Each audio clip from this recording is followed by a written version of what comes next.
Yes. Yes. Okay. All right. Good afternoon. I'm calling this meeting to order of the Santa Clara City Council and Authorities concurrent meeting along with the Santa Clara Stadium Authority. Let's see, do we do roll call? Could we please have roll call, Assistant City Clerk and Stadium Authority Clerk? Councilmember Board Member Watanabe. Here. Vice Mayor, Vice Chair Shahal. Present. Councilmember Board Member Hardy. Present. Councilmember Board Member Park. Here. Councilmember Board Member Jane. Here. Councilmember Board Member Becker. Here. Mayor and Chair Gilmore. Here. Thank you. Thank you. Now we're going to go to public comment. Do we have any public comment? Is there anyone in the audience that would like to make a comment on the 3 items we have in closed session? I can't see, so.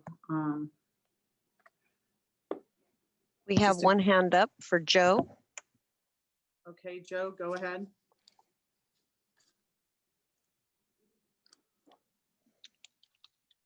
Joe, you're muted. Awesome. Is that better? Yes. Yes, go ahead. Fantastic.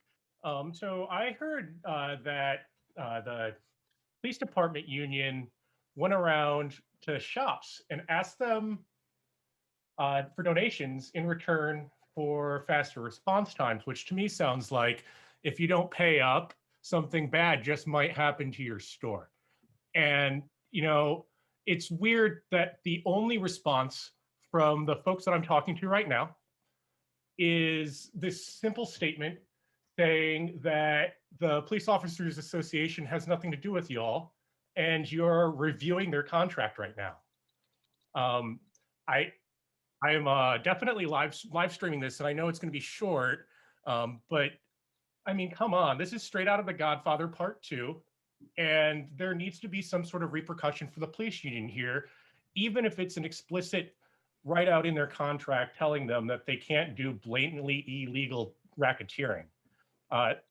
This is obnoxious, and it deserves a better response. And frankly, the small businesses in Santa Clara deserve way better than a tacit approval and sweeping under the rug of this by the city council. So I really hope you all think about that when you go into closed session. And you know, God bless the Brown Act. I'll you know, be very happy to see how this all turns out. Thank you so much. Thank you, Joe.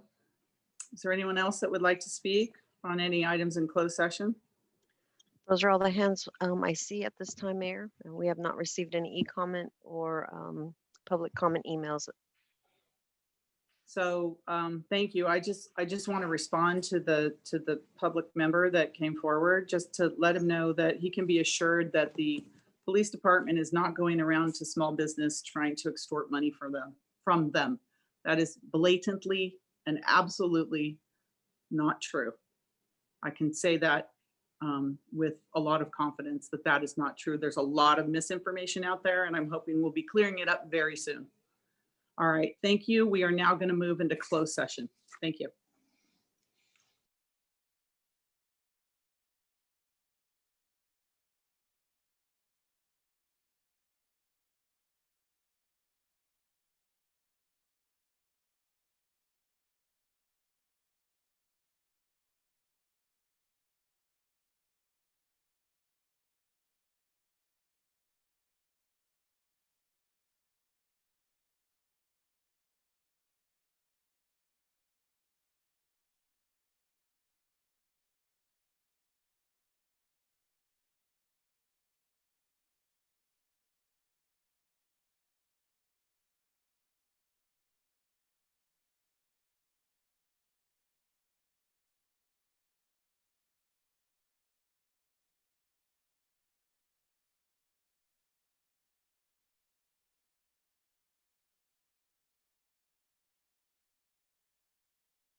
Okay.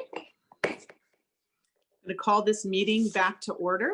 Could you please stand for the Pledge of Allegiance and remain standing for our statement of values?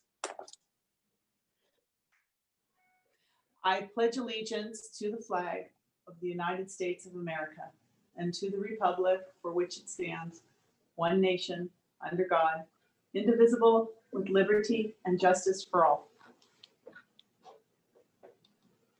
As we gather, we humbly seek blessings upon this meeting. May we act with strength, courage, and will to perform our obligations and duties to our people with justice to all. Let us seek wisdom so that we may act in the best interest of our people, our neighbors, and our country. All this we ask so we may serve our community with fairness and respect, putting their needs before all. Thank you. Please be seated. We've taken roll call already. So Assistant City Clerk, do you have something to read?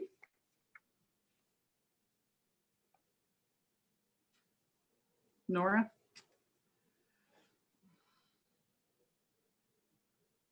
She's just adjusting her mic real quick, Mayor. Okay, thank you. Sorry, I was muted somewhere else here. Okay, Can you, happens. AB 23 announcement. Members of the Santa Clara Stadium Authority, Sports and Open Space Authority, and Housing Authority are entitled to receive $30 for each attended meeting. Statement of Behavioral Standards. The City of Santa Clara has adopted a code of ethics and values and behavioral standards for public meetings to promote and maintain the highest levels of conduct. This includes mutual respect, robust discussion, and allowing city business to be done in an efficient and consistent manner. Please note that as a presiding officer, the mayor's and chair's direction in matters of process and decorum should be followed, and that use of the gavel indicates all conversations must conclude and everyone in attendance should come to order and attention.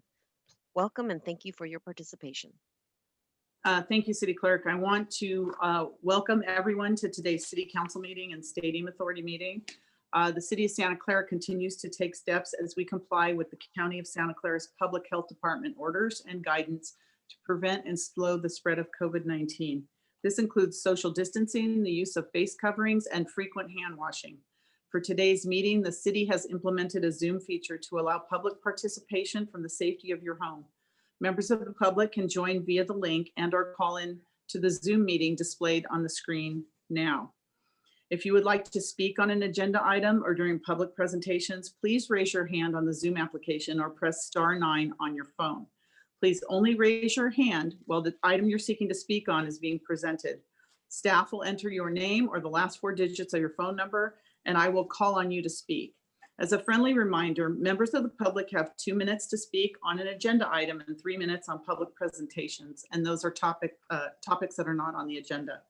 Prior to each agenda item, staff will lower each hand to ensure that members of the public are requesting to speak under the appropriate agenda item. You may also submit your comments on the e-comment feature available on the Santa Clara Legistar page or via publiccomment@santaclaraca.gov, and the comments will be read into the record. So let's move on with the council agenda. Before we go into our special order of business, and I see we have Senator Witkowski here. We're honored to have you here, Senator. Before we do that, I'm going to ask for a moment of silence for 2 particular reasons. One is to honor the victims of the March 17th, 2021 Atlanta spa shootings. Before we begin today, I would like to take a moment to call out the despicable act in Atlanta last week that led to the deaths of 8 people, 6 of whom were women of Asian descent. It is an unspeakable tragedy for not only the Asian community, but for all of us who stand against racism in all its ugly forms. On March 17th, the world lost 8 beautiful souls. Attacks on Asian Americans, some of them notable for their level of violence and cruelty, have dramatically increased since the outbreak of COVID-19 in March 2020. Harmful and xenophobic rhetoric related to the geographic origins of the disease have exasperated anti-Asian sentiment and resulted in a surge of xenophobic violence and hate crimes against Asian American and Pacific Islander individuals, communities, and businesses throughout California and across the country. Our hearts break for our Asian American and Pacific Islander brothers and sisters who have now endured over a year of tragedy, anger, and fear surrounding the increase of xenophobic violence and hate crimes, which has been exacerbated by the current pandemic. By way of tragic coincidence, later in this evening's meeting agenda, we will consider the adoption of a resolution affirming the city's commitment to stand against and condemn violence and hate crimes against Asian Americans and Pacific Islanders. Our thoughts and prayers and condolences are with the victims, family, and friends and community. Our country is suffering. Let us now observe a moment of silence to honor the lives of the victims of the Atlanta spa shooting.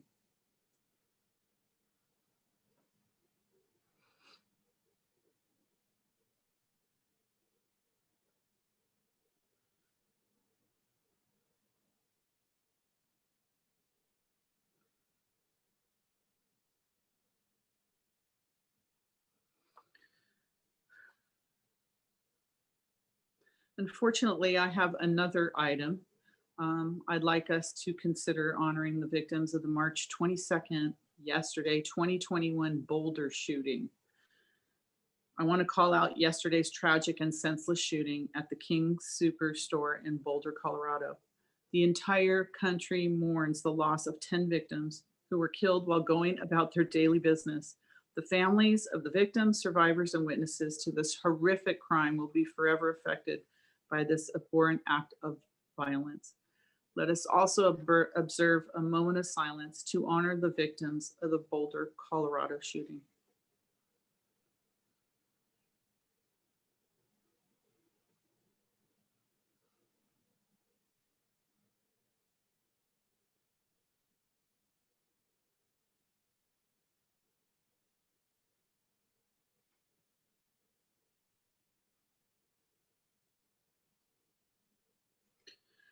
I want to thank City Council for that, and we're going to move on to the rest of our agenda.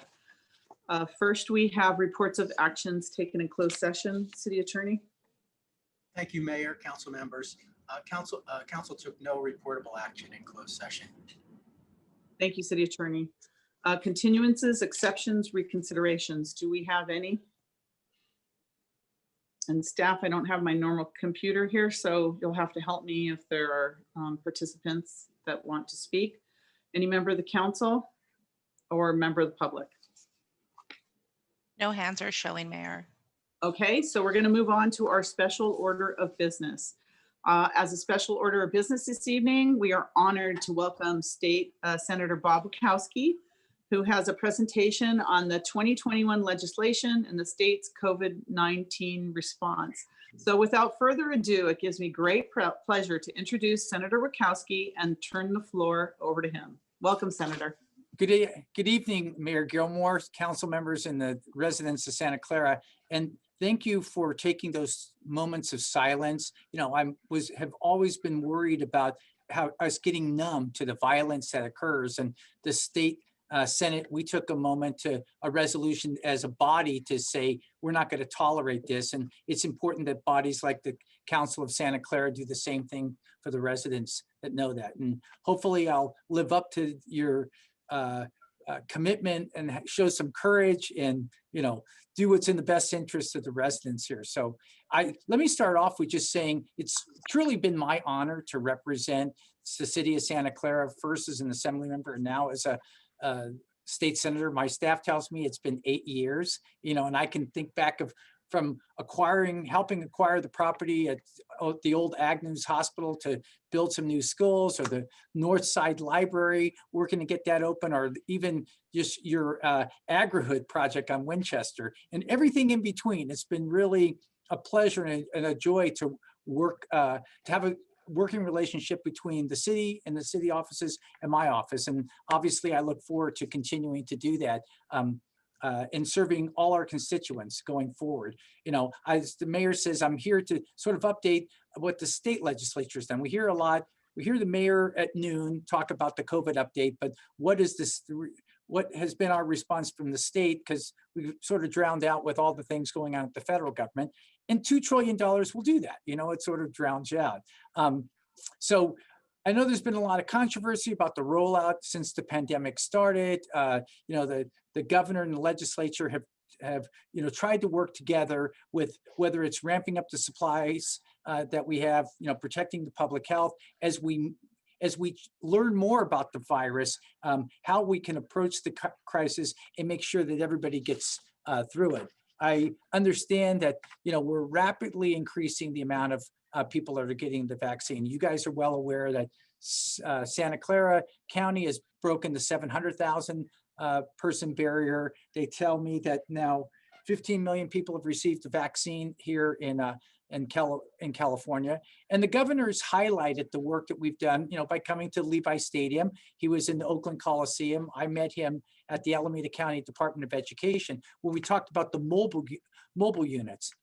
There's an increase in the supplies that we have. Trying to get it into the arms has been a challenge. But I think the public sees through the work that everybody's doing that we're making progress, and that's what we need to do. We move in the right direction. I know that we've had briefings where they're saying that part of the problem is going to be, before we know it, the hesitancy for people that don't want to get the vaccine. But we got to remain vigilant. I'm listening to Dr. Fauci, wear my mask, participate in the public distancings, and get this behind.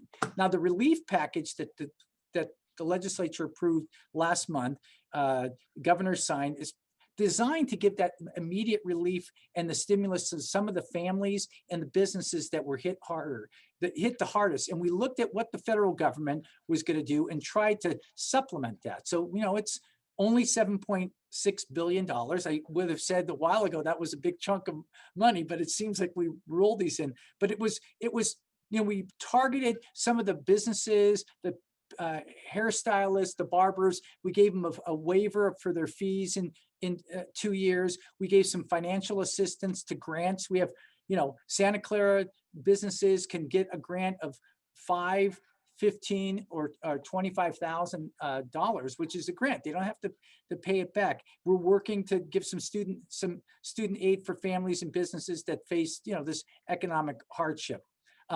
Those who qualify for the California Earned Income Tax Credit, they can also receive a one-time $600 check in the form of a Golden State stimulus. So there's $1,400 check from the federal government, $600 check. And we're learning, our advocates are saying, you put money in the hands of people that have been devastated, it really has a positive effect.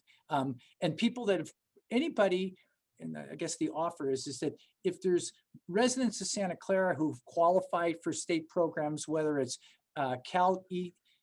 EITC or CalWorks or CalFresh, state small business grants, or the federal PPP, and they're looking for assistance, they can contact my office and see how the stimulus package, at least from the state, and the relief package can help them out. Since we started this, we forget about, and I can't address a group of people without talking about the problems at EDD. They're well documented. They just turn on the TV at night. But my staff has been assigned a person at EDD and is working to work through this deluge of backlog that they have. And, they assist. Somebody once in a while said, call your state senator. And my God, our phones lit up with people that needed assistance, but that's what we're there for. We're here, which is a service portion. So my staff is available, notwithstanding all the failures. So, while the pandemic's going on and we're assisting with the economic recovery, our priorities, I want to update you about what we're doing legislatively, because getting back to normal is sort of what do we do legislatively? Last year, we all took a pledge in the Senate for a diet, and I had 2 bills, on some debt relief. But this year, we're trying to work within the confines, the limitations. And again, my package of bills that I introduced really focus on, protecting workers' rights and consumers. I've got a round 3 on reforming the broken bottle bill. I'm coming back with labeling products that have red dye or the different dyes, because we know the effect that it has on some adolescents. And when a bank or a creditor is going to sell consumer debt, we want that debtor to get 30 days notice and know that their debt's being sold, and a variety of other pro consumer measures. So, the idea is to, a lot of big businesses are making some money now. A lot of consumers are being left behind. So the idea is to require some transparency, to focus on the rights that people will have, that and try to tip those scales a little bit more fairly. So back in December, I introduced SB 38, and that's my new bottle bill that extends extended producer responsibilities to the manufacturers and the distributors. So right now we have the CVR or CRV program where consumers get whatever the weight of their glass and the weight of their plastic is. We're going to a system where you pay a dime, you get a dime back. We're going to have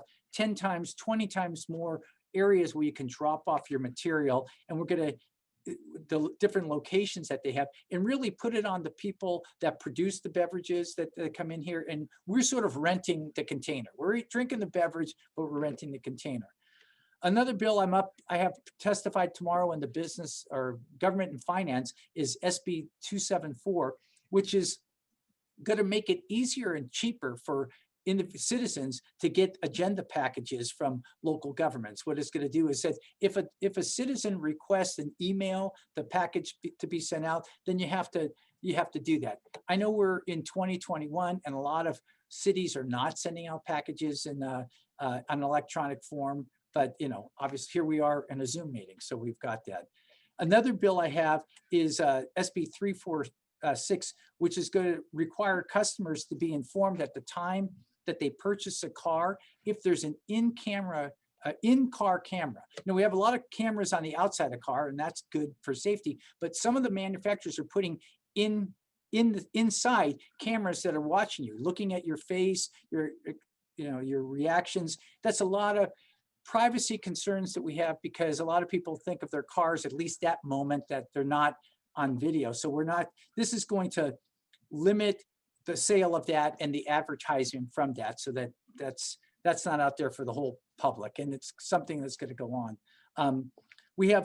As I mentioned, I have a bill that prohibits a creditor from selling consumer debt without giving notice to the debtor and before they sell the debt. And the notice must also include the amount of the outstanding debts. And my work for the new members is in bankruptcy, is that's usually a time when let's make a deal, right? When they're ready to get rid of the debt, it's if people have an opportunity, and it's the consumer that we're concerned about. A couple of years ago, I did a bill to try to limit the red dye number 2 because of some of the adverse effects that it was having on youth. It turned into a study bill. The study came back. It does have a bad effect on some of the teens. So now we have a new bill that's going to require synthetic food dyes to have a label about the potential worsening behavioral problems that our children may have. In the legal area, some of you may know there's some companies and some contracts you have that you have a confession of judgment, which means is that if you default on that contract, you automatically have a judgment that they just go to the court and start executing. It's a clause in contracts that we're seeing a rise on, and basically we're going to put a stop to that and say, if you have an alleged breach of contract, you don't get to go directly to a confession. You have to go to court and prove your case up with the court. And then finally, in the field of arbitration, 2 years ago, I had a bill with Senator Hertzberg, 705. And what it did is that we were finding in arbitration, companies, the employee would file a complaint in arbitration. You got their arbitrator, you got whatever laws being applied. And what we found out is that the companies were not filing the fees. They were just sitting there. So you were in some sort of limbo forever. So we had a bill that said once you file it, the complaint files it, you have to follow it up within 30 days. Some of the companies are now in a cozy relationship with some of the arbitrators, and they're saying, oh, it doesn't start. The 30 days doesn't start until the process doesn't start until the defendant files their fees. So we're going to stop that and make it fair. So, I mean, my God, you're up against Goliath. Why don't you have a chance to have your day in court?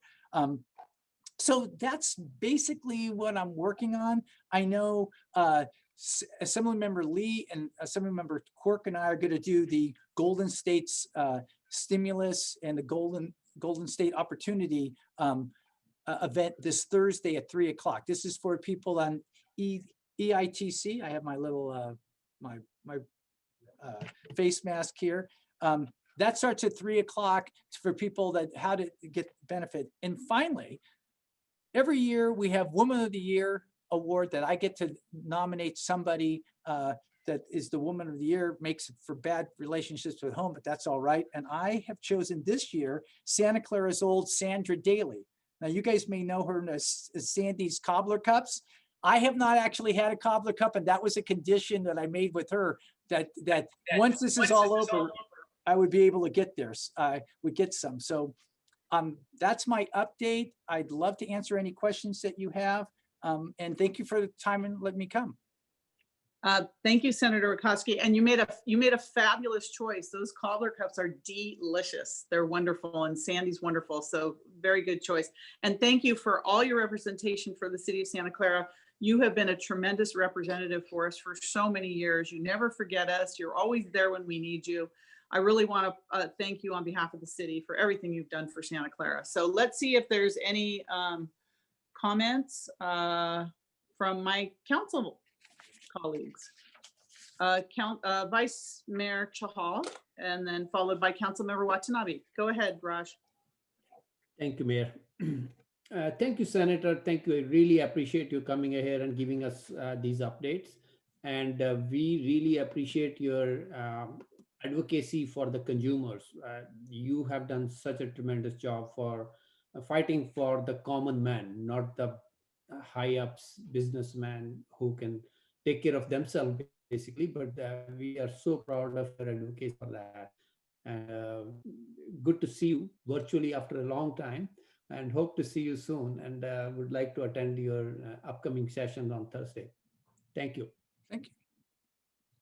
Thank you. Councilmember Watanabe. Thank you, Mayor, and thank you, Senator Rakowski. It's really good to see you, even though it's virtually. But it's always great to talk to you. And like the mayor said, thank you for your service to the city of Santa Clara as an assemblyman, but also as a state senator. I mean, you have just continually always been there for us. And I always say it, how grateful I will always be for your advocacy on our behalf, regarding the Northside Library. I mean, until I talked to you, nobody seemed to believe that there was a problem. So, and that there should be a library there. So I will say this, but I will never forget that. And also for your support on the Agnew school project Beak. And actually, I believe that if all goes well, that should be opening this September. The kindergarten through the middle school should be opening this September or the next school year, please God, if all goes well. So so those efforts have panned out to a wonderful fruition and a great benefit to our communities. Thank you for these Senate bills that you have introduced. I'm happy to hear about the recycled bottle bill. I know that's been a concern because it kind of got started and it stalled, and so I'm glad that you've picked it up and to start it again and make sure that people are recycling, but also that they're able to collect the monies that they're due as a result. Also, I just want to, in closing, just thank you for all of the housing bills and what you have done for housing all over the Bay Area. ADUs have been very popular for many of people that we know and around the Bay Area, and has provided a form of housing that we wouldn't have had otherwise, affordable housing. And making good use of properties. So thank you for all of your work and making that successful. And thank you more so for honoring Sandra Daly and her cobbler cups. I haven't had one either, so I guess I'm going to have one too now. So thank you very much, Senator. Thank you for your time today. It's always good to see you. Thank you, Councilmember Becker. Thank you, Senator, for all your hard work. I really appreciate it. I've been watching you climb your way to your position right now, and I'm really appreciative of all the work you do, especially the recycle bottle bill, like Councilmember Watanabe brought up, as well as all your work on housing. The one I'm really impressed by, I would probably have to say, is the red dye bill. I, as a millennial, a lot of us millennials, when we were young, we probably were all eating that red dye when we were in high school. So I really appreciate what you're doing to try to solve these problems for our youth. So once again, thank you for your hard work, and be well. Thank you. Thank you. Councilmember Jane. Thank you, Senator Wojciechowski, for your leadership in consumer protection. I think that you're really the premier champion for that. And thank you for your great staff. Andre, Tim, Rocky, you just have a great staff. Thank you. No, there's still. Okay, thank you. Is there any member of the public that would like to speak? I can't see the, oh, it's a little harder for me to see the public members. Do we have any members of the public? I don't see any hands, Mayor. All right, well, thank you, Senator Rakowski. You're welcome here anytime you'd like to come back to Santa Clara. You have a home here. So is there anything else you'd like to say to us? I was just going to say, we got a recently arising problem. You know, when the governor came up with his budget in January, by the time we got to February, there was a $10.5–11 billion more. We found out yesterday that there's $4 billion more. So I'm hesitant to come back in a month because I don't know what it's going to be. So there's going to be a scramble as we go through this budget year, because we know that there may be some downturns. And one of the things, at least in the sub budget that I have with energy and environment, is trying to look at a 3-year plan and saying, okay, if we got the dough here, let's spread it out and give some help. So maybe there'll be some of our conservancies and our parks will get some work done in the coming year. Thank you for your service, everybody, and thank you for allowing me to address you. Thank you, Senator Rakowski. Thank Okay. you. Thanks for joining us. Okay, so we have our next special order of business. As a very special order of business this evening, we will be receiving our first quarterly update from the Task Force on Diversity, Equity, and Inclusion. Following the update, we will also hear from the task force on a resolution they have forwarded to the City Council, forwarded to us for consideration. The proposed resolution is to affirm the city's commitment to stand against violence and hate crimes against Asian Americans and Pacific Islanders. Now more than ever, we must work to help create the change we need to keep all communities and people safe. Before we hear from Chair Darius Brown, I'd like to invite the members of the task force present tonight to introduce themselves. So I'm going to start with you, Chair Darius Brown. I see you right on schedule. There you go, Darius. Go ahead. How you doing, Mayor Gilmore, City Council members? Hope everyone's doing well tonight. Darius Brown, Chair of the Task Force Diversity, Equity, and Inclusion. Been a resident in Santa Clara for the past 8 years. Graduated San Jose State Master's of Public Administration program. You know, being a part of this task force has definitely been helpful for me and my wife and our family as we have experienced certain, you know, issues within the city. Just, you know, walking down the street and not really feeling like there is an outlet to come forward to have these, you know, heartfelt conversations, real conversations. So seeing Mayor, City Council create a task force that's a resident base is amazing. You don't see too many of these task force anywhere. It's something new. Being able to be a part of it is even a little bit more special. Definitely don't take it for granted. We appreciate the support from the City Council, the Police Department, Police Chief Nikolai, the City Attorney's Office, the whole city staff, really. Just seeing everyone get behind this task force and champion it to really drive it forward within the city is great because, you know, strength in numbers, just like the Warriors say, and we need everyone on board to do this work. And, you know, especially, you know, as we see what's going on every day in our country, it just becomes more meaningful every time we get together and have dialogue about diversity, equity, and inclusion. So thank you for having us tonight. We're excited to be here with you all. to go over the first quarterly update, first of many to come. And that's just a little bit about myself, and it's good to see everyone tonight. Thank you so much, Chair Brown. Vice Chair Neil Datar, I'm not sure he's here. I think he got held up at work. Is Neil on? Chair Brown, did you hear from him as well? He said he might be late, so I don't think he's on right now. Mayor, Okay. he has not joined. Okay, thank you very much. I see one of our newest members, Joyce Davis. Joyce, welcome. So happy to see you. Well, good to see you too, Mayor. Thank you. And it's a pleasure to meet all of you.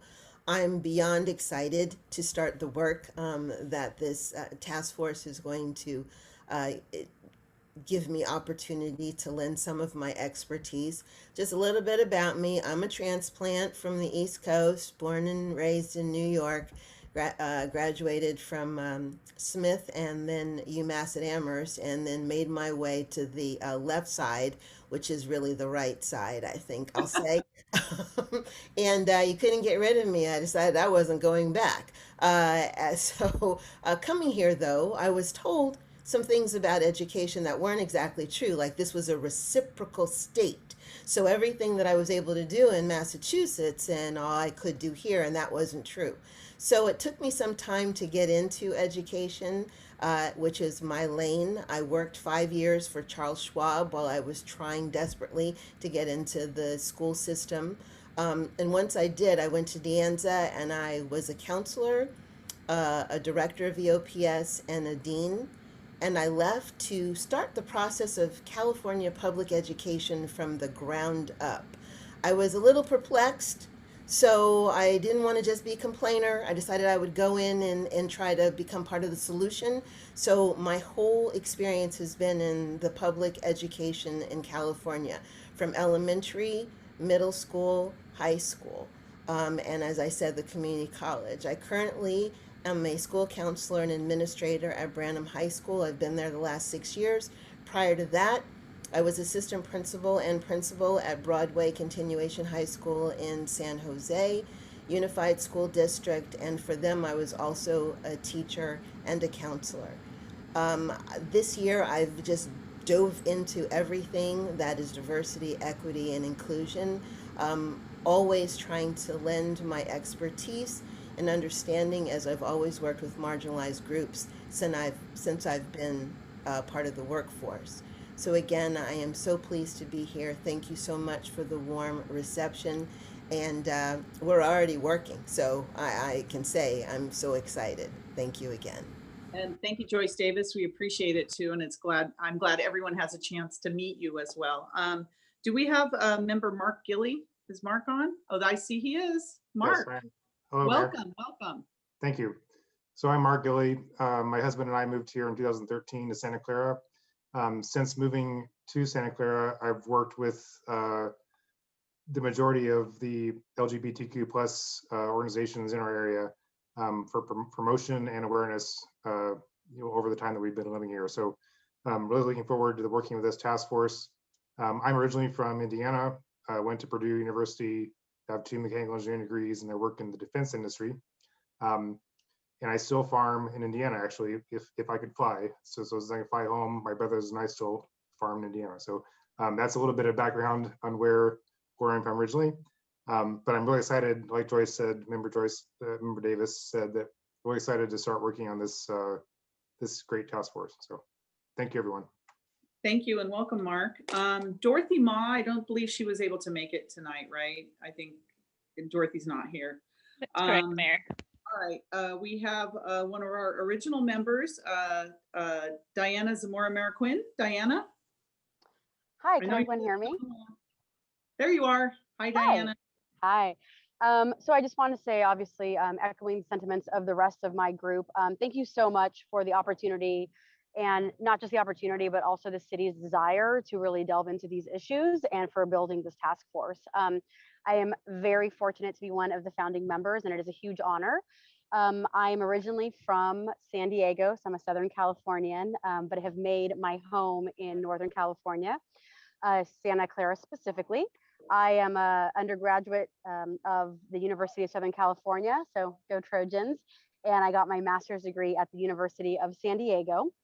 One of the things that I just want to echo again from some of my colleagues is the fact that one of the things that makes me so proud to be a Santa Claran is the fact that we care about these issues.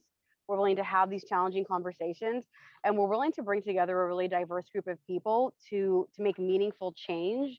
It's not just lip service, right? Like our city is walking the walk. Thank you so much for all of the support that the staff has given us. Everyone has been not just welcoming, but it's also really allowed us to hit the ground running. I'm very much looking forward to continuing our work, especially now that we have a full task force. And I know that we will make everyone really proud of all the work that we're doing. And it is humbling and a complete honor to be able to be part of this group. So thank you so much again for the opportunity. Thank you, Diana. And then last but not least, I want to recognize member Andrew Kanak. If it wasn't for his idea, this task force wouldn't even be in existence. So Andrew, I know you're there somewhere. Hi, everyone. There you are. Welcome. Good evening, Mayor and City Council. I'm Andrew Kanak. I'm a third-generation Santa Claran, and I'm a Parks and Recreation Commissioner, and I currently work as the Associate Director of Individual Giving at the Ronald McDonald House Charities Bay Area. I must say that I am really grateful that our task force has been able to enjoy unanimous support from the City Council in addressing the pressing issues of diversity, equity, inclusion. And it's been a real honor to meet so many dedicated staff members through this process that are willing to both support the work that we're doing and to ask difficult questions, have difficult conversations. And I look forward to continuing this work with each of you. Thank you, Andrew. And I'm again pleased and welcome to everyone. We have a full task force now. So, and I've been attending the meetings along with Chief Nikolai, and I can tell you they have a very ambitious agenda. So we all look forward to continuing to work with all of you. So now, Chair Brown, I'd like to turn it over to you to give us an update on what's been going on with the task force. Chair Brown. Excellent. Thank you, Mayor. So as you all see, this is our small but mighty team on the task force, diversity, equity, and inclusion. The past couple of months, we did some heavy lifting in December with the interview process. I think we mentioned before, we had a great turnout. We had so many applications. I think it was around 31 applications. Through that process, we really got to learn more about our neighbors, learn more about the issues and concerns that neighbors have in the world of diversity, equity, and inclusion. From having our first meeting with our newly founded members, we started adding to our subcommittee. So I will review our subcommittees that we have within the task force with you all. The subcommittees are broken up amongst the members.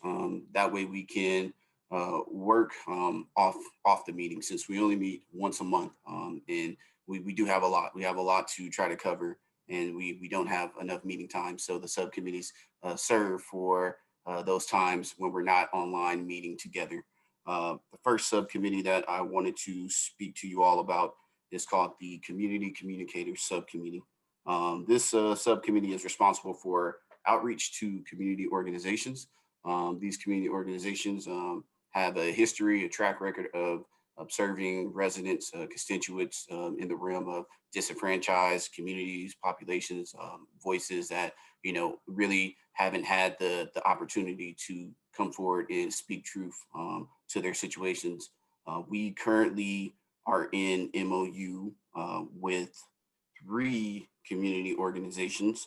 The first one, as you all are aware of, Santa Clara University, the Marklet Center for Applied Ethics.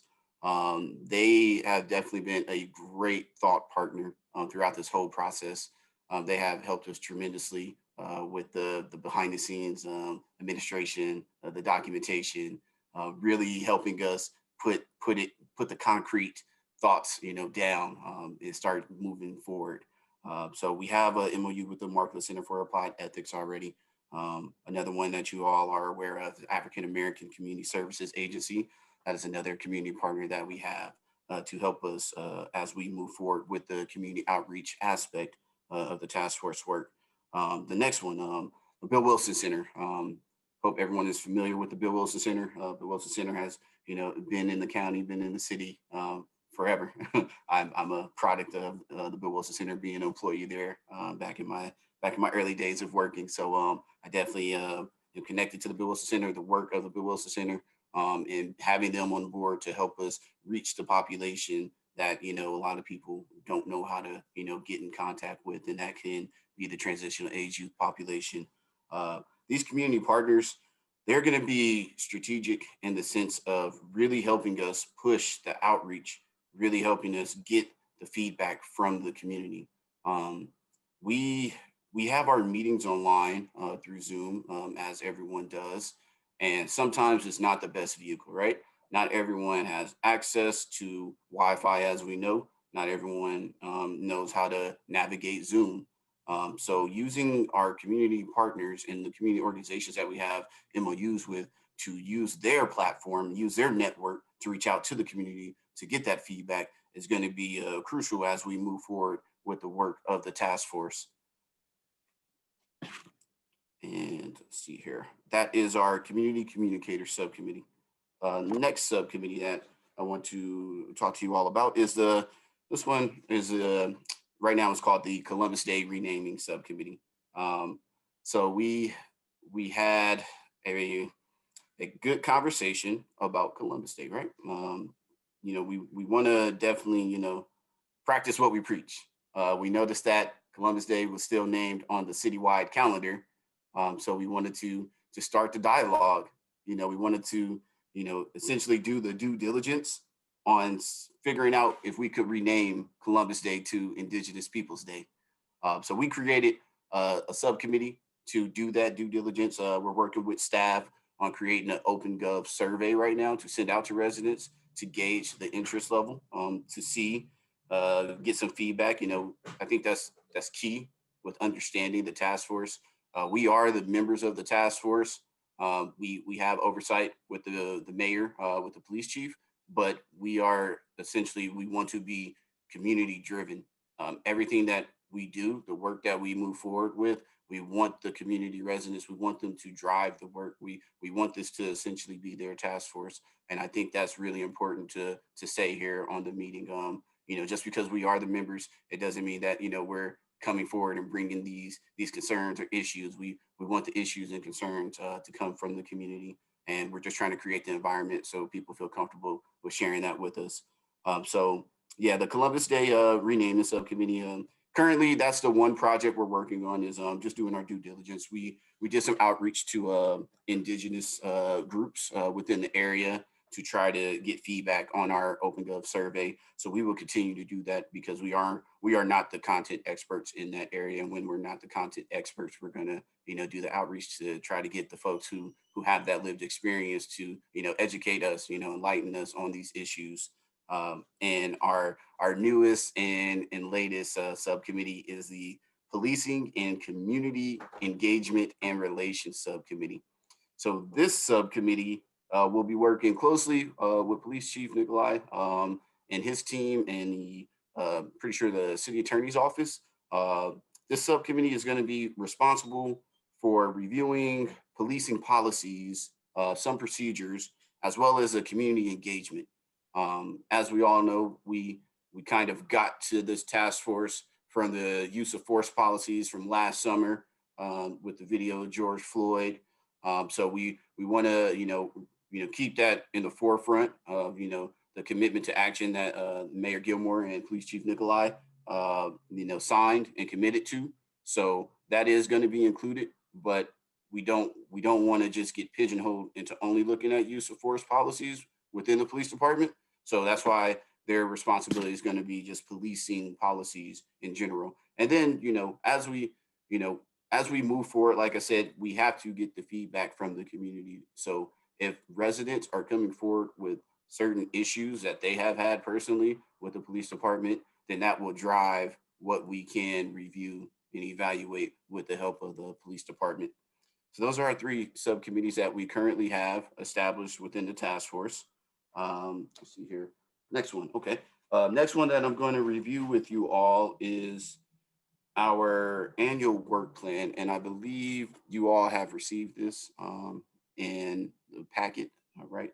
So the annual work plan, this is our strategic roadmap. This is great for us to stay on track with the goals that we have over the course of the next 2 years of the task force. Some highlights from the work plan is definitely going to be these quarterly updates. I'm happy we're able to connect with you, City Council, because we want your feedback as well. We want your thoughts. We want your support. So having these quarterly updates just to let you all know where we are at in the process is great. And if you have some guidance to give us is also super helpful for us as we move forward with this work, because, this is a joint, collective operation, and, no one task force can do all this work. So everybody is a part of the task force. So definitely happy that we have the quarterly updates. So we will be here. The next 3 updates are going to be June 22nd, September 28th, and December 14th. So those are the next 3 quarterly updates for you all. And then the biggest thing from our work plan is the listening sessions. That's going to be the meat of our research, the meat of our outreach with the residents. Our first listening session, we have them currently scheduled for our meeting dates. The times that we are meeting as a task force body online. The first listening session with the community, whoever can join, is going to be April 12th, 2021 at our regular meeting time, which is 7 p.m. Please go to our Task Force Diversity, Equity, Inclusion website to get the link to the meeting time if you are interested and would like to join us for that listening session. So that first listening session that we do next month is really going to be it's going to be just a tester, I feel like, because like I said, we don't know how many people are going to join. We don't know who all has access to join the meeting online. So that's when we're going to start leveraging the relationships and partnerships with our community partners, the community organizations, to see if they have another outlet where they can host some listening sessions for us and bring the feedback back to the task force to help us out. Because as we meet online, as you all know, it's all recorded, public record, we don't know, that might not be the best environment for someone to come on and talk about how they felt, racially profiled by police and be recorded. That might not be the best environment for someone to do that. They might not feel comfortable. So we'll definitely, that's going to be our first scheduled one, but we're definitely going to play it by ear to see how it goes. And then for the next 6 months, we have 6 listening sessions scheduled, with our last listening session scheduled for September. So the work plan, as we get more feedback from the community, as we get more feedback from City Council, we can adapt this work plan to what we need to do. It's a living document. It's not set in stone. We can move things around on this work plan, which is really cool. And we appreciate the city staff for working extremely and tirelessly hard to get this for us. And it's a great tool for us to use. And that is my first quarterly update. I'll be here all night if you have questions. Thank you, Chair Brown, for that update. And I'm hoping that as things open up more, I know tomorrow we're gonna get a report on our COVID update from our city manager and our emergency services coordinator, Lisa Schoenthal. But as we start to open up more, I'm hoping that some of the listening sessions, maybe even later on in the year, will include live, people coming live, because I feel like, as you mentioned, not everybody has access to the computers and the Zoom and everything else, or they may not feel comfortable coming on and, with their name and recording and everything else. So we want to be able to, hear. I'm hoping you'll be able to hear from all different aspects of the community in many, many different ways, not just this Zoom type of, so I'm hoping as things open up that, maybe towards the end of the year, we'll be able to change that a bit. Do you agree with that? I mean, it's. Oh, yes, I'm right there with you, Mayor. I get my second vaccine shot Saturday, so I'll feel comfortable, being in person and meeting residents. And yeah, I think it's it's just more meaningful. We miss that human interaction. I know I do. So, being able to get back to a little bit sense of normalcy will be great. And yeah, Okay. I'm all for it. All right, thank you. I have some comments, questions from the council. Councilmember Jane, followed by Watanabe. Yeah, thank you, Mr. Brown and the task force for devoting time to this. I might recommend that when you go live for the listening sessions, that you might want to provide some dinner and some childcare, because sometimes families are really busy trying to get food on the table and they can't really make it to a meeting. So you might want to ask for some budget or something for that. When we recently looked at the El Camino Real specific area plan, there was a little bit of discussion about Koreatown, and it might be interesting for you guys to consider how we could celebrate some of the various communities in our city, and that there wasn't really a concrete plan for trying to establish or doing outreach for the Koreatown. And then I recently listened, well, in December, I listened to a San Jose State University professor, William Armeline, talking about, he's amazing. And I really hope that you can get him to come and talk to your policing and community engagement subcommittee, because he has some really great ideas. And so I would encourage you to do that. And that's all I had to say. Thank you. Thank you, Councilmember Watanabe. Thank you, Mayor, and nice to see you, Chair Brown, and to meet the other members of the committee, the new members.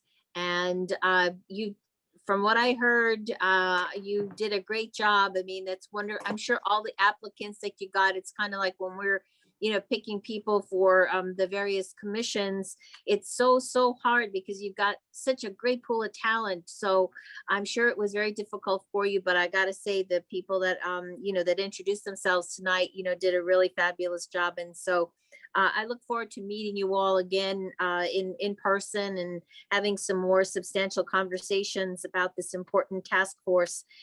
You've taken on some great topics and for just starting out. So I look forward to the updates. I did have a question regarding the listening session, Chair Brown. How do you expect, or how do you plan to promote it so that people, will come? If you ask, they will come. Thank you, Councilmember Watanabe. We're just using the city access points that you all have. Social media posts, working with the media relations department to send out the notifications to the community. That's what we kind of utilized during the interview process, and getting those applicants to submit the applications. When we first started, nobody was applying, and then we were getting close to the deadline. It was like, oh man, this is not working. And then surely, the traffic, the social media traffic really helped. So definitely that'll probably be what we use to promote this. But yeah, any suggestions on how to promote it, more widely, please let us know. Well, no, I'll just keep an eye out for them to make sure that I, send them out and as well, and just make sure that it gets to as many areas as possible, because I think it's going to be a really important opportunity for people to be able to talk and just share what's on their mind. So thank you for taking all of that on. And about how long do you expect the listening sessions to be? About an hour or so, or? Yeah, I mean, it's kind of just contingent on who's on the meeting. Yeah. If it's a good rich discussion, I don't think we'll cut it short. But if no one shows up, then it's gonna be short and sweet. Okay. Well, thank you again for all the great work that all of you are doing. It's so great to see you. I just think that the city should help create some collateral material so that we can all get it out on social media, and the community partners as well, to be able to get it out so that we can get people to attend. Councilmember Hardy. Thank you. Nice to see you again, Chair Darius. I had a question. I know at the high schools, we have over 50 native languages. I'm just wondering if you have help with that. The biggest chunk of people who do not speak English is Spanish. Do you have anyone on the task force that speaks Spanish? Yes, we do. Good. I believe we have 2 members for sure. I could be wrong, might be 3. We have 2 members for sure that speak Spanish. But we also are working with staff to figure out that translation component. That was at our last meeting last month. We talked about that, or actually this month. I'm sorry, my days and nights are all mixed up. I had a newborn, so I never know where I'm at right now. But we talked about the language component on how do we either get material translated, so that way non-English speakers can have access to it and understand what we're asking, understand what the task force is. And for the first listening session, we are still, I need to, I need to get connected with the staff again to see if we will have a translator, access to a translator that night. There is a service that I know the school district uses. I may find that and get that information to you where it's any language. So okay, is that is that service a hotline service that you call in? Yes. Or it is a hotline service. Okay, great. Yeah, that'd help be with super any helpful. language. I'll make a note. Thank you. Thank you. Vice Mayor Chahal. Thank you, Mayor. Thank you, Chair Brown, and also all the members present, Joyce, Mark, Andrew, and Diana Zamora. I appreciate your work, and I know this is all volunteer work, and you all are putting a lot of efforts into making this community better, basically.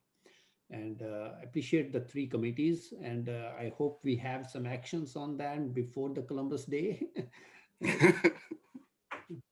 So that is my request, like while you are working on various topics, bring forward some of the action plans, like what has been decided. This is what we need while on the way, so that you bring those action plans down the line. And also, I agree with having interactions with somebody, experts in the field in our community nearby. That interaction can bring us a lot of knowledgeable parts, what can be done and what should be done in our community. And this is a time where this commission's and committee's role is very paramount to all of our community, because with happenings, what has been going on for a long time, but which has been pointed out recently, like hate crimes and person of color suffering because of one reason or the other. So your recommendations will go a long way, and we are looking forward to those. Thank you. Thank you so much. Okay, this is probably a good transition to our next item from the task force, which is I'd like to invite Member Kanak to speak on the proposed resolution condemning hate crimes against our Asian American and Pacific Islander community. So Member Kanak, are you ready? Yes, thank you, Mayor and Council, for having me here today. I bring before you today a resolution created with city staff at the direction of the Diversity, Equity, and Inclusion Task Force to condemning the spike of both local and national hate crimes and incidences impacting the Asian American and Pacific Islander community during the duration of the COVID-19 pandemic. This resolution was drafted to be ready for the council packets for today before the murders of March 16th in the Metro Atlanta area, targeting both women and the AAPI community. Unfortunately, the seemingly serendipitous timing of this resolution only goes to highlight the steady escalation of hateful rhetoric and actions against our community that have made Tuesday's events feel inevitable. This resolution is just our task force's first step in addressing hate crimes locally. At our next task force meeting, April 12th, we will be discussing a list of next steps possible that we can take to ensure a safe and welcoming city for all who live and work here.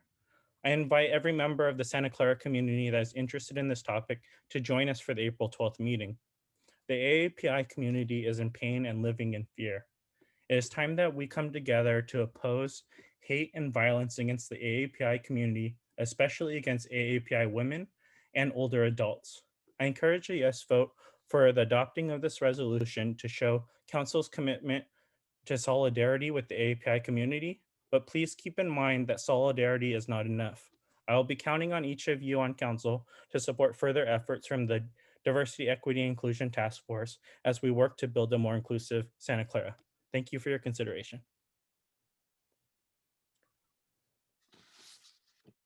Thank you, Member Kanak. I just want to emphasize what you said, that this is just the first part of a series of next steps that are going to be discussed in your task force. But we wanted to get this on the agenda right away, because really not only the Bay Area, but the entire nation is reeling from this spate of violent attacks against the Asian American community, and especially women and the elderly. They seem to prey on, and it's just so unacceptable, to have this happening. And I'm really hoping the city of Santa Clara, we take a tough stand on this, against this. And I think this is a first really good step for us to pass this resolution put forward by our task force. So are there any members of the council that would like to speak on this?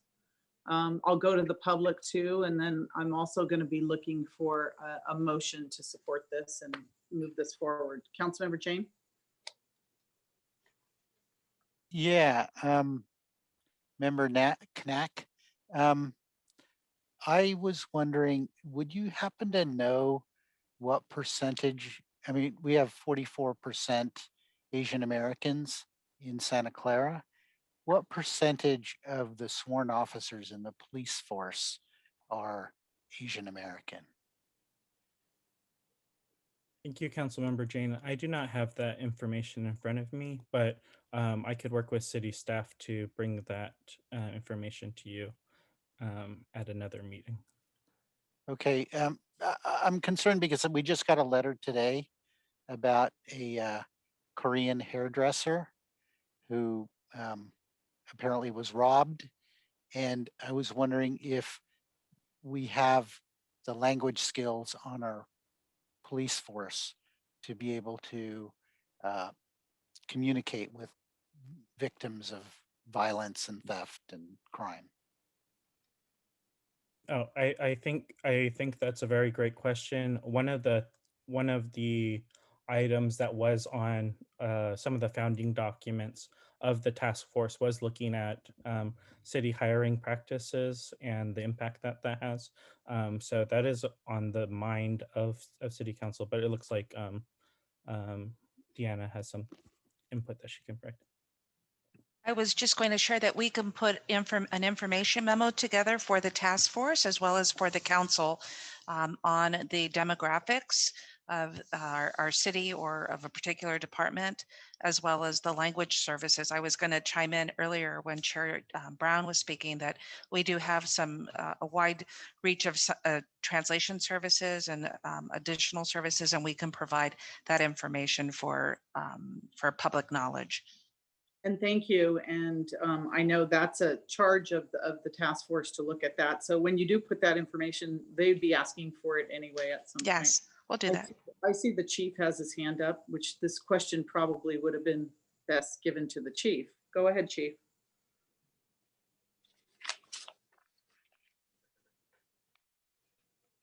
Chief Nikolai? Did we lose you? I mute myself. Oh, there we go. Okay. Yeah, we have about 11% of our department is Asian American, and that information is actually posted on our website. It's under the Commitment to Action tab. So if you go to that part of the website, you can actually see the demographics of our entire department. And as City Manager Santana mentioned, we have a robust translation program. So anytime we need a translation to whatever language it is, we're able to access that 24 hours a day. Thank you, Chief. Councilmember Becker. Thank you, Mayor. So I wanted to first thank the Diversity, Equity, and Inclusion Task Force for bringing this to us. This last week has been very kind of a roller coaster of emotions for a lot of our country. That's why I strongly condemn these attacks on the Asian Pacific American community that happened in Atlanta, as well as the other disturbing acts of violence that continue to happen across the country. These attacks, I believe, have increased all over our country since the beginning of the pandemic due to the racist social stigma attached to the COVID-19 virus. My heart is with the AAPI community, and I stand with them. That's why I'm proud tonight that both myself and my other members of the City Council are here to adopt this resolution affirming the city's commitment to stand and condemn the violence and hate crimes against Asian Americans and Pacific Islanders. These attacks are not new. Hate isn't new. My grandfather experienced racism all of his life for the color of his skin and the way he spoke. As a community, we must stand together against this hate that is crippling our nation. These are horrific acts that must be stopped, and I think I'm not alone on that. In addition to this action, I really just want to say, I want to apologize to the Santa Clara AAPI community for the recent City of Santa Clara CVRA lawsuit. And for 70 years, the City of Santa Clara AAPI residents' votes, they were diluted by an unequitable voting system. In 2018, Santa Clara County Superior Judge Thomas Clune made a ruling to divide the City of Santa Clara into 6 council districts. Since then, we have been able to add more diversity to our council, including electing members of our AAPI community. Again, I apologize to the Santa Clara AAPI community. My heart is with those from Atlanta. And moving forward together, we will work to defeat hate, promote voting rights, and plan a better future for our great city. Thank you, Mayor. Councilmember Watanabe.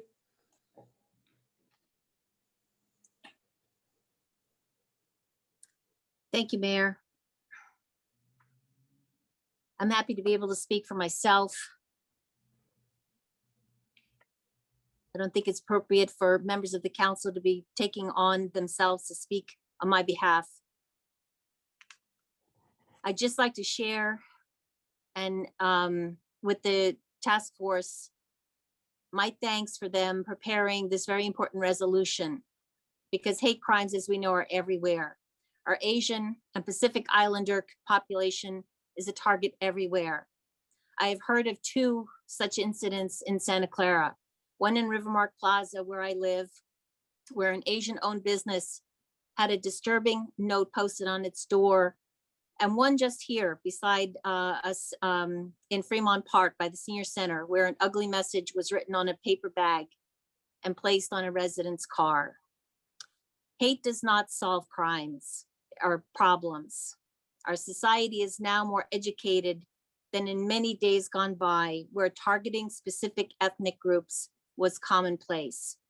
We know better than to target our Asian and Pacific Island population in any way, shape, or form. We must continue to speak out. We must continue to stand up for our brothers and sisters, because we all are our brothers and sisters' keeper. And with that, I'd like to make a motion to adopt a resolution offering the city's commitment to stand against and condemn violence and hate crimes against Asian Americans and Pacific Islanders. Second. Thank you, Councilmember Watanabe. Well said. And we have a second by Councilmember Hardy. Councilmember Hardy, you're next. Yes, I would like to say that I love living in this city. But for years, we did have a political system for voting for council members that was wrong. And the council had many opportunities to change that, and they did not. It took they even went so far as to fight it with a lawsuit and to go further. They went after it, and I'm embarrassed. They lost the lawsuit, they lost the appeal, and it forced the hand of the council to finally do the right thing. It was expensive and unnecessary fight, but we now have a better city council. We live in different sections of the city. There is a diversity of race, ethnicity, background, religion, and sexual preference, and most important, ideas. But I think an apology is important. I will say that my ancestors were thrown out of their home in the 1840s from Illinois over their religion. It took until 1980s for the state of Illinois to acknowledge it and to apologize. Over 100 years. That's wrong. It shouldn't take that long. I cannot apologize for others, but I will personally apologize. And I want the residents of Santa Clara to recognize that we have a wonderful, rich tapestry. And everyone should feel protected, welcome, and honored. And we must live together in peace and harmony and never repeat the ugliness we see elsewhere. Thank you. Vice Mayor. Thank you, Mayor. Thank you for bringing forward this thing, and the timing of this is like things have been working, like hate crimes have been going on for a long time, but with the cumulative effect of what happened in Atlanta and what is happening in whole of the country, it is despicable what's going on. And irrespective of what race, religion, ethnicity, culture we are all from, we have to understand we are all Americans.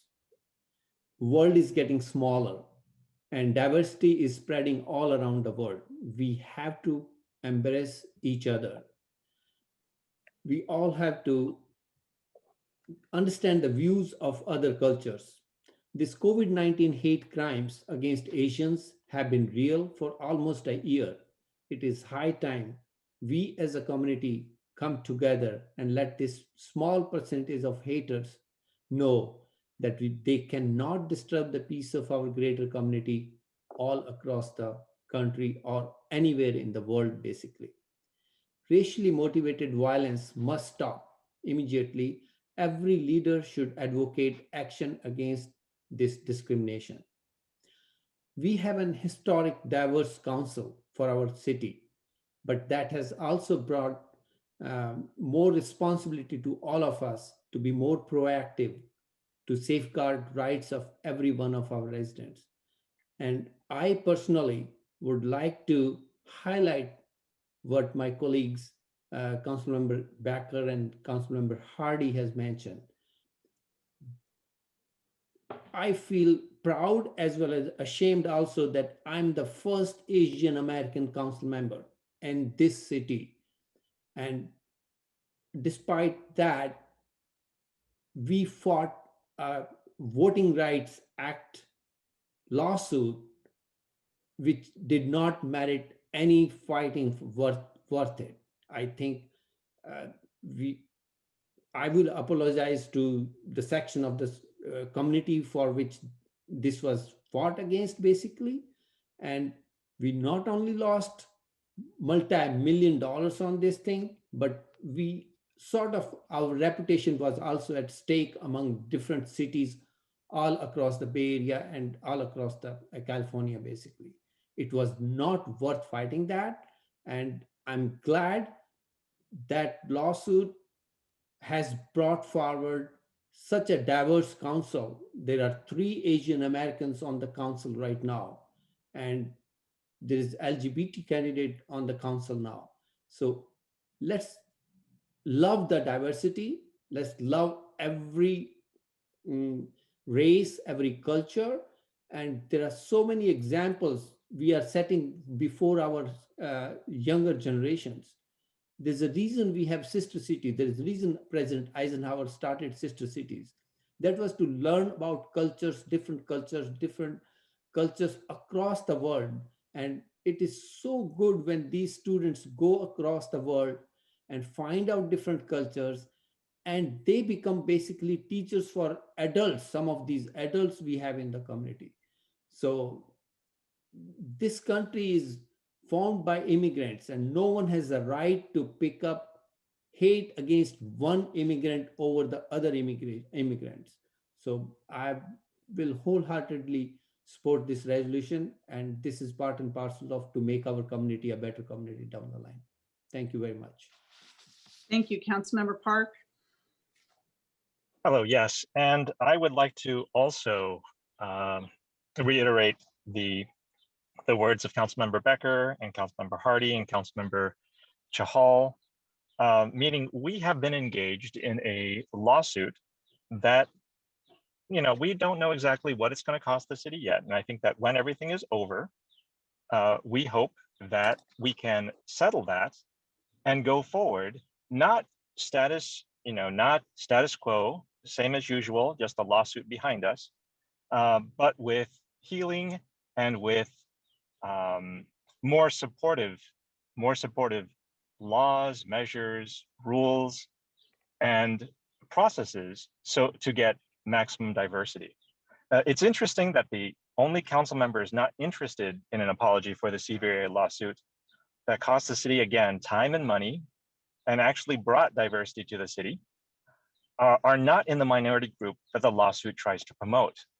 To the point that the Zoom hand icons, which are usually cartoonish yellow as default, are deliberately changed to white. Not that there's anything inherently wrong with that, but when that is paired with unapologetic reaffirmations of the issues that caused the lawsuit to go forward, it certainly seems problematic. I would like the diversity task force to also look into how we can recover from the Seaview area lawsuit, meaning I would like to think that the city did not intentionally racially divide the city. And maybe there are some who don't understand how the legacy protocols kept the city basically in the dark when it comes to the brand new immigrant world.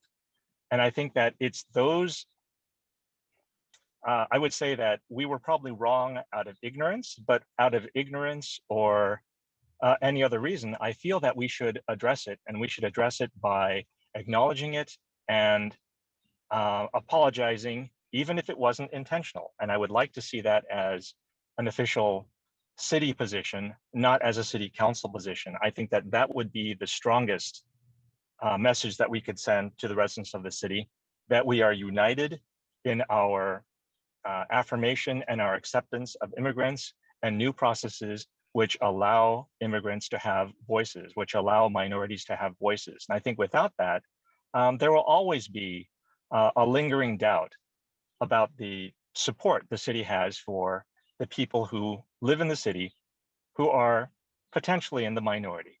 Thank you. City Attorney, your hand was up.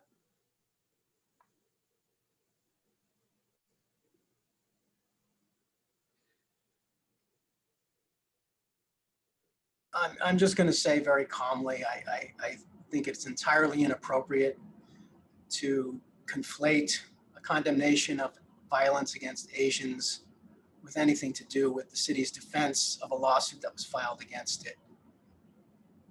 I personally have a brother who adopted 2 girls from China and a son from Thailand. And my own nieces and nephews things have been said to them in Virginia. They're 2 separate subjects, 2 entirely separate subjects. And I don't think it's at all appropriate to say that we stayed in the lawsuit when we tried to get out several times with charter amendments that were voted on, came up with by a very diverse group of people in a charter review committee And it was the plaintiffs in the lawsuit who attempted to defeat both those charter amendments. So that's all I'm going to say. I just don't think it's appropriate to conflate these two issues. I agree with you, City Attorney, and I'm just concerned that all of this talk by some of our council members is really distracting from the impact of the resolution at hand that has been put forward by our task force. And really, I just want to read the beginning and the end of the resolution. The City of Santa Clara affirms its commitment to the well-being and safety of Asian American and our Pacific Islander community members and advancing equity and justice for people of all races, national origin, and ethnicities.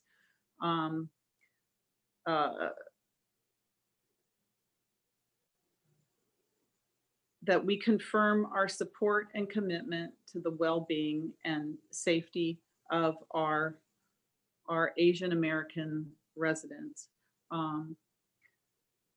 That we condemn racism, xenophobia, intolerance against Asian Americans and Pacific Islanders. That we denounce and will not tolerate hate crimes, hateful rhetoric, or hateful acts against Asian Americans and Pacific Islanders, and that we affirm our commitment to the safety and well-being of Asian American and Pacific Islander communities in combating violence and hate crimes targeting Asian Americans and Pacific Islanders. And that's you know the heart and soul of this resolution. That's what we're talking about tonight. And I think it's going to be the beginning of more actions that are going to be recommended by our task force. And I know there's people concerned about what happened with the lawsuit, but I think that, you know, there's plenty of time for you to apologize to whoever you want to apologize to. But right now, I want to affirm our commitment to the safety of our Asian American and Pacific Islander residents in the city of Santa Clara, that this kind of activity, any activity against them, will not be tolerated. So I'm going to go to members of the public now. We have a motion and a second. City Clerk, do we have any members of the public that would like to speak? Oh, and I want to, I understand that Neil Datar is here, who's also another member of the community, of the task force. So I want to give Neil a chance to introduce himself again and to speak. So Assistant City Clerk, do we have other members of, any members of the community that would like to speak on this? I seen, oh, I just got a hand up. Debbie Algieri. Okay, Debbie, go ahead, Debbie. And then if we can tee Neil up if he's here so that he can speak as well. Go ahead, Debbie. Thank you very much, Mayor. I kind of came in late to this discussion because I have a lot going on right now. But first of all, I would say I'd like to see Kevin Parks show his face on these meetings. You are all public figures, and I feel that it is important that the people that voted you into office see your face. So if you could, you know, make some changes and make sure that people are showing their face, that would be fine. I do agree we need to support our Asian community.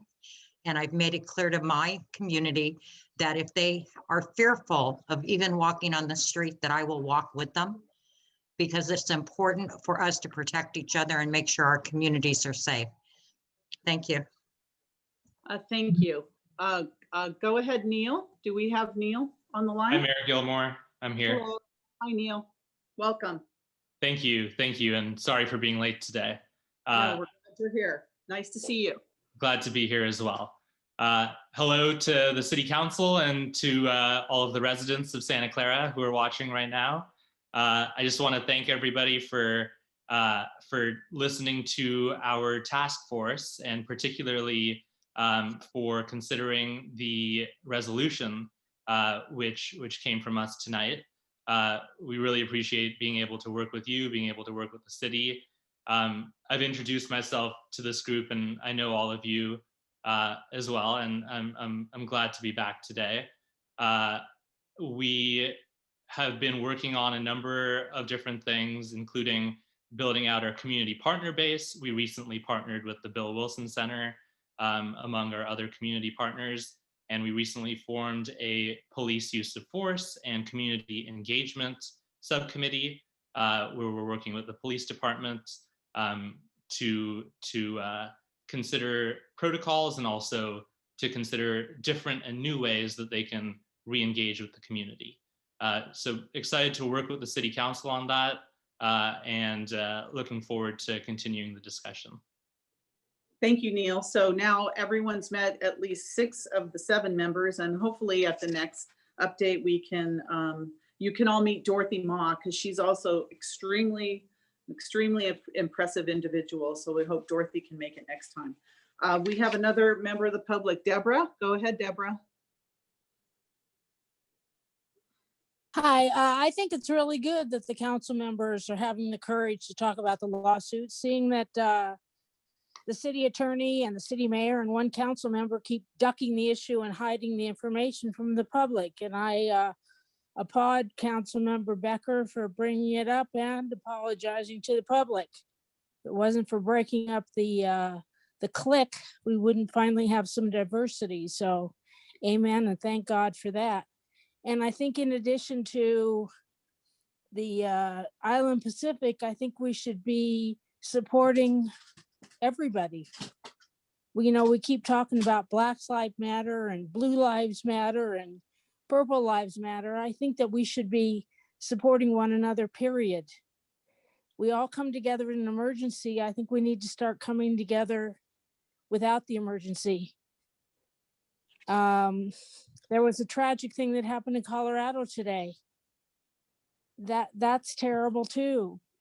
I think we need to start getting back to a community. Santa Clara's lost its community. And I'm hoping that in having regionally elected council members will have a chance to get that back and stop all the sniping and the backstabbing and the cliques that are going on within this council and within that chamber when it finally gets back to a chamber. So stop sniping at one another, for crying out loud, and act like adults instead of a bunch of kindergartners fighting over your sleeping mats. Thank you.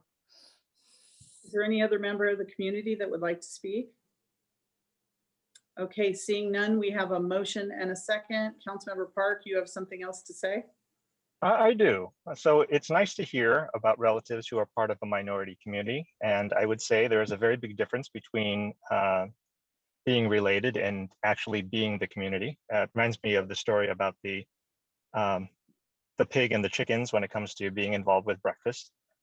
At the same time, to not acknowledge that the issues dealt with in the Seaview area lawsuit and the issues brought to light in the recent news are not related is ignorant of the views of the minorities for whom they are trying to speak. And I think that's the key, which is it's not about trying to address our individual opinions. It is about trying to address what the minority community feels. And I feel that the impact of the resolution can be strengthened not just by words, but by example. And that is what we're trying to do tonight. I think more than resolutions, actions, not just talk. And I would gladly work with the task force to address the community to come up with a clear city statement on the resolution of the Seaview area lawsuit. And again, I agree. I think that the Seaview area lawsuit is an indication of things. It's not the whole city. And the city, I am a minority person that I don't know that I have been, well, I'll leave it at that. I think that there are a lot of people who do feel differently. And I think that to not acknowledge and address that feeling within the community is a disservice to the people of Santa Clara in that group. Thank you. Okay, I want to thank the task force for bringing this forward. I know you have a lot of tough issues to deal with, and at least this is one that you brought forward something in a very timely manner, and I look forward to the continuing actions that Member Kanak is going to bring regarding this issue. I'm going to give you the last word, Andrew, if you'd like to say something before we vote, and I hope it will be a unanimous support for the resolution. Andrew, would you like to say anything? Yes, I thank you, Mayor and City Council again. I do think that actions speak louder than words, and as has been said many times, this is just the first of many actions.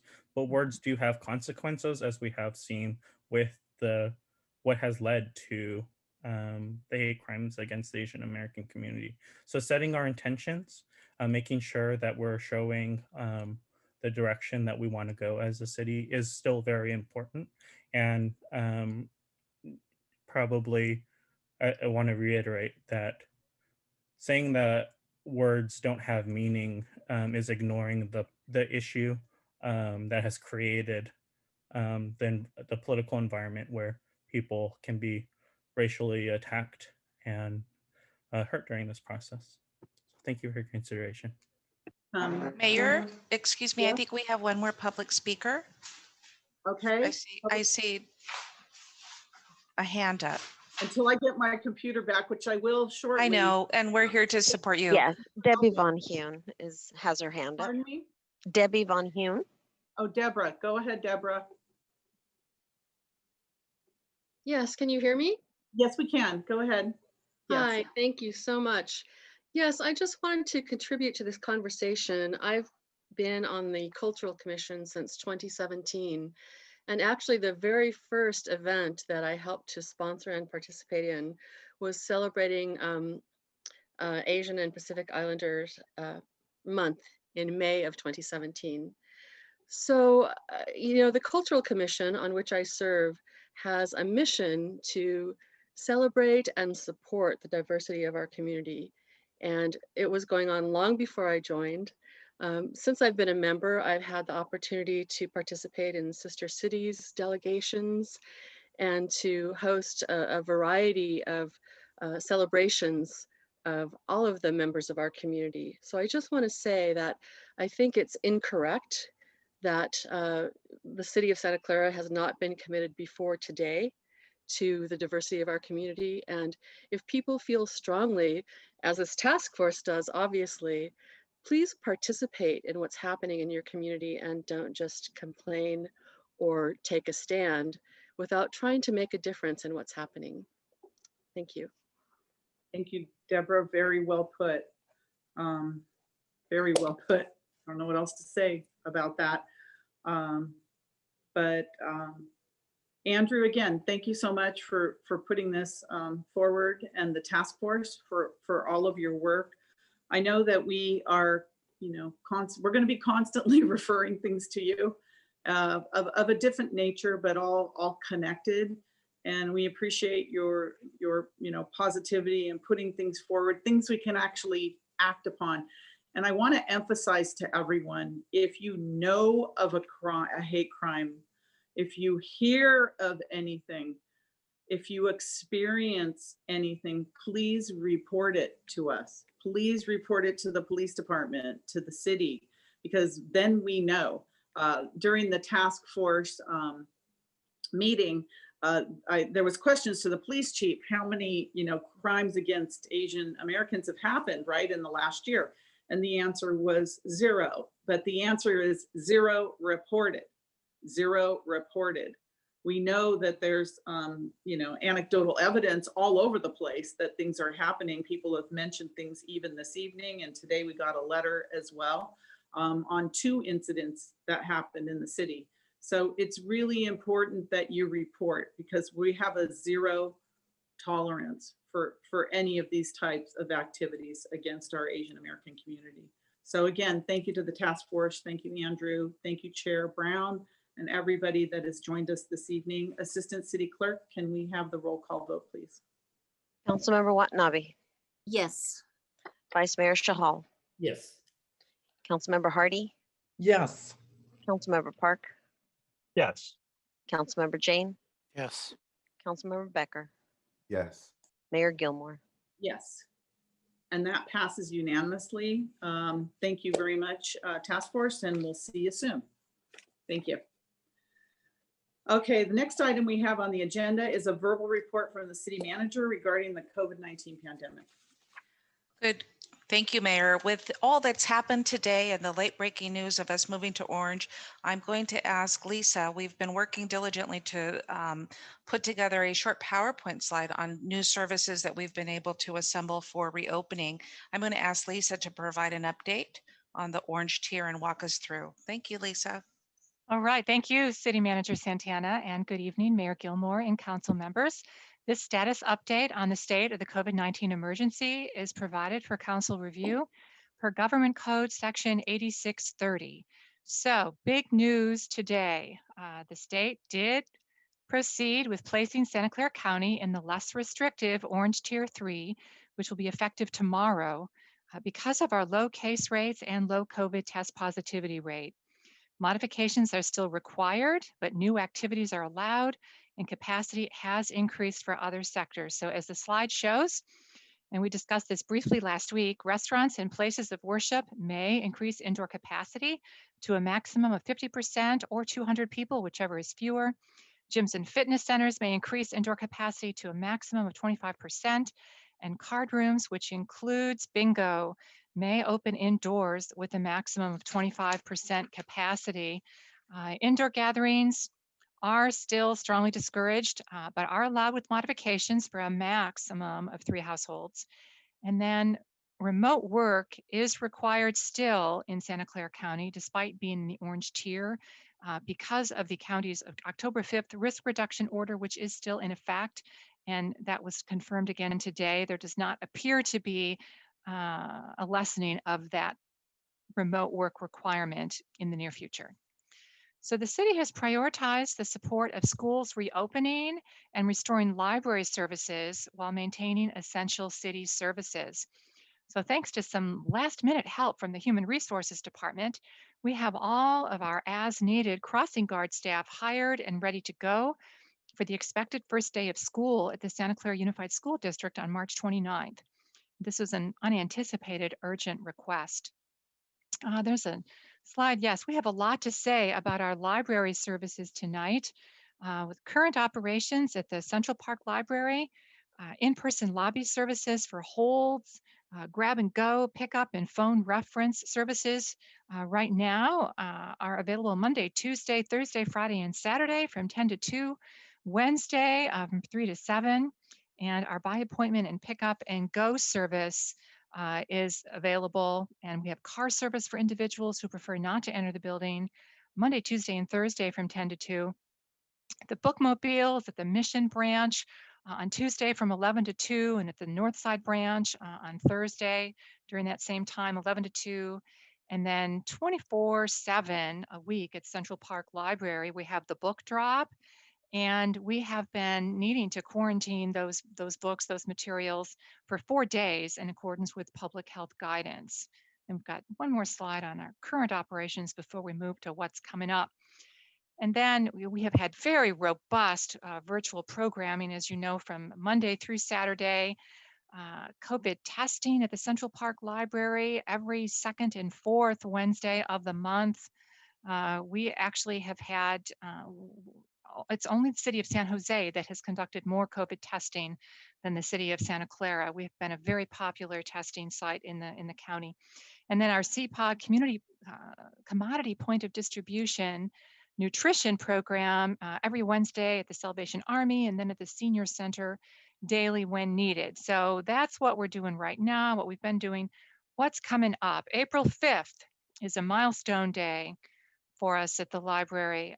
We will be continuing existing service levels at the Central Park Library, except for the pickup and go service, because staff are going to be redirected to reopen the branch libraries. So branches will open for pickup of hold materials and of grab and go bags of books for adults and children. Appointments will not be required, and the libraries will be open the following days and times. Mission branch, Monday 10 to 2, Tuesday 3 to 7, Wednesday 10 to 2, and at the North Side branch, Thursday 3 to 7, Friday 10 to 2, Saturday 10 to 2. And then the book drop will be available 24/7 at all 3 branches, but that 4-day quarantine will no longer be required. The public health guidance has changed, and now the 24-hour quarantine will be implemented. The bookmobile will be redirected to serve community sites, but library cards will be issued at all 3 sites. And then April 19th will be the next milestone day for library, and computer use and printing services at all 3 locations will be available by reservation and by walk-up. So will be available during lobby service open hours only, and those hours will vary by this different location. The number of computer stations will vary by site, but there is a minimum of 3 computer stations. The reservations will be for 30 minutes, and there will be pay for print machines available at each site. So the physical distancing requirements obviously will limit the one-on-one technical assistance for the computers. So what does all of this mean for our patrons? And we've got another slide to talk about that. It means that we will be restoring access to core library services. And then beginning on April 5th, the increase in in-person services will be from 32 hours to 56 hours per week. Service will be expanded to neighborhoods while maintaining critical COVID-19 support. Evening and Saturday hours are being added, and the bookmobile will be redirected to community sites. And then because of that shortage in the quarantine for our materials, there's faster circulation of materials that will be very welcome by everyone. And there'll be easier access to library cards for our new patrons. And then we're restoring access to public computers and printers. So we're just so pleased to finally be moving forward. One more slide. So the library remains committed to the health and safety of staff and of all of our customers. Staff will receive their all staff will receive their first vaccine dose by April 5th. Vaccines are very well underway. Most staff will be fully vaccinated by then. And then at the north side branch library, there's going to be an installation of solar panels that will limit additional expansion of services until the summer. But staff will continue to assess and adjust schedules based on public health orders and available resources. And outreach related to all of these changes will begin this week. So as always, we show the slide for the community to learn more about what's happening, sclibrary.org. I think everyone knows this by heart now. So please do see sclibrary.org for more information. So what is the impact of the orange tier on the Parks and Recreation Department? You may be wondering. Well, there's few changes really that we anticipate for city parks, recreation, and outdoor sports activities in the orange tier. And this is because many outdoor low contact, moderate contact, and high contact sports have been allowed with modifications and implementation of additional protocols. So what's new? This will be indoor low contact sports may resume, such as indoor gymnastics, physical training, and swimming. However, given facility capacity limits, staffing, and budget constraints, the senior center pool will remain closed. Senior swimmers can participate at the Warburton Pool and, when operational, the International Swim Center in Central Park. So another welcome change will be the resumption of reservations for outdoor group picnic facility use permits, and there will still be required health and safety protocols and some modifications for some time similar to outdoor dining. And so the website up on the screen, we just welcome everyone to please check that out. For additional information, santaclaraca.gov/parks and rec. And we have news on the Emergency Rental Assistance Program. I'm just so proud of our city with all the services we've provided. So phase 3 of the City of Santa Clara Emergency Rental Assistance Program will begin taking pre-applications for rent relief beginning April 5th through April 23rd. Applicants must be city residents, owe back rent, and have income of less than 80% of the area median income to apply. And then for details, the community can visit santaclaraca.gov/rent relief. So moving on to vaccination update. Everyone probably knows this. I think I might know it in my sleep by now. sccfreevax.org or 211. We still encourage the community to visit this site. It's updated all the time. The county's allotment of vaccine continues to be unclear for the next week or so. But the county reports they received a greater allotment last week, And vaccine allocations are expected to be greater in April and especially in May. County officials continue to work with the state and Blue Shield to address this. And that, I'll just add here to give a little bit of encouragement. Despite our challenges with the vaccine allocation, as of March 21st, so this is a couple days old, the percentage of our county residents who are 65 and older who have received at least one dose of vaccine is over 66%. The percentage of county residents who are 75 and older who have received at least one dose is over 69%. And really more than 1/3 of those 16 and older have received at least one dose in our county. So that is still really very encouraging news despite our vaccine allotment challenges. So moving on to COVID testing. Free COVID testing continues at the Central Park Library, and the county, as I've already shared, but the county really wants us to emphasize this in consideration of the variants that are circulating in the Bay Area, especially the UK variant and the South African variant. That particular variant's been in the news, and I've probably said enough about that, although just a couple of hours ago, there are still appointments available for tomorrow. So folks, please go ahead and sign up for tomorrow. Even people who have been vaccinated, the county is asking for those community members to also still continue with testing. So let's give you some data, and then we will wrap up this week's COVID update. Board of Supervisors met this afternoon. County Health Officer Dr. Sarah Cody said, well, obviously I'm sharing positive news about the orange tier. We should marry our celebratory mood with caution because we are not out of the woods and we still need to accelerate our vaccinations. But in giving a little bit more information, the orange tier case metric to meet is 1 case to 3.9 cases per 100,000. Our adjusted case rate is 2.8 cases per 100,000 of our population. So we're well below that 3.9. And our test positivity rate now for the 4th day is 1.2%, which actually meets the least restrictive yellow tier metric of less than 2%. Our case rates continue to go down in the low 100s today. 84 additional cases were reported. Hospitalizations continue to be very low, 13 additional hospitalizations today. I will share only 9% of our ICU patients are COVID patients across our county hospitals. So as you know, that's just really continuing to look better and better, but we're not out of the woods.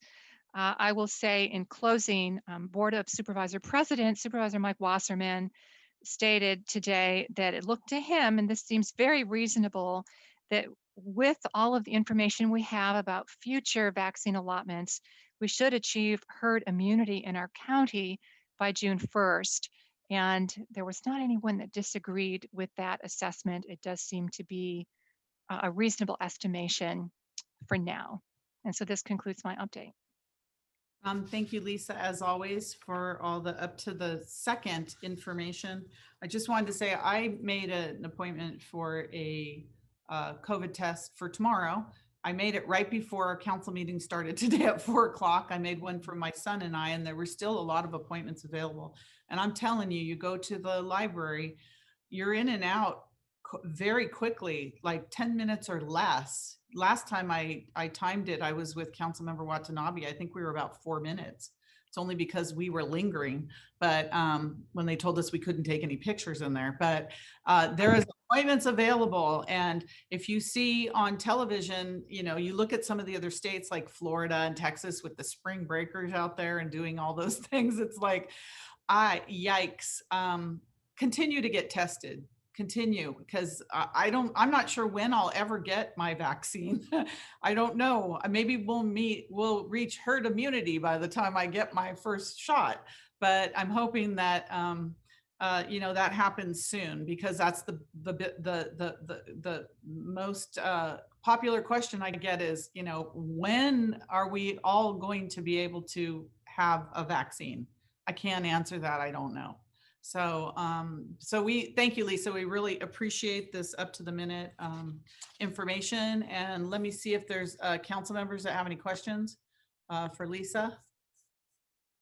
Let me figure this out now. I don't see any member of the public have any questions or comments? I don't see any hands, Mayor. Thank you very much. City Manager, did you have anything else to say on that? The only thing I was going to add is that the third round of rental assistance is funded by HUD dollars. And we do still have some discretionary dollars set aside to bring back a proposal for the council once we get through the state and federal programs. Okay, thank So you. we're still working on that issue. Councilmember Jane, you have your hand up. Yeah, I had a question. It seems to be very difficult to schedule an appointment for a vaccine. Is the county making any progress on that? It's like you have to go to every website individually for every location, and it'll say no vaccine, no vaccine. It's extremely frustrating, and you have to check every day. This is Lisa. Yes, thank you, Councilmember Jane, for that question. It is very frustrating. I mean, our hearts go out to the community. They did receive more vaccine allotment last week. They do expect to get more in April, as I said, even more so in May. The federal pharmacy program, they get their own allotments of vaccine. So, I wowould suggest for community members who are eligible, when you go to that sccfreevax.org, don't just go, to the county sites, go to the farm, check them all out. And it's true. I mean, what you're saying is absolutely correct. You've got to just check all the time. But I do know people that have been able to, to get in there, even when it didn't seem like it was going to happen. So I think it takes tenacity and patience, and I run out of things to say to try to just keep us all hanging in there a while longer. But it is frustrating. The county is also very frustrated because allotments of our vaccine were redirected to Southern California, a few weeks ago, because they were worse off than we are. So sorry, I can't offer more. Thank you, Vice Mayor. Thank you, Mayor. Thank you, Lisa, for the report. Touching the topic of vaccination. So yeah, I also want to highlight when so many of second vaccinations to be imparted to Kaiser members who were booked within the county Safari, basically, they were denied and they were asked to go to the Kaiser, and there was a lot of frustration I heard from many of these people who were to get the second vaccination, and Kaiser's was on hold for 1 hour. I don't know, they must be inundated with all the calls. So I think we want to convey this thing to the county, like how they can smoothen hold this vaccination implementation. There are some roadblocks on. I know they are trying to do their best, but we want to highlight these roadblocks or the issues for our community. Thank you. Thank you, Councilmember Park. Yes, I would like to second Councilmember Jane's frustration with the website, which is you have to pick a provider, then find out if there's anything near you. And I think it's much easier to just pick an area and then be given a list of providers grouped by provider, a list of sites that have the vaccine. That said, I would like to remind people that the closer you get to Santa Clara County, I feel like the higher the chances that they won't have any vaccine. But I've been able to help people get vaccine appointments. Lodi, Santa Cruz. I know it sounds really far, but Santa Cruz is actually a very nice trip. And if you can make a day trip out of it, there are lots of good places to go. But again, if you're willing to go outside of your area, it is possible to find vaccination sites. At the same time, again, it would be really nice if people could just pick an area and be given a list of sites that are giving vaccinations grouped by provider. And I think, if anyone's out there, I'd love to help you work on this. Thank you. Councilmember Watanabe. Thank you, Mayor. Yes, I was on a town hall call with Representative Rokana yesterday, and he heard, the frustrations of Santa Clara County, and I know that he was going to be looking into why there's such difficulty with us getting vaccinations, and was going to be following up with the governor if need be. But I will add, this afternoon, I just happened to look at the scfreevax.org webpage, and there were a ton of vaccines, and not at Levi's, but all over, the fairgrounds, all over the Bay Area. And a couple of people I knew that were looking to get vaccinated, I texted them right away and said, there's openings, get it now, because they were only listing like today and tomorrow. And I just looked now, everything is booked up again. So it's just, hit or miss. You just have to keep checking, but it'll happen. Thank you. Yeah, I think the problem is the supply, the supply. And when it comes in, it goes fast, boom. And so I had people that had signed up for vaccines a month from now. And then they just kept checking and checking. And now they're doing it this week. They got in because they were just constantly online checking day and night to get them.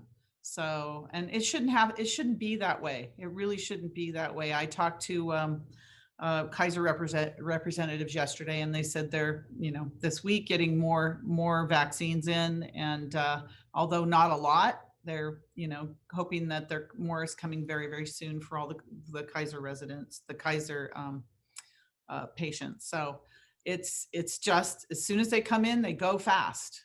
So it's persistence, and that's unfortunate that people have to drive far, out of the county, out of several counties to get the vaccine, because most people don't have the luxury to do that. So thank you very much, Lisa. I don't see any other comments or any members of the public. So thank you for that report.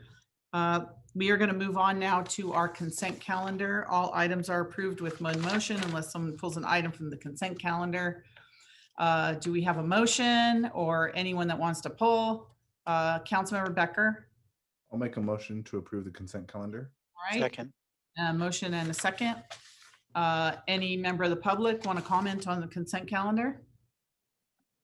I don't see any hands, Mayor. Assistant City Clerk, go ahead.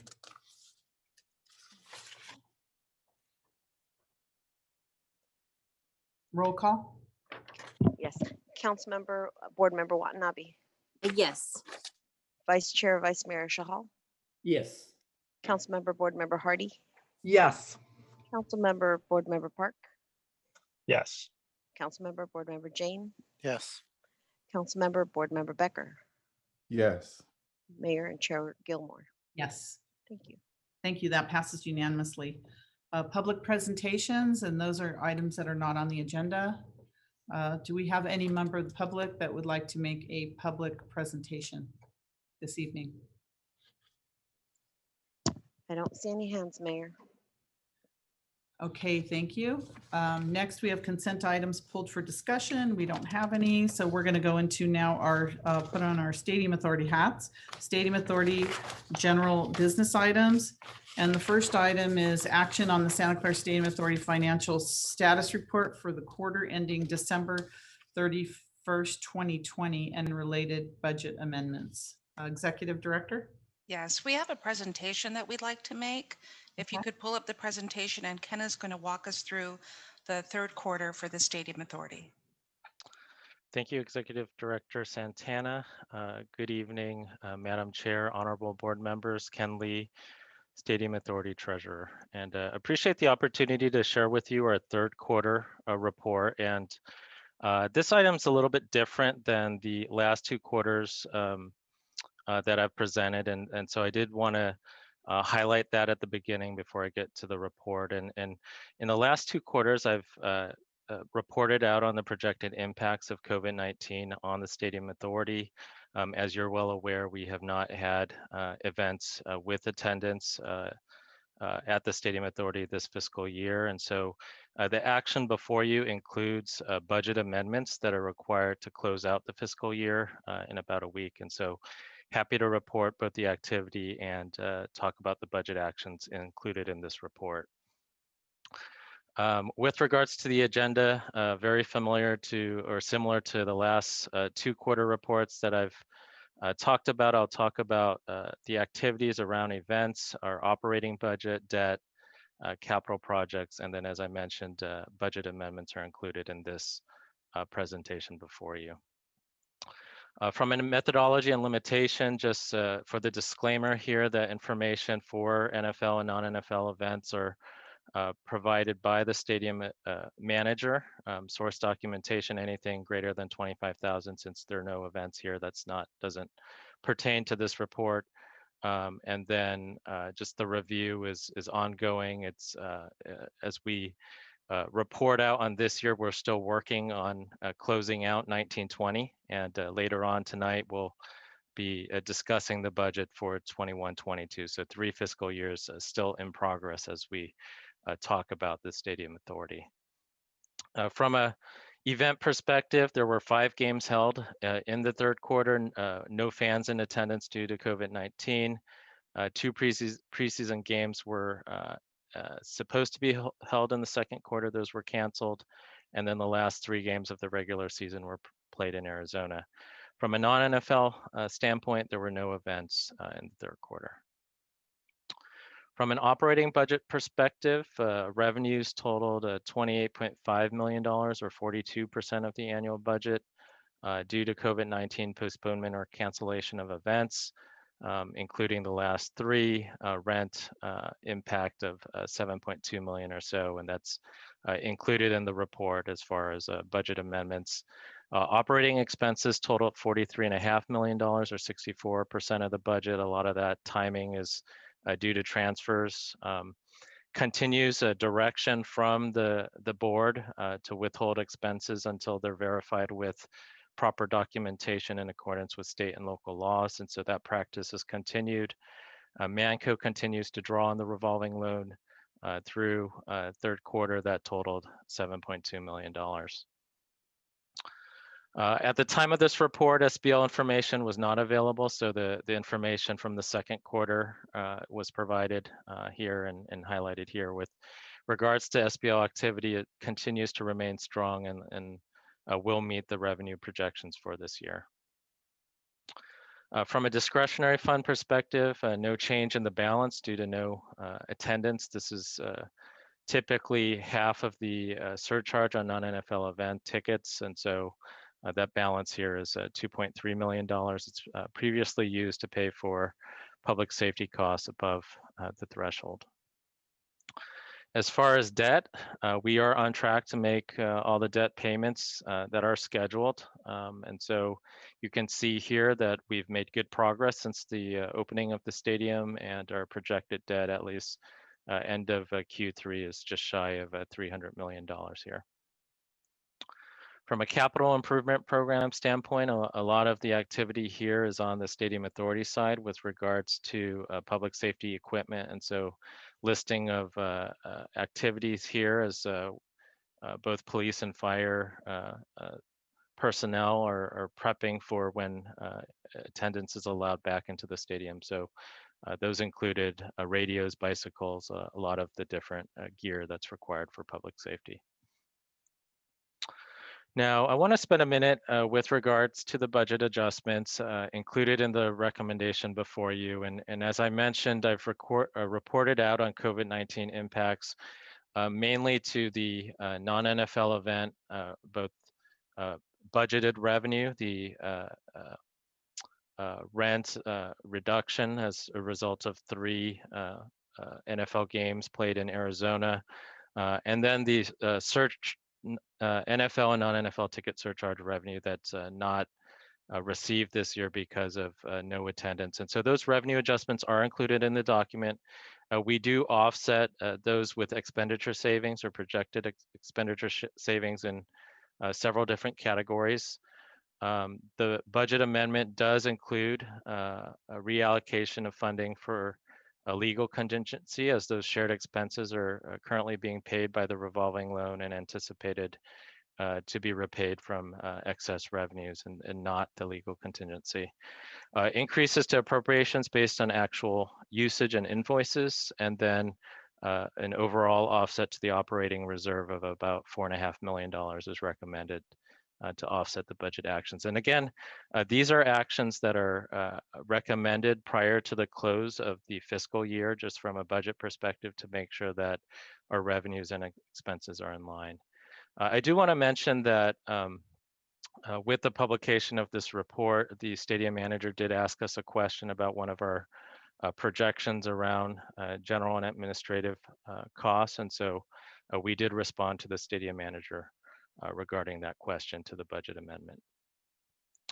And so with that, the recommendation here is to note and file the third quarter report for the Stadium Authority and approve budget amendments to fiscal year 2021 for the Santa Clara Stadium Authority budget. And I'm available for any questions you might have.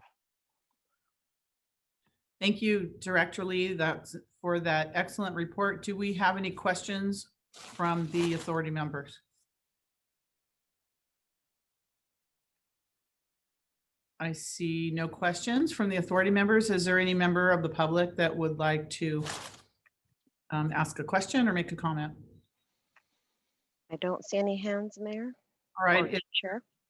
All right. Is there a motion to note and file this report? Is that Motion to file? Yep, that's what the recommendation is. okay? We have a motion to note and file.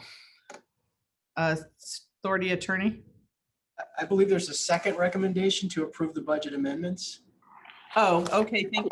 Is that correct? At the full staff recommendation. Treasurer? That's correct. That's correct. Note and file the Stadium Authority financial status report for the quarter ending December 31st and to approve the budget amendments. Is that all right with the maker of the motion? Yes. Is there a second to that? Second. Okay, we have Authority Member Hardy as a second. Any discussion on that? Okay, Authority Assistant Clerk. Roll call vote, please. Board Member Watanabe. Yes. Vice Chair Shahal. Yes. Board Member Hardy. Yes. Board Member Park. Yes. Board Member Jane. Yes. Board Member Becker. Yes. Chair Gilmore. Yes. Thank you. Thank you, and that passes unanimously. Next, we have action on the proposed Santa Clara Stadium Authority fiscal year 2021-22 budget, stadium operation and maintenance plan, and the 2021 marketing plan. I think we're right on time hearing this. We are. So before Treasurer Kenley gives the presentation that was largely provided at the study session, I just want to provide a little bit of background information just to put the recommendation into context. This is an effort that largely started with receipt of the stadium manager's proposals and documents at the end of January. From there, we were able to put a budget together and make a proposal to the Stadium Authority Board in study session, where we received your input and interest on areas to complete or to look into for fiscal year 21-22. We had the opportunity to meet and confer with the stadium manager and had what I would consider a productive meeting that allowed for us to put forward additional recommendations for the board's consideration. Particularly when you look at the 7-part recommendation, and Ken will be walking us through each of the components at the end of his presentation, I want to call out to your attention recommendation 5, which is a new recommendation, and it was based on discussion with the stadium manager on being eligible to receive funds that are not conflicted with either local regulations and or state laws regarding procurement, as well as that were pretty straightforward from a procurement perspective, for which the stadium manager thought that they could present compliant documents and we can just process them efficiently. I thought that was a good idea. We spoke to efficiencies, and so we added a recommendation that allows for just the delegated authority to provide both the budget amendments to shift the funds from the library, from the legal contingency over to the shared expenses so that we can release public funds. We also talked briefly about the marketing plan and the review of a third-party expert review the marketing plan and bring back to the board recommendations. There was general agreement, and so we went ahead and included that as well. And for that reason, we continue with the recommendation of no action on the marketing plan because it seems as though the board would benefit from additional information. We also, I personally included the recommendation item number 2 because I take seriously the standard of care and acknowledge from just the data itself that there has not been an investment in repair and maintenance on the stadium.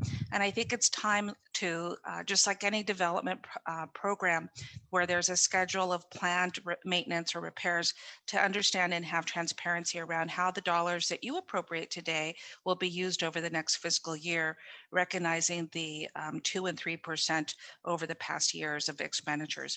So with that, I just wanted to walk through some of the basics of the revised recommendation, show that it is directly reflecting input received at this study session, as well as the meet and confer process. So Ken, I'm going to hand over the presentation to you, and we're available for questions at the end of the presentation. Thank you, Great. Executive Director.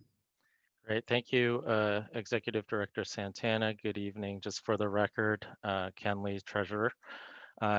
Appreciate the opportunity to talk about another Stadium Authority item here, this time 2122. And as the Executive Director mentioned, many of the slides included in here are similar to what I presented 2 weeks ago. And just for the public's knowledge, I'll be presenting on many of the same items here. So here's the agenda to talk through. I will review again that standard of care, fiduciary responsibility, and then talk about again the schedule and an update from the 2 weeks ago, the study session that we did have, and incorporate feedback from the board. I will dive into some of the details of the budget. There's a lot of attachments and a long report that's included in the packet before you. Provide an update on both the marketing plan and what we call the SOMP, or Stadium Operations Management Plan. Provide some detail on the meet and confer meeting that we did have with the stadium manager last week, and then talk through the alternatives and recommendation. And so from a standard of care, just a reminder in the management agreement that the stadium manager is required to exercise prudence, commercially reasonable good faith efforts in managing the stadium, maintain a quality NFL and multi-purpose public sport, public assembly facility to a standard of quality comparable to other facilities, control manager operating expenses, stadium authority operating expenses, and then maximize operating revenue. Just as a definition, general definition here around fiduciary responsibility, a reminder that the stadium manager here was hired to represent the stadium authority with regards to the finances, including all the costs and all the revenues in the budget before you, and being bound both legally and ethically to act on our best interest. From a budget development standpoint, the timeline here to get to today's action, which includes a public hearing to approve the budget, including the debt and capital portion of the budget. It was a lot of work that started with a submittal by Stadium Authority staff to the stadium manager late last year, and I wanted to recognize all the staff involved in getting that together to today. And so this is a work effort that has crossed a number of months and a couple fiscal years, and so happy to present the budget to you today. The item before you, the attachment number 1, includes several sections, including Executive Director's transmittal letter that highlights a lot of the trends and a lot of the issues facing the Stadium Authority. It talks about the organization of the Stadium Authority, general information, provides a year in review, and then gets into some of the numbers around the operating budget, and that includes our general and administrative budget for the Stadium Authority, the shared expense budget for the stadium manager, projected payments for our debt, capital investments, both in the public safety equipment as well as the facility itself, and provides an update of the work plan. The report before you does include 10 attachments as well. I mentioned the budget itself. Item 2 and 3 includes both the documents, presentations that were provided 2 weeks ago as part of the study session. Item 4 is a public safety budget that's included in the action before you that's provided by the stadium manager working with both our police and fire departments. 5 and 6 are policies around the stadium authority. 7 includes questions and responses and follow-up questions and follow-up responses through the back and forth with our stadium manager. Item 8, marketing plan questions that were provided to the stadium manager. And then 9 includes a letter that I had sent to the stadium manager regarding non-NFL documentation from 1920. I know that in my presentation 2 weeks ago, there was reference to some of the items in that letter. So I wanted to provide that to the board for reference. And then item 10 includes responses to the board's question from the study sessions on both March 9th and March 10th. So during the study session, the board did provide valuable feedback and asked pertinent questions both to the budget and also to the marketing plan, and that's included in this report. The executive director, the Stadium Authority Council, and I met with the stadium manager and the representatives on March 16th to meet and confer on areas of disagreement listed here. Those included shared expense review, and I want to say that I did offer to come down and review documents every month so that we could comply with the board's direction to review backup documentation prior to release of payment. We did talk about the CapEx project and then general and administrative costs, including the large increase, which is primarily around litigation costs or projected litigation costs for the Stadium Authority. Some of the key issues that were highlighted 2 weeks ago, I just want to touch on several of them around capital projects. Continues to be of concern with regards to completing the projects. I mentioned the dollar level of projects that are being carried over from one year to the next. We've asked for a procurement plan and how those projects would be completed, and in order to anticipate the workload that would come forward, and we have yet to receive that. And so it is recommended that the board direct the stadium manager to present a procurement plan and schedule that would be informative of how those projects would be completed. Around the Stadium Authority general and administrative budget, the proposed budget totals $5.1 million. Almost half of that is related to legal costs associated with litigation. The stadium manager did request a reduction of those costs to $3 million, and based on Measure J that restricts the use of those city funds, it's recommended here that the $5.1 million is included in the budget, and part of our recommendation includes direction to the stadium manager to submit to the trust a budget of that level.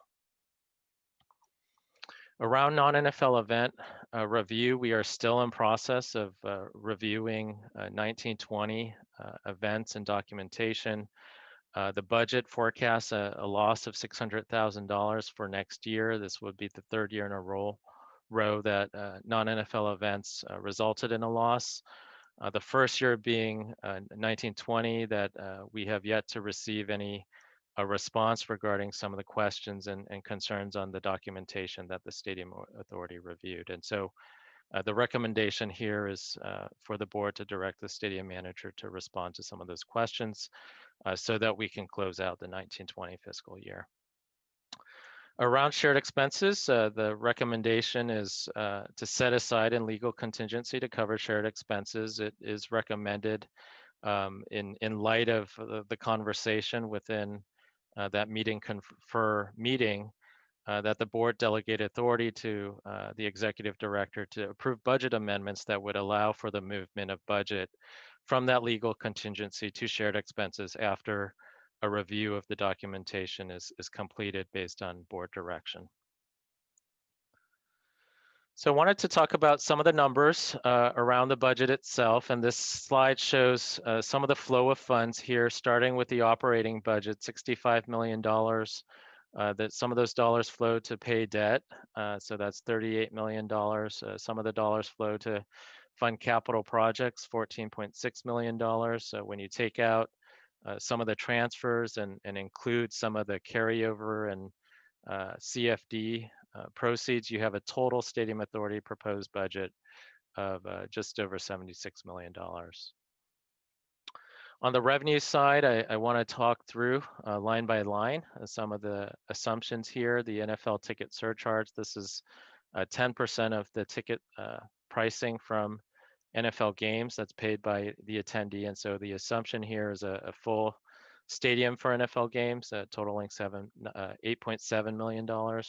SBL proceeds, as those continue to get paid through either resales or the payment plan, projected revenues here of 23.7.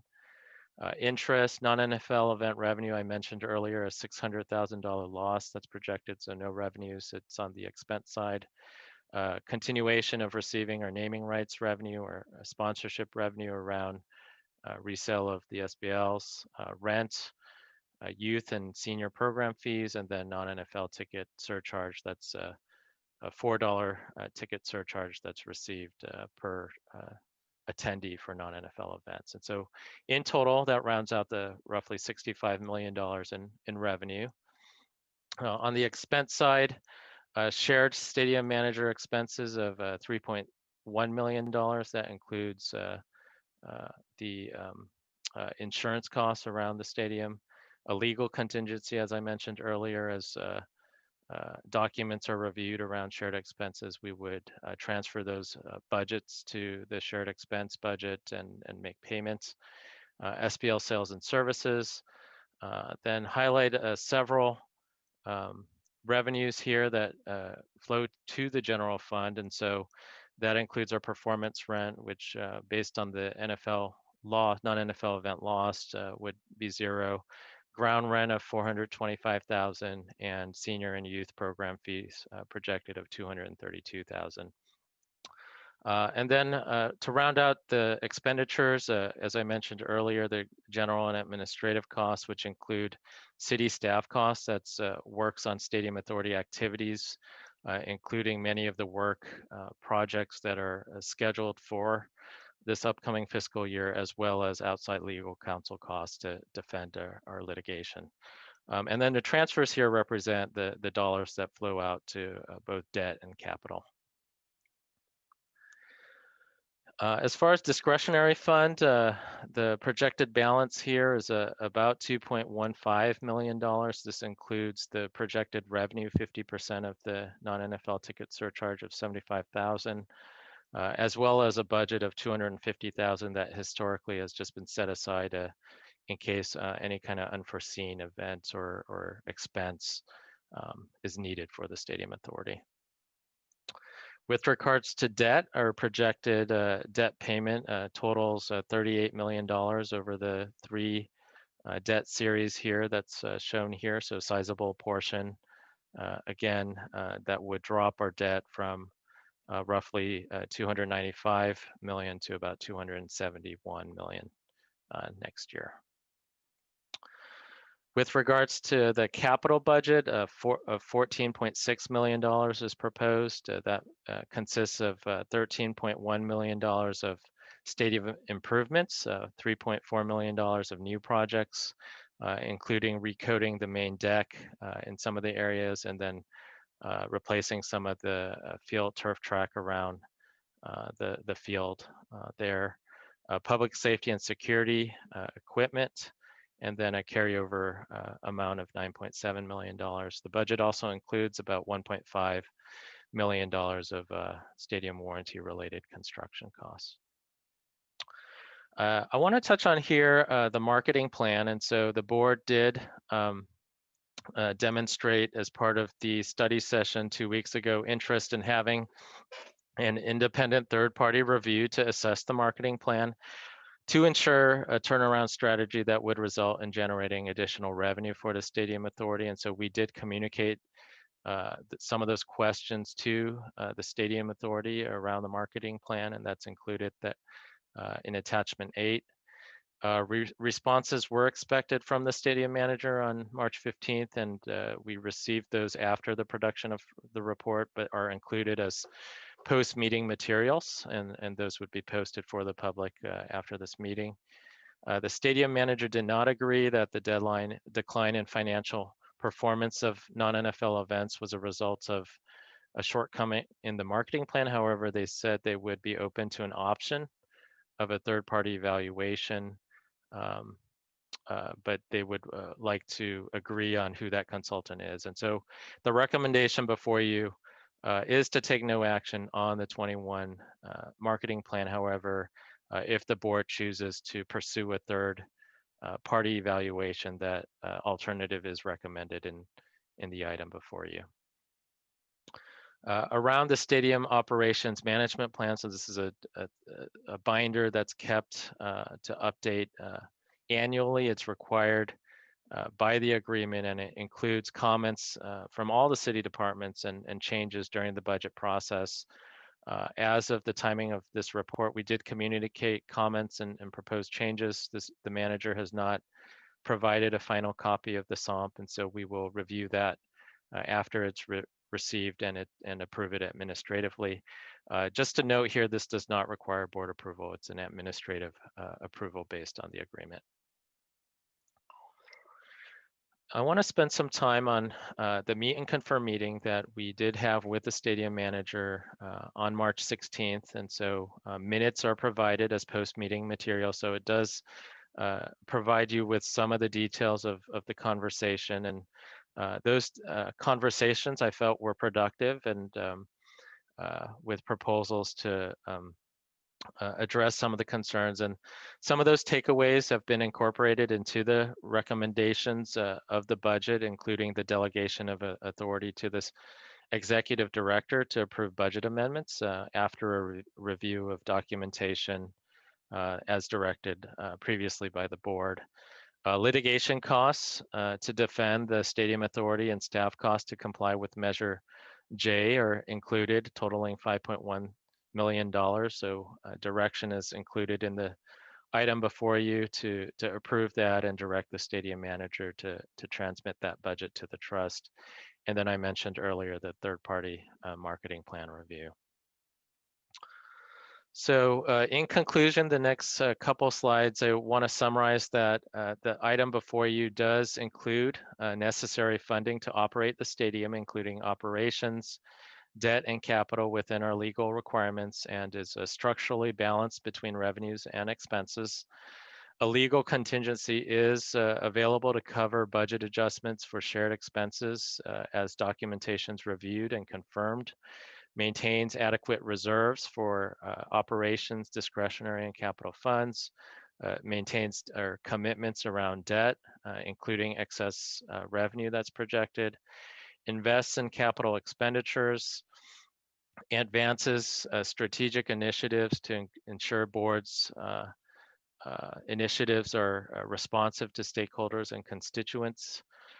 The marketing plan is not recommended for approval because there's no turnaround strategy. I did talk about the third-party review. That's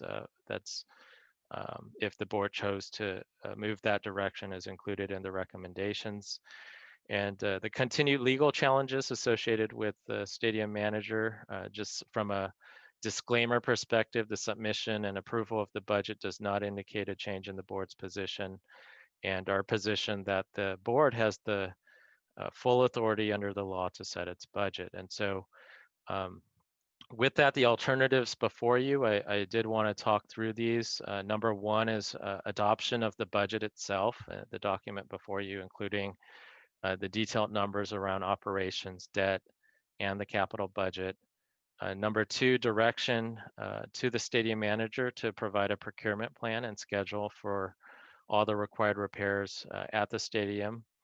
Number three, direction to the stadium manager to submit the budget to the trust that's inclusive of the G&A costs that are required under Measure J, and to defend the litigation against the stadium authority for totaling $5.1 million. Direct the stadium manager to respond to questions outlined in my letter that's included in the attachment so that we can close out fiscal year 1920. Delegate authority to the executive director to approve budget amendments that move legal contingency to shared expenses after a review of documentation that's based on prior board direction. Number 6, take no action on the marketing plan. Number 7, if the board were to pursue an independent third-party consultant review to assess the marketing plan, delegate authority to the executive director to conduct a competitive request for proposal for a consultant, enter into that agreement, and approve any budget amendment that would be associated with that action. And staff would report back on all those actions on a quarterly basis. Or 8, any other action deemed appropriate by the board. And so the recommendation before you includes items 1 through 7 that I talked about earlier.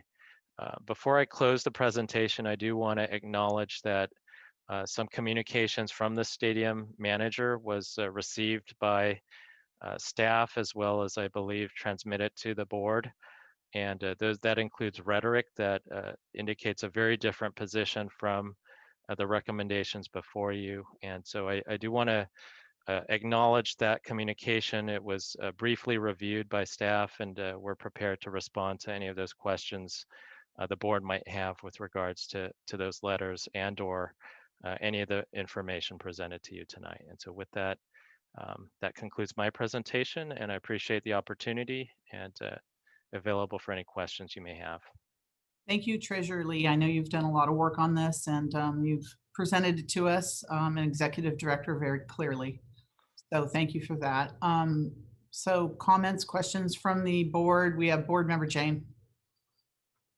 Yeah, Director Lee, I was confused about numbers 6 and 7. Isn't directing a third party taking action on the marketing plan? I'm not exactly sure what you're asking for there. Are you recommending that we adopt number 7? Under the agreement, both parties need to agree on the marketing plan as submitted by the stadium manager. And so number 6 is specific to what the stadium manager has presented. So we're just asking to table it. And number 7 is directly related to receiving third-party consultant review that we can bring back to the board and hear from the expert opinion on what's good about the marketing plan and what are some areas that could be improved. So my question is, how much will that third-party review cost and how long will it take? So we would need to do a competitive RFP process, enter into a contract and establish the services. And that's what the recommendation to expedite the process, we are asking for that delegated authority. And so I guess my question is that if we're waiting for a third-party review, are we not marketing the stadium at all to events? Or what happens there? They will still continue with their normal recruitment and booking of events, as they have in the past, with the board not taking any action on the marketing plans.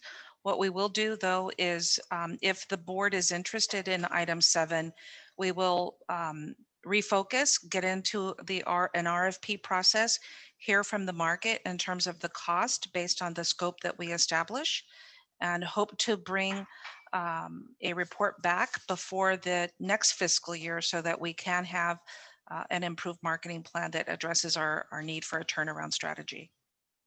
Okay, I just wanted to be very clear because, we're moving into the orange tier.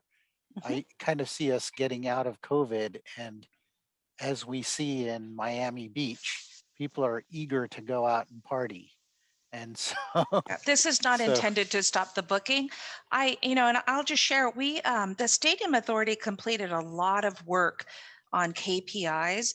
So, and we provided it to the stadium manager, so we can even provide the consultant for starting with a review of our KPIs to see from an expert opinion what would work and what could be put aside. So there are pieces already that just over the years that we've accumulated that can certainly help with seeking their input and hitting a better balance on this on a marketing plan. Okay, thank you. Thank you. Authority Member Hardy. Yes, I wanted to make certain I was really clear about the contingency legal costs. I thought it went by a little fast, but I thought it said 8.1 and then I see a 5.1. So was that difference of 3 million? Is that what we're setting aside for costs that we don't know about yet? I wanted to be real clear. And what was the answer back to the concern that there was no, and this may be for Deanna rather than for Ken, but our concern that there was not a lot of capital expenditures for costs going out. What was the answer to that? Thank you. I'll start with the first question and then just work my way through. The 5.1 is a reflection of the Stadium Authority's G&A, our administrative budget, of which included in that is a portion of just under $3 million for legal services. So that's what the 5.1 is comprised of. The roughly above 8 million, which has been placed in the legal contingency, is a reflection of the increment or portion of shared expenses that the stadium manager has been unable to provide supporting documentation to release public funds. If you recall, a couple of years ago, the Stadium Authority Board took a unanimous action. I believe Councilmember Mahan wasn't present, but otherwise, based on the facts that had been presented, the board took a unanimous action to only release public funds when there was evidence of compliance with state laws, proper procurement, and proper supporting documentation. And so we've been implementing that by still budgeting for those expenditures, placing them in a legal contingency so that when the stadium manager is able to provide the information, then we can release the public funds. And so on top of that, we have released some like baseline funds, if you will, for insurance cost, utilities, SBL marketing, and cost associated with SBLs. But that's what the reference is to that 8 million is. It's part of the Stadium Authority budget, but it does need to demonstrate compliance with procurement, contracts, and proper accounting. Thank you. And the meet and confer was this. That's correct. I forgot the third one that fast. So we did raise, as we have over several years, concern with the inability to demonstrate compliance or knowledge of procurement and compliance with state laws. We did raise for them again, what would at some point, when are we going to get a procurement plan? It's come up almost at every monthly and quarterly meeting.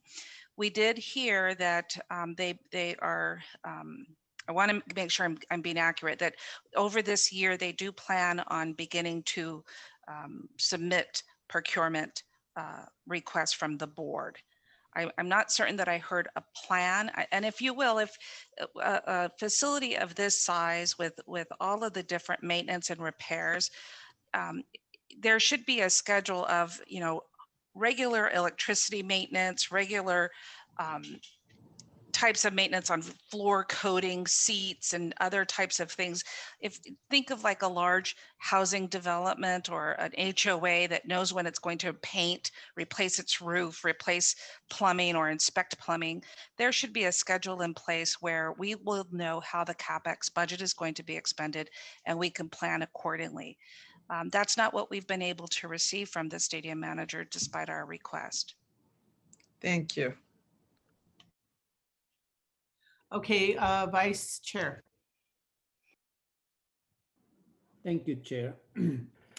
A couple of questions. A question surrounding the G&A $5.1 million. I know that includes both litigation as well as G&A expenses for the board, basically. So I think we should separate those two because litigation, we already clubbed together with the 8.1 million, which we have giving, or we could make a separate heading for that basically, because litigation itself is separate.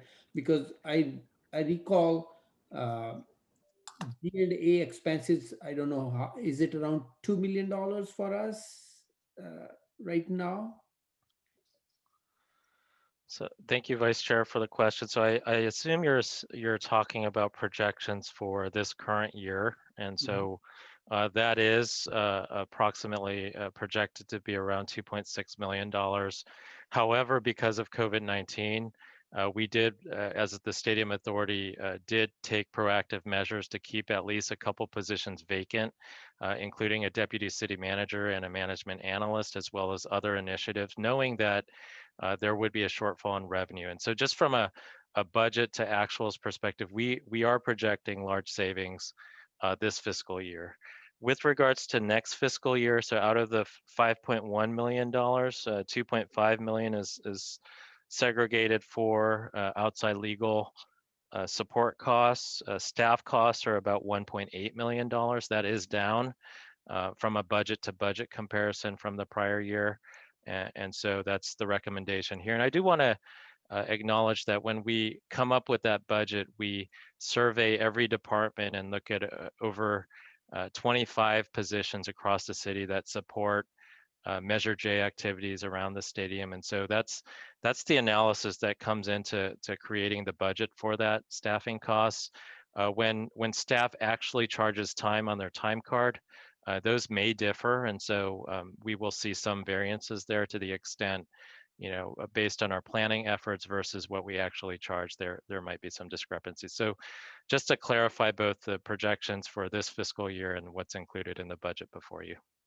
And if I may ask, how are our G&A budgeted numbers versus Stadium Authority's own G&A expenses budgeted by them, which is included in the budget, basically?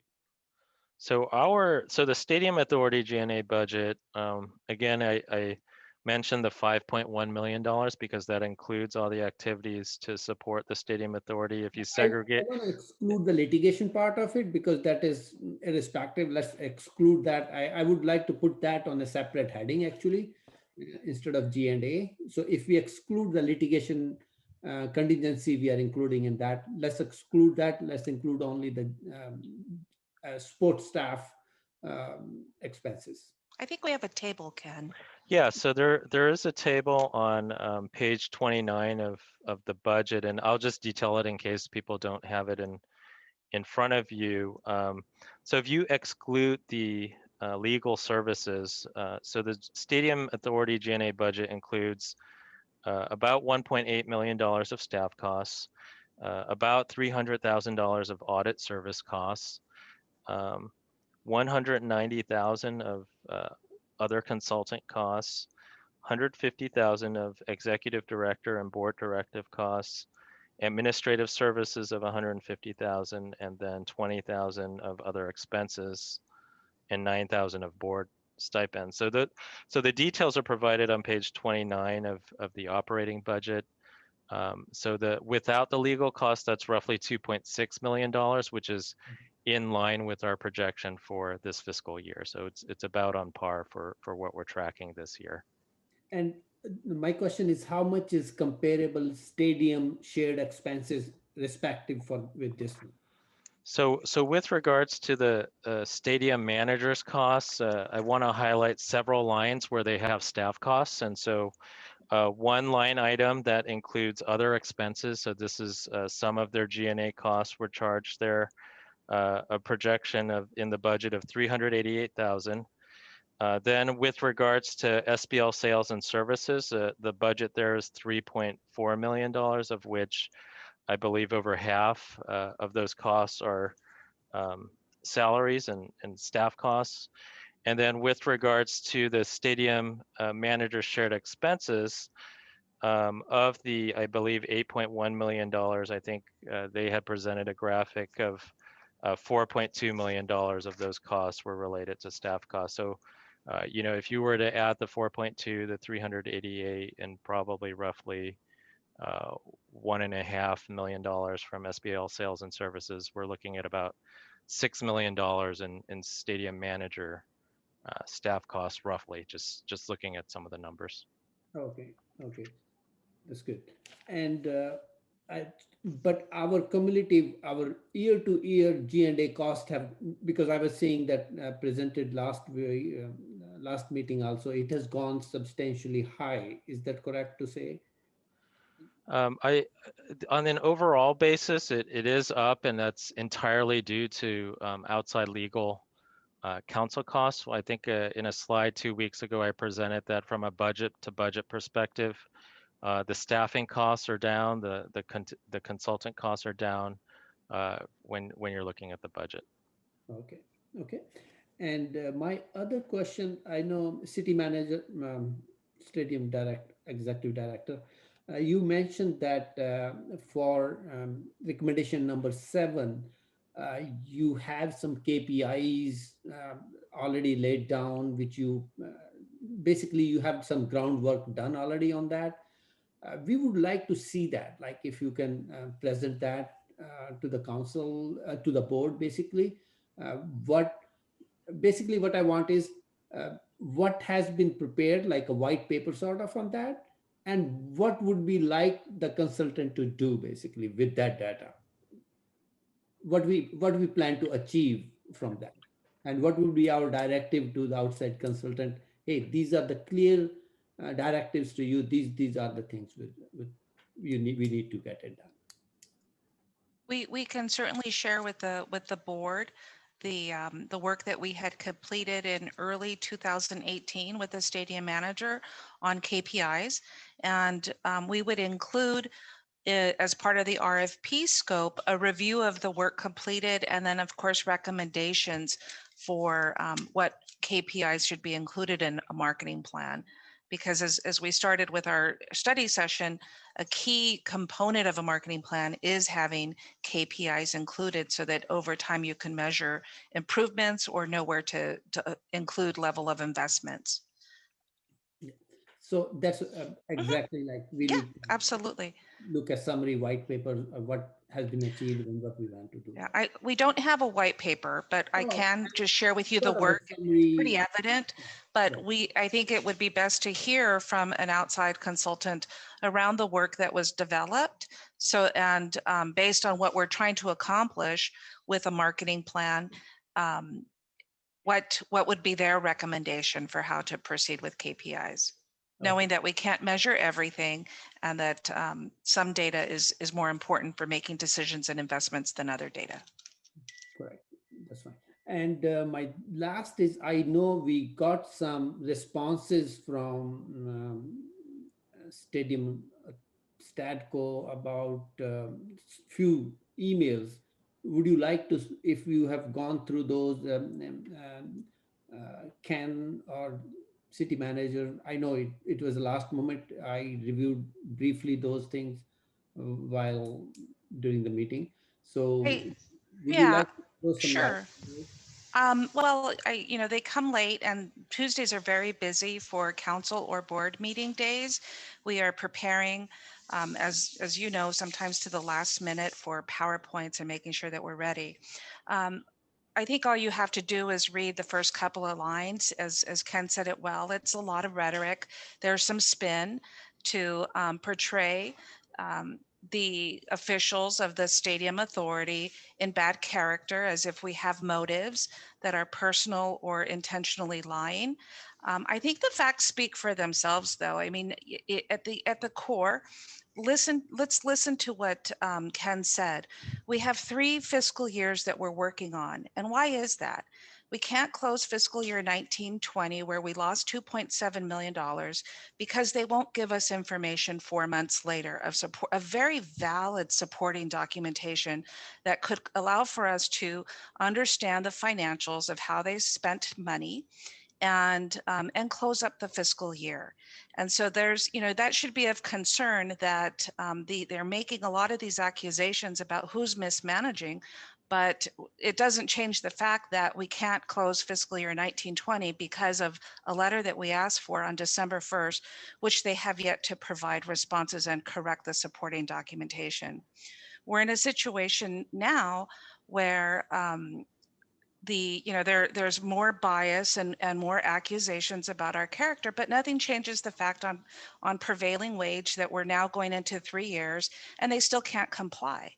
And it's evidence in their inability to expend capital budget. 2 or 3% is very telling when in previous years they were doing much higher levels of expenditure, but it came at a cost of breaking the state laws. And there's resistance or reluctance to complete Form 700s for issues of self-conflicts, of which we've already surfaced with the council, as well as for this year, the meta message that you receive is let's defund the ability for the Stadium Authority to represent itself in litigation. Let's defund the staffing resources that we know have been needed to identify and surface these issues. And in turn, with defunding, it results in less accountability. And let's now give them in their letter the public dollars that they feel should be distributed without question or validation, which is our role, when in fact the evidence that the board approved at the time unanimously has gotten worse, not better. So any action, and I thought that's why the recommendation for recommendation 5 was very reasonable based on a discussion with the Stadium Managers Council, and that clearly there is some basic level of procurement which they should be able to legally complete, which could allow for us to release funds, such as uniforms that came up, and some other types of services.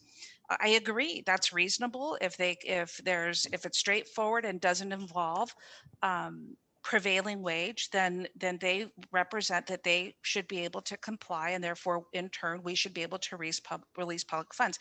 That's all we've ever asked for.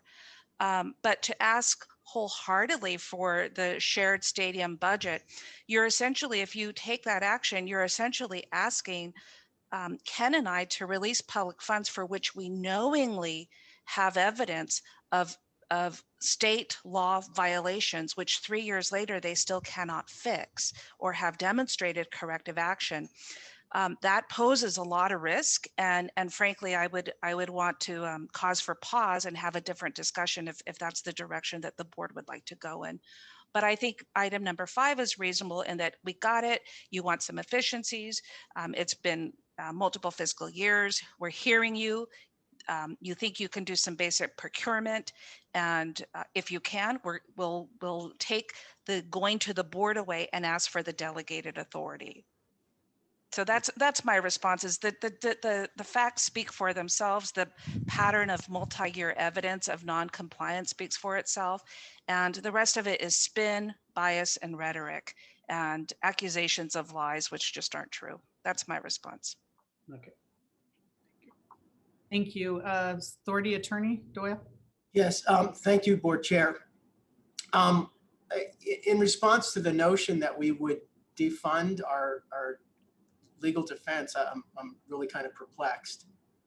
I have a legal ethical duty to defend the Stadium Authority as its counsel. And you as the board have a fiduciary responsibility to defend the Stadium Authority, and that involves outside counsel when we're sued. So I don't understand the idea of suggesting that we remove legal defense budget from the Stadium Authority budget. I just don't understand that, and I would suggest that you legally don't have authority to do that. I also feel that if you look at the minutes, we did touch on that at the meet and confer. And I don't want to misrepresent the stadium manager's words that he used, and I know Mr. Fong is on the line, but it seemed as if there was acknowledgement of the, I guess for my use of my own term, the inappropriateness of asking to remove the litigation funds. And those are my words. Those are not words that he used. But I think as a stadium authority staff that were there when we debriefed, it seemed pretty much that we all heard the same thing, and was not their intention, or is not. They understood that would not be appropriate. And if I may add, I'm not sure whether a city attorney's notion came from defunding. I was only asking to put under a separate 2 different heads so that we know what is the litigation part of it and what is the G&A part of it. That's it. I was not asking to eliminate. Just want a clarification. I was not asking. I think we could certainly change the title of the contingency for clarity. That's a great idea. That's what I was asking. Yeah, thank you. Authority Member Watanabe. Thank you, Chair. I've got a couple of questions and just comments. Executive Director, regarding number 5, regarding delegating authority to the Executive Director to approve budget amendments, do you have an idea of what kind of contract do you envision that would be needing approval by you? So we know that the one contract that came up was the use of uniforms, and there's many ways, and I even provided a recommendation for them to look at some of the recent SVP staff reports that have been issued, where the council has approved multiple contracts at once in a 2 or 3 page report with the contracts attached.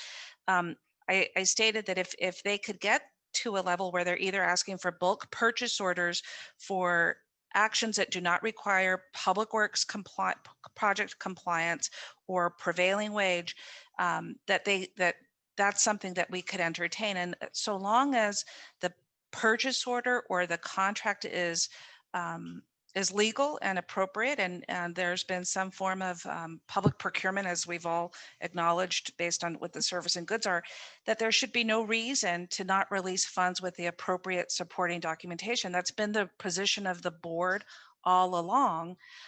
What I think is good about this recommendation is it does take the staff work out of having them to prepare a staff report. It does take some delay out, and happy to report out. I think we even included that in the report, as part of the quarterly fiscal report, any activity that we have taken within that delegated authority. If that's the final approval of the board, we can do that. But these would not be state prevailing wage contracts. Those would come to the board, and if the trend continues, I'm not certain that we'll get that far this year, but they did express an interest in wanting to start presenting items in larger contracts for stadium authority action to release public funds. And I think that's a reasonable action that cuts out some of the quote unquote bureaucracy and allows for us to maintain the essence of the action that got us into this directive. Okay, yeah, exactly. And regarding number 7, about the independent third-party consultant, if we were to go approve this recommendation, would that would the fees to pay for this, would it come out of the stadium authority budget? We have, as Ken just went through on page 29, we have proposed budget for unanticipated board directives. So if you look at the executive director and board directives, there's 150,000. It doesn't mean that this will cost that, but just to anticipate board directives, we did put a dollar plug there of 150,000. So there would already be budget that we could draw down from that line item. And I agree. I mean, I remember in 2018 when you put together KPIs to look at, you know, events that had taken place and comparing them. I mean, I understand, but at the same time, I mean, how I feel about this is that once again, you know, the stadium authority, the executive director, our staff is taking on the responsibility of teaching the stadium manager how to run a stadium that they were supposed to have already known how to run, and that getting an independent third-party consultant now that we have budgeted for, but that's still coming out of our funds to pay for something that should already have been known how to do. Am I correct? I don't disagree. I Yeah. think at this point it's, you know, I believe that a turnaround strategy is an obvious approach and is very clearly needed. And with all of the other due diligence in areas, this is an area where we really need to benefit from getting to a higher level of agreement on the marketing plan so that we can once and for all put this, you know, this has been a multi-year thing, and I think it's time to make the move and get this checked off to understand which direction we're trying to go in and how do we measure performance and success and get on one page. And I think that would be a huge step towards progress. Well, again, I mean, it's one of the reasons why we voted to take the stadium management agreement away from the stadium management. But at the same time, it's still costing the stadium authority money in the meantime, and we're not making any revenue based on what was presented to us tonight. So, I mean, I understand what you're saying, Executive Director, but at the same time, this is not how it should be done. We should, at this point in time, we should be way ahead of the game and understand and know what works and what doesn't work, but it doesn't seem to be happening. And then number two, I just, again, I have a question regarding the procurement plan. What do we think are the chances of receiving this? I mean, how long have we waited again? So you don't have to answer the question, but because I think we're going to be waiting a while like everything else. I just think it's important that the board take formal action. I've expressed that that I have been asking for it at almost every monthly meeting and at the quarterly meetings. It's well documented in the minutes on our agendas. And clearly it's for whatever reasons, it helps us with managing our workload. If there's a big bubble of contracts that they plan on bringing through, we can lighten the agendas, balance the agendas out, and make room for them. If there's board action, as well as we can anticipate when items will be received for us to either review through our multiple departments and certainly prepare for staff reports. So it's a planning document as well. Right. And I know collaboration is a word that they use when they talk about procurement. This is part of collaboration, is let's get on the same page. Let's understand what the schedule is so that if we're needed, that we are available. I'm hoping that there is an acknowledgement of how important procurement is for the standard of care, and through the board's support of this request, that there will be some movement. Okay. Okay, that's all I have. Thank you again, Executive Director. And thank you also, Kenley. Thank you. Authority Member Jane. So I see item number 7 is like getting a second opinion for a doctor's diagnosis. So I do have a question about number 4. And I see this letter, and there are a lot of things in this letter. And would these have been covered by an audit? Like we do an annual audit. Would an annual audit cover these items? Because we do require that every year. And then the second is that Director Lee had talked about going over there every month. And so would he be able to kind of do an informal audit of, some of these, kind of like an audit doesn't check everything. It does sort of a spot check of a certain number of things to ensure that there's compliance and good processes. Thank you, Board Member Jane, for the question. And so I want to point out a couple of things. And so my letter included some questions around non-NFL event costs. And so I'm happy to look at any kind of documentation that's provided to us from a non-NFL documentation standpoint. I just want to highlight the timing of when we received that.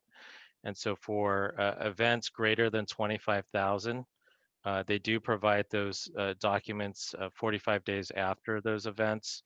But as far as a full review of all the activities with regards to non-NFL events, that we don't receive the documents until 3 to 6 months after the end of the fiscal year.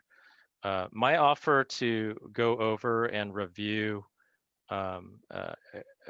expenses or audit, informal audit on a monthly basis was an effort to respond to shared stadium manager expenses where the board has directed that I review backup documentation in order to release payment. And so I would be happy to review any documents that are provided by the stadium manager, whether they're shared expenses or non-NFL event expenses, that in order to release payment and comply with board direction.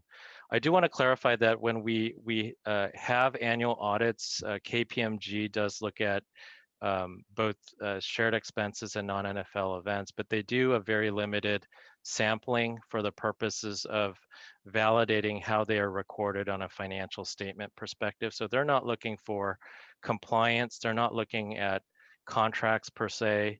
And so it's a much more detailed review when it comes to looking at the backup, the contracts, and how they were procured. We did hire JS Held to look at non-NFL event review. So he did look at the first 3 years of operations. My letter here with regards to 1920 non-NFL events were not part of that scope. We hope to increase that scope to cover that. So in the meantime, from an audit perspective, it's really limited to a financial statement sampling that KPMG does, and with regards to compliance and some of the other reviews of appropriateness that's done by Stadium Authority staff. But isn't that generally accepted procedure to do a sampling audit and not check every single item? That's right, and we do sample as well. But I think what's different with regards to KPMG is they're looking at it from a sampling and booking on the financial statement. There's a separate scope that would be required for an auditor to review compliance and contracts and do analysis as far as trends from year to year. That's the type of analysis JS Held has done for us in the past, which is a much deeper look at some of the documentations. And so when Stadium Authority staff look at documentation, for example, the 1920 shared expense review documentation that my staff is still in progress of doing, we sampled, I believe it was over 200 items that comprise of the majority of expenses, but we're not looking at every item because, with regards to the transactions for shared expenses, it's literally thousands and thousands of records that we receive very late in order to do that review. But we do sample it. It is practice, best practice. There is a difference with regards to what KPMG does for our financial statements versus a more in-depth review that JS Held has, for example, done in the past for us. Thank you. Okay, I don't see any other hands. I think we have a Manco representative here. Is it Mr. Fong? Is there someone from Manco? Hi, Mayor Gilmore. This is Jeff Fong with the 49ers. I have a brief presentation that I would like to run through. Okay, go ahead. Thank you.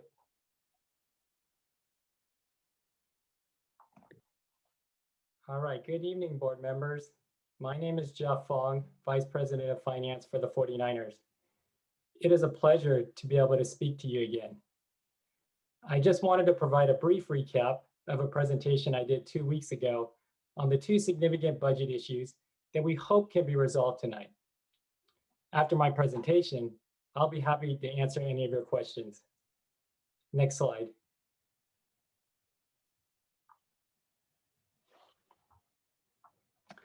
The 2 significant disagreements between the city staff and the stadium manager are on the expense side of your budget.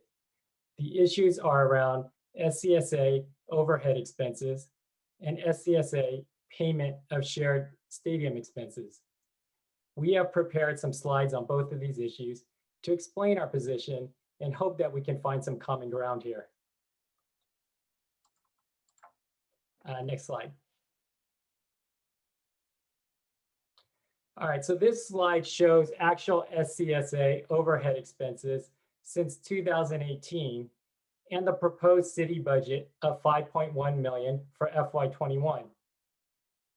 The proposed budget amount is a 116% increase since FY19, the last year we had a full slate of stadium events. The proposed FY21 budget is broken down by city staff, 1.8 million for city staff, 800K for consulting, and 2.5 million for outside legal services.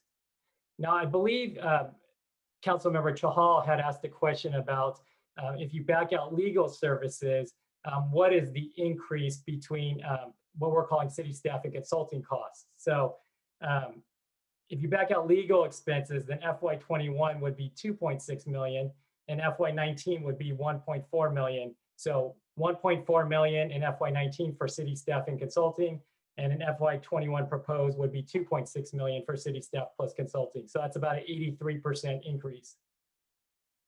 Next slide, please. So let's start with focusing on the 1.8 million of city staff salaries portion of the SCSA overhead budget. So what this slide highlights is the 800,000 increase in proposed city staff time since FY19, which is an 80% increase. On the side, we have noted the departments where the growth is coming from, including a 44% increase in city manager department, 134% increase in finance, and 89% in city attorney department. Increasing staff costs by 80% during the pandemic seems fiscally irresponsible to us. Next slide, please. Okay, let me go over the layout of this slide, which shows more details on the city staffing costs that we looked at in total on the previous slide. First, we have broken down the history of the staff charges over the past 3 years in the first 3 columns, FY18, FY19, and FY20. And in the 4th column, you see the FY21 proposal of 1.8 million at the bottom in gray. You can also see the 80% increase since FY19 that we saw on the previous slide. So a few things I want to point out to you. At the top, you see some of your existing staff in red is charging more to the SCSA since FY18. For example, you see the city attorney costs have grown 280% over the past 3 years, and the city manager has grown 98% over the same period. In the lower part of the chart, in yellow, you can see the headcount additions over the past few years. For example, you see a proposal to hire management analysts, city manager department to manage SBLs at an annual rate to the SCSA of 195,000. Lastly, the city staff says that this is only 6.7 full-time equivalents. But it is important to recognize that based on a budget of 1.8 million, that translates to 265,000 per FTE. And my point here is that these are some fairly expensive employees charging time to the SCSA. And again, these salaries are overhead costs. These people don't actually work at the stadium, they work at City Hall. Next slide, please. So now you may be thinking, how does the city staffing cost compared to the stadium manager's other G&A staffing costs, which is the most apples to apples comparison of overhead costs, because this is overhead costs to overhead costs. We're excluding like the people who are operating the stadium, such as our SBL and sales and service team, who's basically selling and bringing in revenue and collecting all the dollars from past sales. So on this slide, you can see the side-by-side comparison since FY18 with the city staff charges in red and the stadium manager's other G&A staffing costs in green. Overall, stadium manager's proposed FY21 staff budget is down 26% compared to 2019, going from 387K to 288K, while the SCSA's proposed FY21 staff budget is up 80%, going from 984K to 1.8 million. The other thing you see is that the stadium manager's staff costs actually decline in FY20 versus FY19 because we are managing our expenses during the pandemic and are only projected to increase slightly in 2021. Next slide, please. Now let's focus on the outside legal services, which is another big component of the SCSA overhead budget. So on top of the 1.8 million for city staff, the staff has proposed an outside legal budget of 2.5 million, which I expect is almost entirely on outside litigators. You have spent 2.5 million on legal services in the past 3 years, and your staff is proposing to spend another 2.5 million next year, nearly all of it devoted to fighting with the 49ers over a variety of disputes. And as I said 2 weeks ago, it seems to us that we should both be committing to collaboration rather than escalating litigation, especially now that the pandemic has changed the revenue landscape of the live entertainment industry. Next slide, please. So in the budget we have submitted, we have reduced the staff request from 5.1 million to 3 million for FY21. We arrived at the number by taking the 2019 actuals and growing it at 12% per year, which is the forecasted growth from FY19 to after FY20.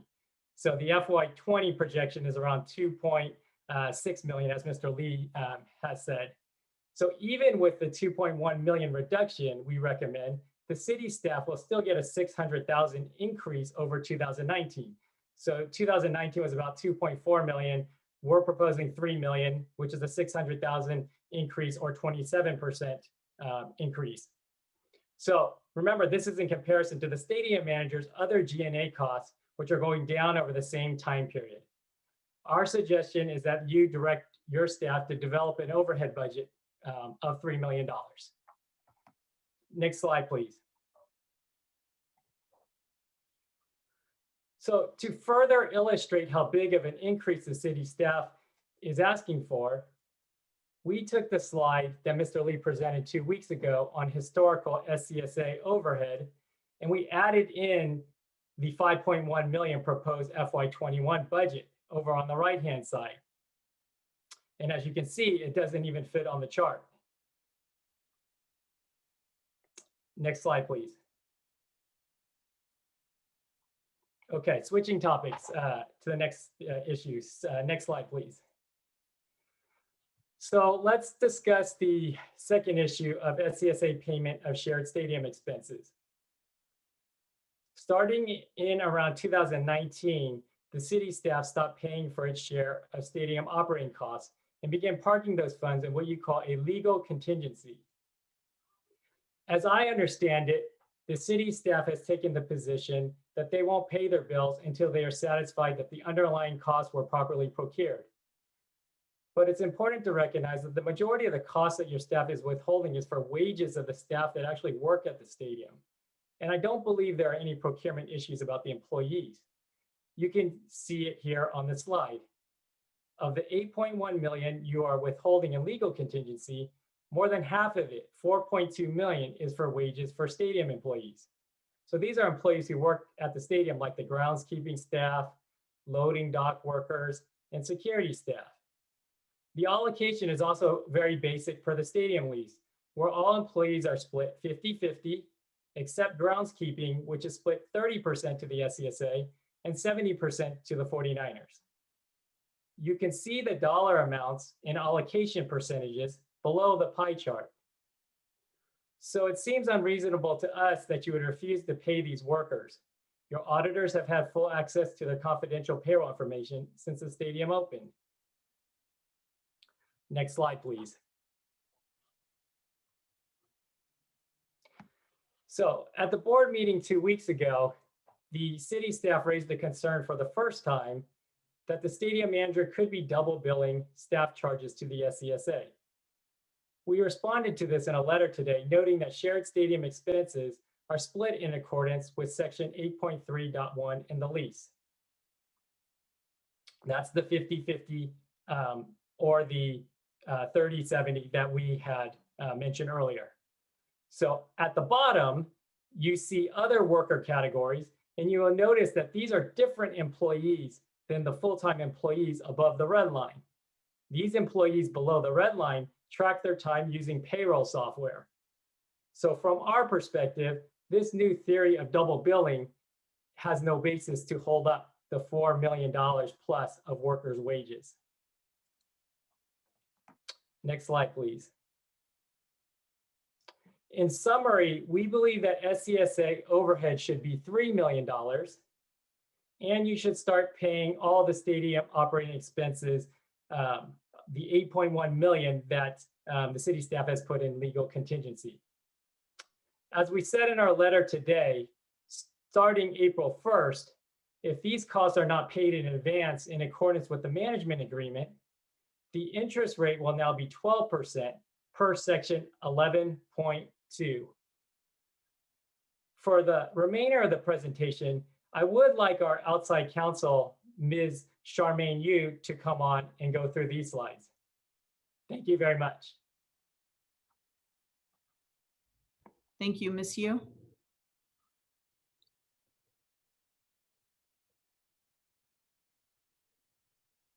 Charmaine Yu, are you on? Hello, are you able to hear me? We can hear you now. Go ahead, Ms. Yu. Okay, great. Thank you so much. Good evening. My name is Charmaine Yu. I'm an attorney with Cobblins, Patch, Duffy, and Bass.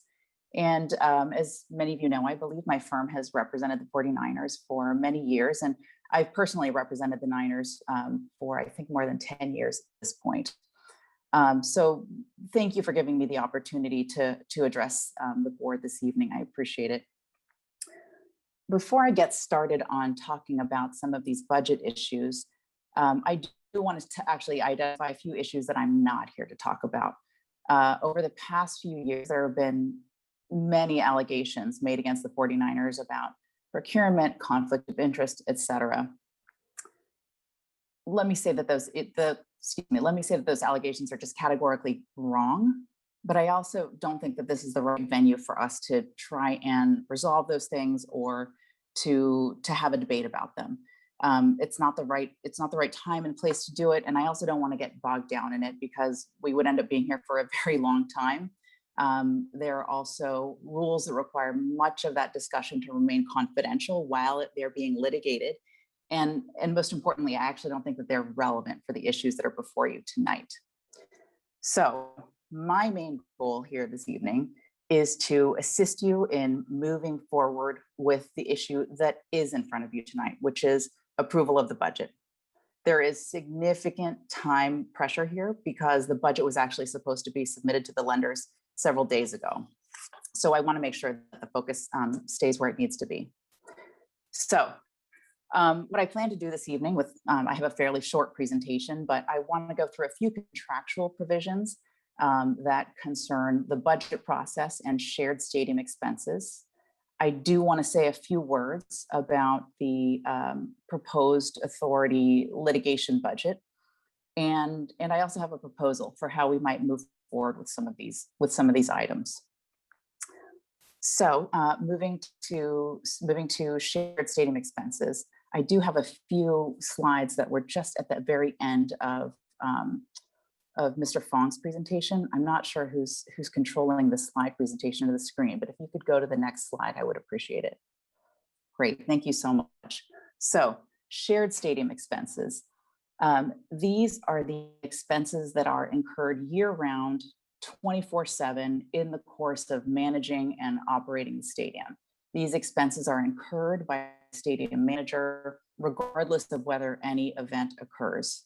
So you can see here that section 8.1 provides the definition of shared stadium expenses, and it says that they are basically the expenses incurred in operating, managing, and maintaining the premises, which basically refers to the stadium. Then section 8.1.1 gives a bit more definition and detail about one component of shared stadium expenses. And they are the day-to-day expenses of operating the premises. And you'll see that there is that highlighted language down at the bottom that it says that these day-to-day expenses include the cost of cleaning, sweeping, repairs, landscaping, security. And then the last portion of it says, as well as the salaries and other compensation paid to the stadium manager's employees who are engaged in providing or supervising any of those services. The $4.2 million shared stadium expense staffing budget that is part of stadium manager's proposed budget includes approximately 45 full-time employees that do the work that's being discussed there in section 8.1.1. These are the employees who actually manage the maintenance, repair, and replacement of these stadium systems like climate control, electrical, waste, water, and others. And they also manage all of the operations, manage all the operations like engineering, janitorial, groundskeeping, security, all of these necessary services that have to be provided at the stadium, regardless of whether any event is actually occurring. Because these services are provided to both Stadco and the authority doesn't pay 100% of these employees' salary and compensation. The lease actually sets a very specific allocation of this compensation. So can I go to my next slide?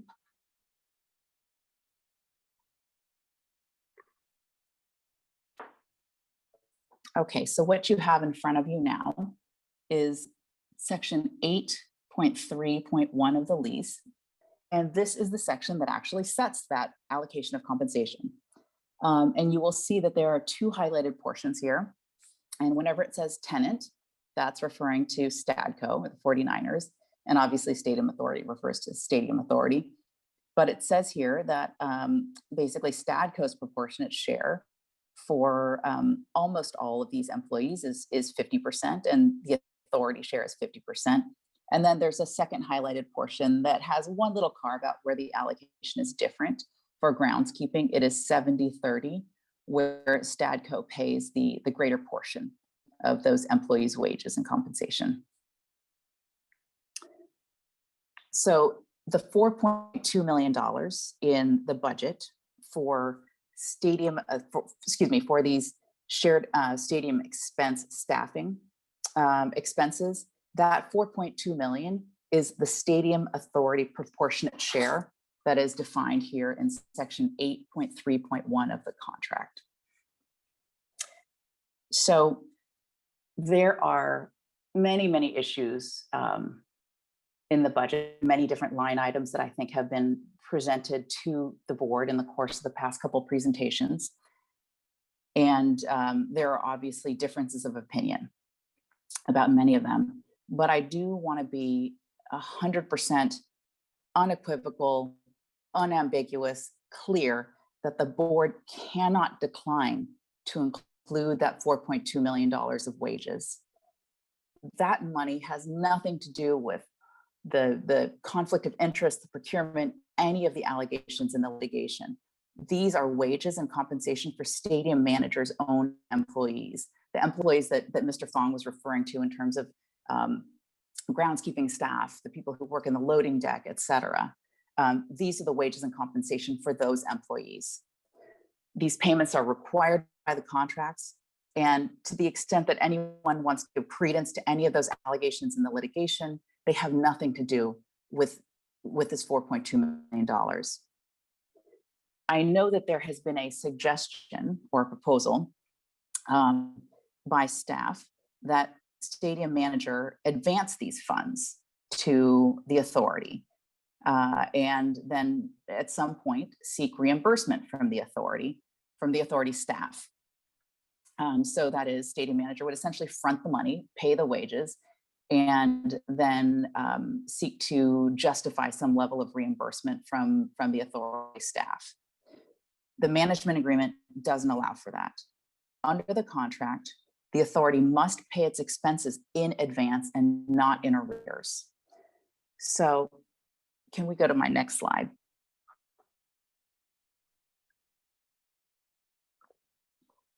So this is a contract provision from the management agreement. Section 5.5, and I think you can see the purpose of this section right in the title there that's highlighted. The title of this section is "No Obligation of the Stadium Manager to Advance Funds."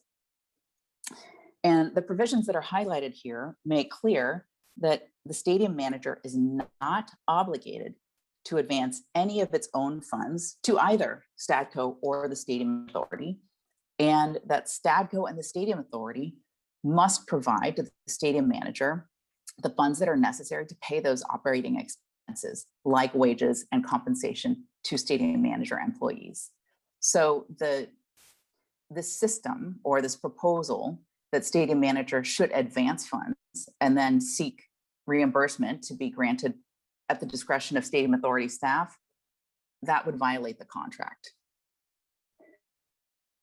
For the next fiscal year, stadium manager is continuing to work. They're continuing to manage, service, and operate the stadium, even though no events are currently being held. I think everybody recognizes that it is just simply not an option to mothball the stadium. Those expenses, these wages, these compensation expenses will continue to be incurred over the course of the next year, and they must be appropriately budgeted for, and they must be paid. I want to move away from shared stadium expenses to the next topic that I said I wanted to say a few words on, which is the request for the substantial increase in the litigation budget. The narrative that has been used to justify the request for the increase, and also a slew of other past actions by the authority, is this notion that the stadium authority has, well, that the 49ers have sued stadium authority 7 times, and that stadium authority is essentially the victim of various aggressive actions by the 49ers. And that if the 49ers want to have peace, that they need to dismiss the lawsuits. That narrative is a complete fiction. It's a complete fiction. In every instance, the authority has taken some unilateral action that essentially left the 49ers with no choice but to sue. So let me illustrate what I'm talking about by actually just giving you a hypothetical that would go the other direction. So assume that the 49ers decided that they were just going to stop paying rent without any justification. The authority then sued the 49ers in order to enforce its rights under the contract to receive that rent. Then the 49ers complained about being sued and said, the authority, what terrible partners, they've sued us. If they really wanted to have peace with us, if they wanted to have a good relationship with us, they would dismiss their lawsuit and they would forego their claim for rent. That wouldn't be peace, and the authority would never do that. And that's exactly what's happened here. The authority has withheld payments, taken other actions in breach of the contracts, and essentially left the 49ers with no other option but to sue. So right now, obviously, there are many items of litigation. But the 49ers would very much like to move in a more productive direction, very much. It's not prudent for the authority to spend $2.5 million on litigation in the current economic climate. In the current economic climate. I would also say that the 49ers, they will incur whatever expenses are necessary to protect their interests. But for their part, they are not enthusiastic to spend down money litigating. I don't think any reasonable businesses is enthusiastic about litigation. So I'd like to make a proposal for how we can move forward with some of these issues. At this point, I have known your outside counsel at Hanson Bridget for many years. We are certainly adversaries, but when given the opportunity, we are also capable of having collaborative, productive, cooperative discussions. So my proposal is this, which is to just let us have those discussions. If the authority is willing to suspend the litigation to allow those discussions to occur, the 49ers would absolutely do the same. So instead of turning the dial up on litigation and litigation expense, let there be an opportunity for discussion, possible resolution. I am extending this olive branch on behalf of the 49ers in the hope that that the authority would receive it and reciprocate and allow those discussions to happen. Your outside counsel at Hanson Bridget, Mr. Walazade and Ms. Charlie, they know very well how to get in touch with me, and I would welcome a call from them anytime. So, so with that, I'm here. I can take any questions. Certainly subject to some of the limitations that I talked about in terms of things that I am not going to be addressing tonight. And I just want to close with a reminder that the budget should be the first and foremost thing in terms of level of priority here. So I'll conclude my remarks. Authority member attorney Doyle. Yes, thank you, Ms. Yu. I just want to be clear on your proposal. Your proposal is that you would only discuss settling these cases if we would suspend litigation. Is that what I heard? You know, I think that there's always opportunity for discussion. I think that because of the level of litigation, it is very difficult for those type of discussions to happen. Well, hold on, let me finish answering your question if you don't mind. Sure. The other part of it is that if we, in fact, if what your proposal is let's continue doing battle 100% and then also try and have settlement negotiations, well, then nobody is stopping the expenditure of legal fees. And I think that that actually is one of the major issues that's obviously been in dispute here in front of the board and over the past, well, I want to say the past 2 meetings, but I know it's extended far beyond that. And so my purpose here is to not only jumpstart some type of discussion, which could potentially lead to resolution, but also give the authority and the 49ers an opportunity to stop that legal fee meter from spiraling upwards at a pace that may get out of control. Well, I suggest you make your proposal to our outside counsel. However, I just want to point out to the board that your tactics have been to delay the litigation as much as possible, so that if you're going to precondition any discussion of settlement on further delaying the litigation, it's pretty obvious that what you're trying to do is just simply delay the litigation. And so I suggest that you make a proposal, but don't precondition it on some kind of suspension of the litigation, because that only works to your advantage, not to the board's, not to the stadium authority's advantage. I'm questioning whether having even this discussion in public right now is appropriate. When we shouldn't have any further discussion of settlement. We're talking about a budget here. These are budget hearings, and so I just wanted to make clear that it should not be preconditioned. So I'll move on to the other item, which is the statements made by Ms. Yu with regard to the lease. And I can't disagree that the lease says all the things that it says. However, where the fundamental disagreement is that all those terms apply to those amounts that are approved in the budget. And so we're not saying that we're not paying the amounts that the board approves. We're saying that we're only approving these amounts until we see that there's a proper, that you have suggested, and that we can verify that there's a proper level of shared expenses. And that's all we're saying. So there's no real disagreement about what the lease says. I just want to make that very clear. And I did think it was very interesting that you did say, you did accuse us of that if we approve the budget the way the executive director is suggesting, that would violate the contract. And so I just want to note that as also another reason that we should take that question into closed session and not discuss it here. So I'm just really advising the board that nothing that Ms. Yu has said should affect your ability to approve the recommendations that the executive director has approved. And if there are any questions about that, those questions should all be directed to our council in closed session. Executive Director, do you have something to say about this? I'm sure you do. You're muted. You're muted, Deanna. I just want to acknowledge I was on mute. I'm playing. I have some concerns about what was said in that the board has taken a unanimous action a couple of years ago where the funding is in the legal contingency. And if there is supporting documentation, the funds could be released.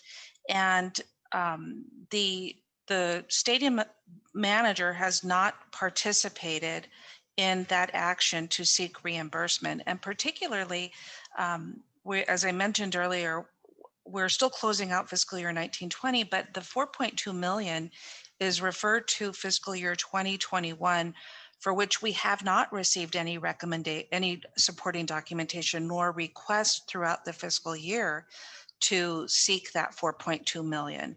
So if you know, I'm wondering if perhaps Mr. Fong or Ms. Yu weren't aware of the council direction where they could have advanced the supporting documentation to make sure that the workers are being paid. I think this board and the Stadium Authority has been very clear. Workers are supposed to get their wages, and it's the essence of the prevailing wage issue. So the fiscal year 2021, they have never submitted any documentation to seek reimbursement of funds. And in fact, I think it would be easy to say that they put themselves in this situation where they're now before the board because they did not participate in the board's request to submit documentation so they can release properly public funds so that workers can get paid. I also want to say that the importance of seeing these documents is to understand what level of the 4.2 million is contracts for employees and how was that procured, which should be important to the board to make sure that they're in compliance with state law. And the other is then just to understand the breakdown and how are the dollars being spent so that we can properly reimburse. So, you know, the condition that has been characterized and has been put forward is a direct action of their inactivity throughout the year to seek reimbursement. It isn't anything of the Stadium Authority not paying or refusing to pay. Okay, thank you. Authority Member Becker.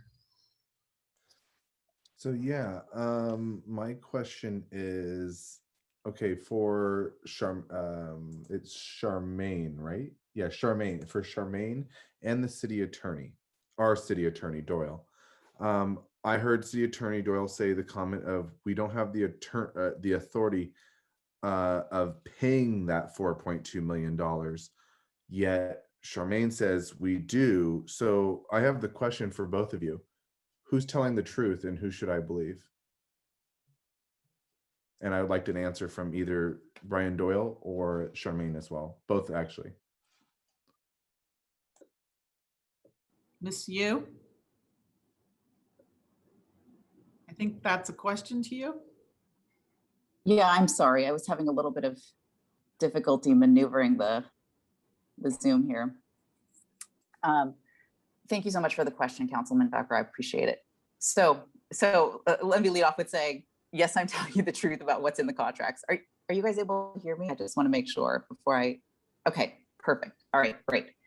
So under the contracts, under the lease sections that I quoted there, 8.1, 8.1.1, these shared stadium expenses, they are an obligation of the Stadium Authority. They are required to be paid by the Stadium Authority. Under the management agreement, the stadium manager is not obligated to, should not be advancing these expenses in terms of Are we going to just budget these things appropriately to pay? Or are we going to put it in something that we're going to call a litigation reserve and then dole out at our discretion? Under the management agreement, stadium manager has exclusive discretion to decide about its own employee compensation, who's going to get hired, et cetera. And stadium authority and Stadco are obligated to provide funds in order to pay those employees. So that's, all I can say is that absolutely, this is what the contracts provide. The notion that stadium authority, and I think this was implied in what Mr. Doyle was saying, which is that, for example, stadium authority would be within its rights to budget zero for wages, right? We can do as we please with the budget. And then if we budget zero, then that would be a fine outcome, and therefore we'd not be obligated to pay any wages, right? That's not what's being proposed, but under Mr. Doyle's proposal, stadium authority can do what it pleases with the budget and, an end of story. That's not the case. There are contractual obligations to pay these stadium authority expenses, and a public entity cannot enter into a contract, right, to say, we're going to, contract with a vendor to pave a road or do any one of the other thousands and thousands of things that a public entity does. And then later on, just say, you know what, we're actually going to budget zero to pay those expenses that we already agreed to pay. We've made it zero, so therefore we are exempt from paying it. So I think that's about as full of a response as I can give to you, but that's certainly how this should be operating. Okay, thank you, Charmaine. Might I respond? Yeah, absolutely. City Attorney. Sure, absolutely. sure. No, I didn't say what the words that you said. I think you said something like we didn't have authority to spend the money. That's not what I said. What I said was the disagreement about this language in the lease is not that I'm not saying the lease doesn't say that. What I'm saying is the amounts that you budget as the board are the appropriate amounts to spend. And I never said you should budget zero. You're not budgeting zero. You're budgeting $8 or $9 million in a contingency to show that the money to be spent on these items is being spent in accordance with the law, which the lease requires. The lease requires them to only spend that money in accordance with the law. So the difference is not about what the lease provides at all. What the difference in opinion is about what you as a board, in your discretion and in your duty and your full authority to approve the budget, whether you're satisfied that the stadium manager has given sufficient evidence of the legitimacy of these budget items to be able to legitimately pay them, in accordance with the lease, because the lease requires them to be paid in accordance with the law. And so I think the executive director has done a very good job in explaining the lack of adequacy of explanation for these expenses. A very good example would be, for example, the use of the stadium as a vaccination center. I mean, they tell us, well, no, it's just the 49ers will pay just the incremental costs of operating the stadium. Well, they haven't reduced the shared expenses to the amount that we would normally be paying. I mean, we would normally be paying for having no non-NFL events. We should have virtually, 1/10 of what a normal non-NFL year would cost in shared expenses. Yet they want to give us something much closer to a full year's worth of shared expenses, and then only bill us some unnamed amount as the incremental costs. So it's really just a question of it's a question of them providing transparency to you and to the public to show that these are legitimate line items. These are legitimate amounts that should be inserted in the budget. And that's all that the executive director was saying. She's saying we're budgeting the right amount. It's just simply show us that the items are legitimate. And we did sit down with them. And I mean, part of the problem here is we sat down with Mr. Fong and Ken went over in detail a way of releasing these funds over time as we see, evidence of legitimate expenditures. And so we're not saying that we would want to budget zero. I mean, this is just putting words in my mouth. I've never said that. And I'm just here to advise the board that you have the authority over the budget. It's your line items that count. The lease doesn't say that the city manager has the full authority to. I'm going to ask if Ken can share Yeah, I his think that would be screen. very helpful. Thank you, Executive Director. Ken, I know you're, if you can just share code, I think it's 6508. Yeah, let me bring that up right now.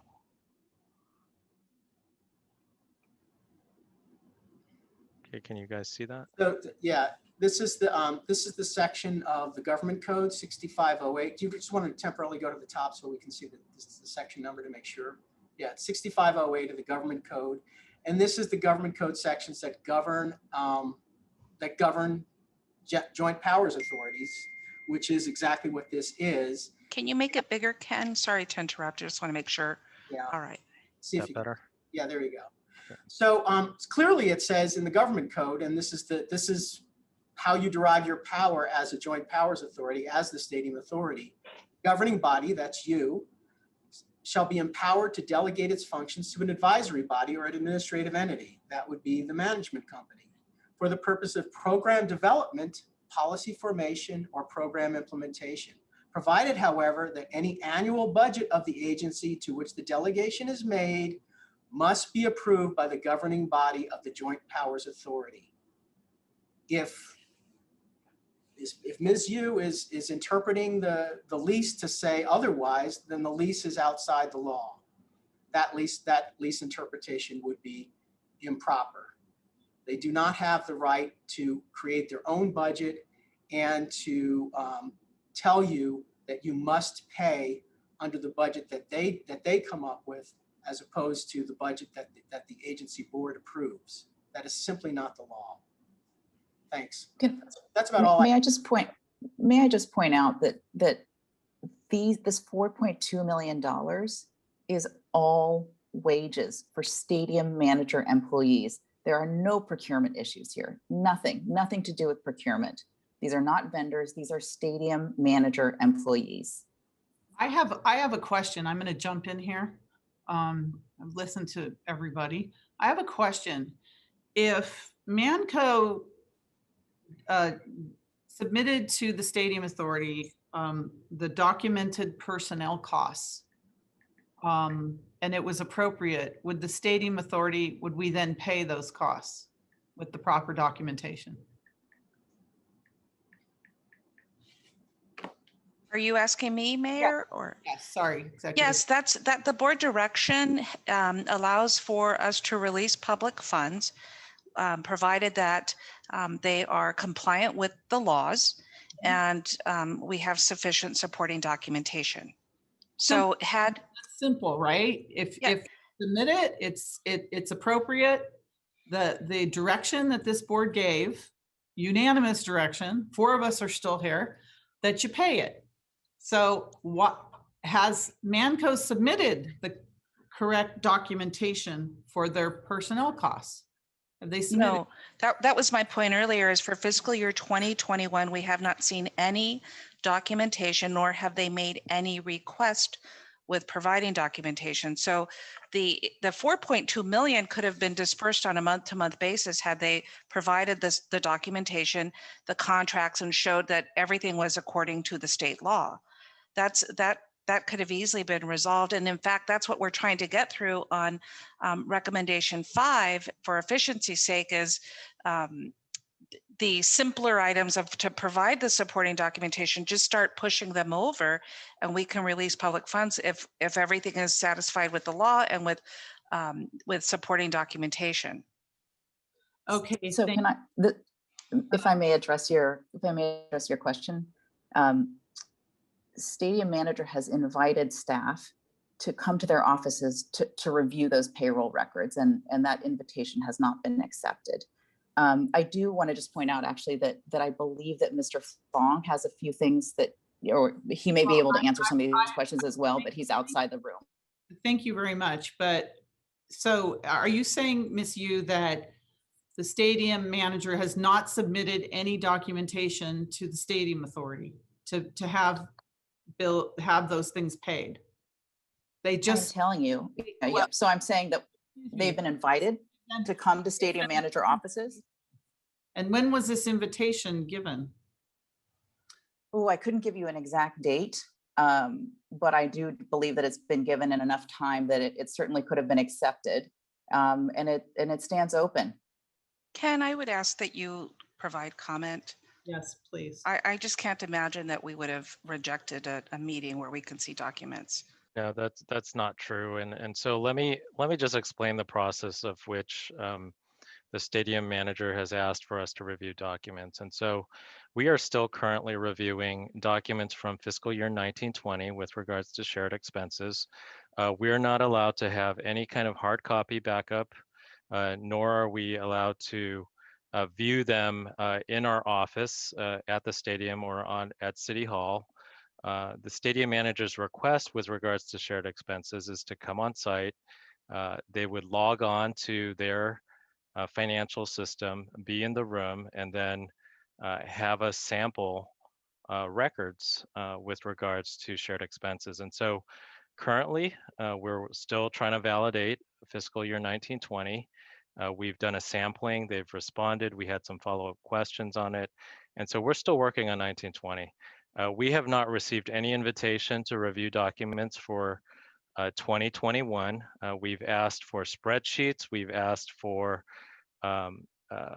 items as part of the meet and confer where we offer to come down on a monthly basis to validate any documentation that's provided. And so the response at meet and confer was that they would take it back to their team and discuss it. So we have not been invited, nor have we received any documentation for fiscal year 2021. Now for the budget before you, fiscal year 21-22, all the documentation detailed is in the budget at a very high categorical level. And so given the board's direction for my staff and a proper review of backup documentation, whether it's staff costs or contract costs, with regards to the budget, we haven't seen it, and nor have we seen it for the current fiscal year. And so I just wanted to clarify both the process for which we operate to review these documents. We're not given them, nor are they compiled. It's this meeting that happens with the stadium manager 3 to 6 months after the fiscal year is closed. Okay, thank you. Executive Director, do you have something to add to that? No, and every review that we have requested or acknowledgement of being offered to look at documents, we're eager to have access to documents. That has been a long position of the Stadium Authority. So there would just be no refusal. I take that by surprise that comment was even made. Thank you, City Attorney, Authority Attorney. We just met last week with Jeff and with Jihad, and I think it's very unfortunate that Ms. Yu is trying to make statements about what occurred at that meeting when she wasn't even there. And we thought we were making progress. We were making it very clear about what we needed to see to be able to approve, to recommend the budget back to the board. But it didn't happen yet. I mean, we're still hopeful that the stadium manager will, fulfill its duty to be transparent to the board and to the budget and to the budget process and to the public. I mean, I just don't understand why it's hard for them to show that the costs that they're trying to put into the budget are legitimate costs, legitimate shared expense costs. I mean, we just want the detail necessary to demonstrate that. And we made that clear to them. And there was never any refusal to or declining of any invitation whatsoever. Okay, thank you. I think, Mr. Fong, you had something to say? Yeah, thank you, Mayor Gilmore. Yeah, I just want to clarify a few things.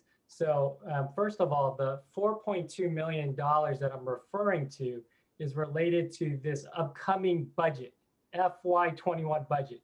So this has nothing to do with prior year, because what we're trying to do tonight is we have two decisions to make, right? We got to decide on what the SCSA overhead budget's going to be.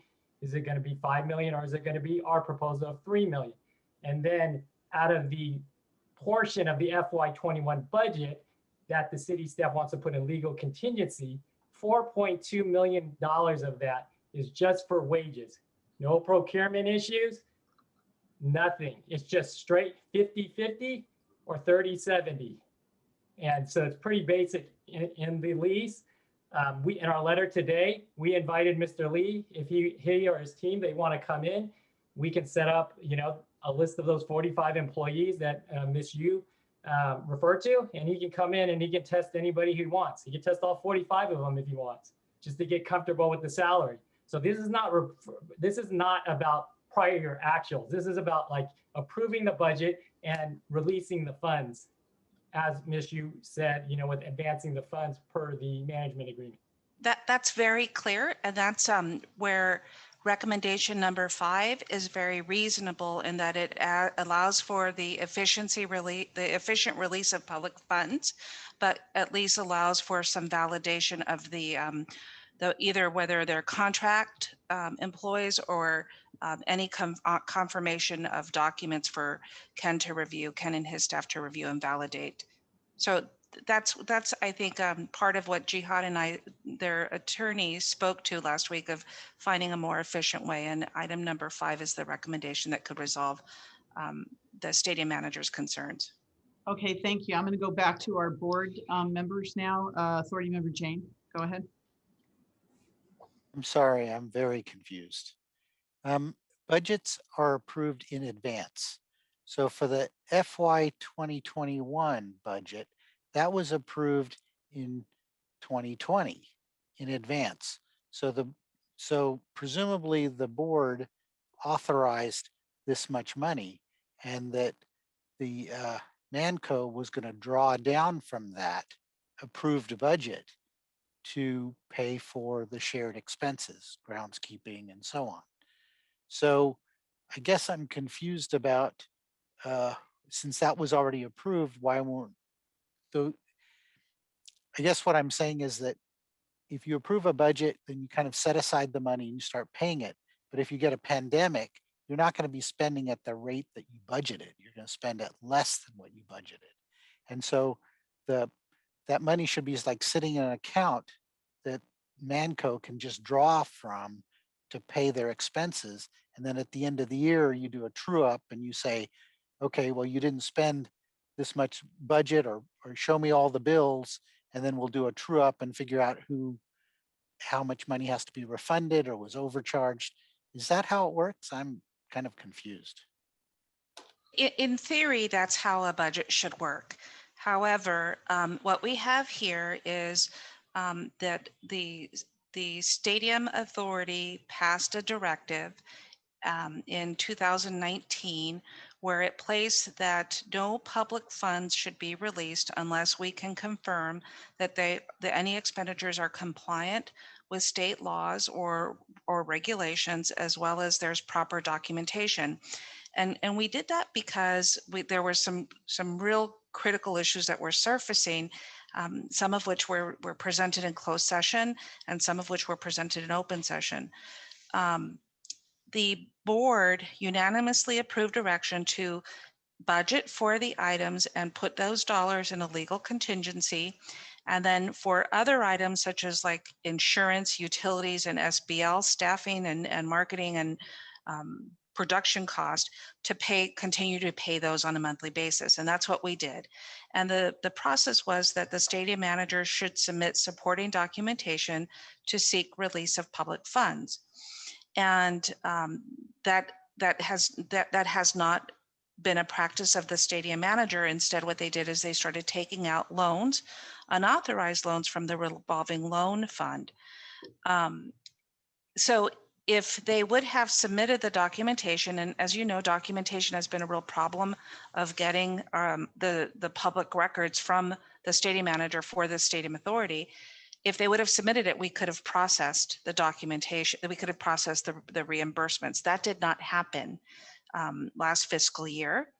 And the other thing that didn't happen is, as you mentioned, for the previous fiscal year, is when we talk about budgets in theory, how they should work is whenever there's a budget variation of a loss of 2.7 million or any other types of loss, you should come back to the council as we've done here with the amendments, as well as with the budget balancing activity. And you should report those losses in advance so that the board's aware of the fiscal condition that has changed since the budget was approved. So those are just basic budgetary actions that should be happening. I think what's key here is the stadium manager is making an argument that we didn't provide the worker wages for 4.2 million, or either whether it was last year or this coming fiscal year.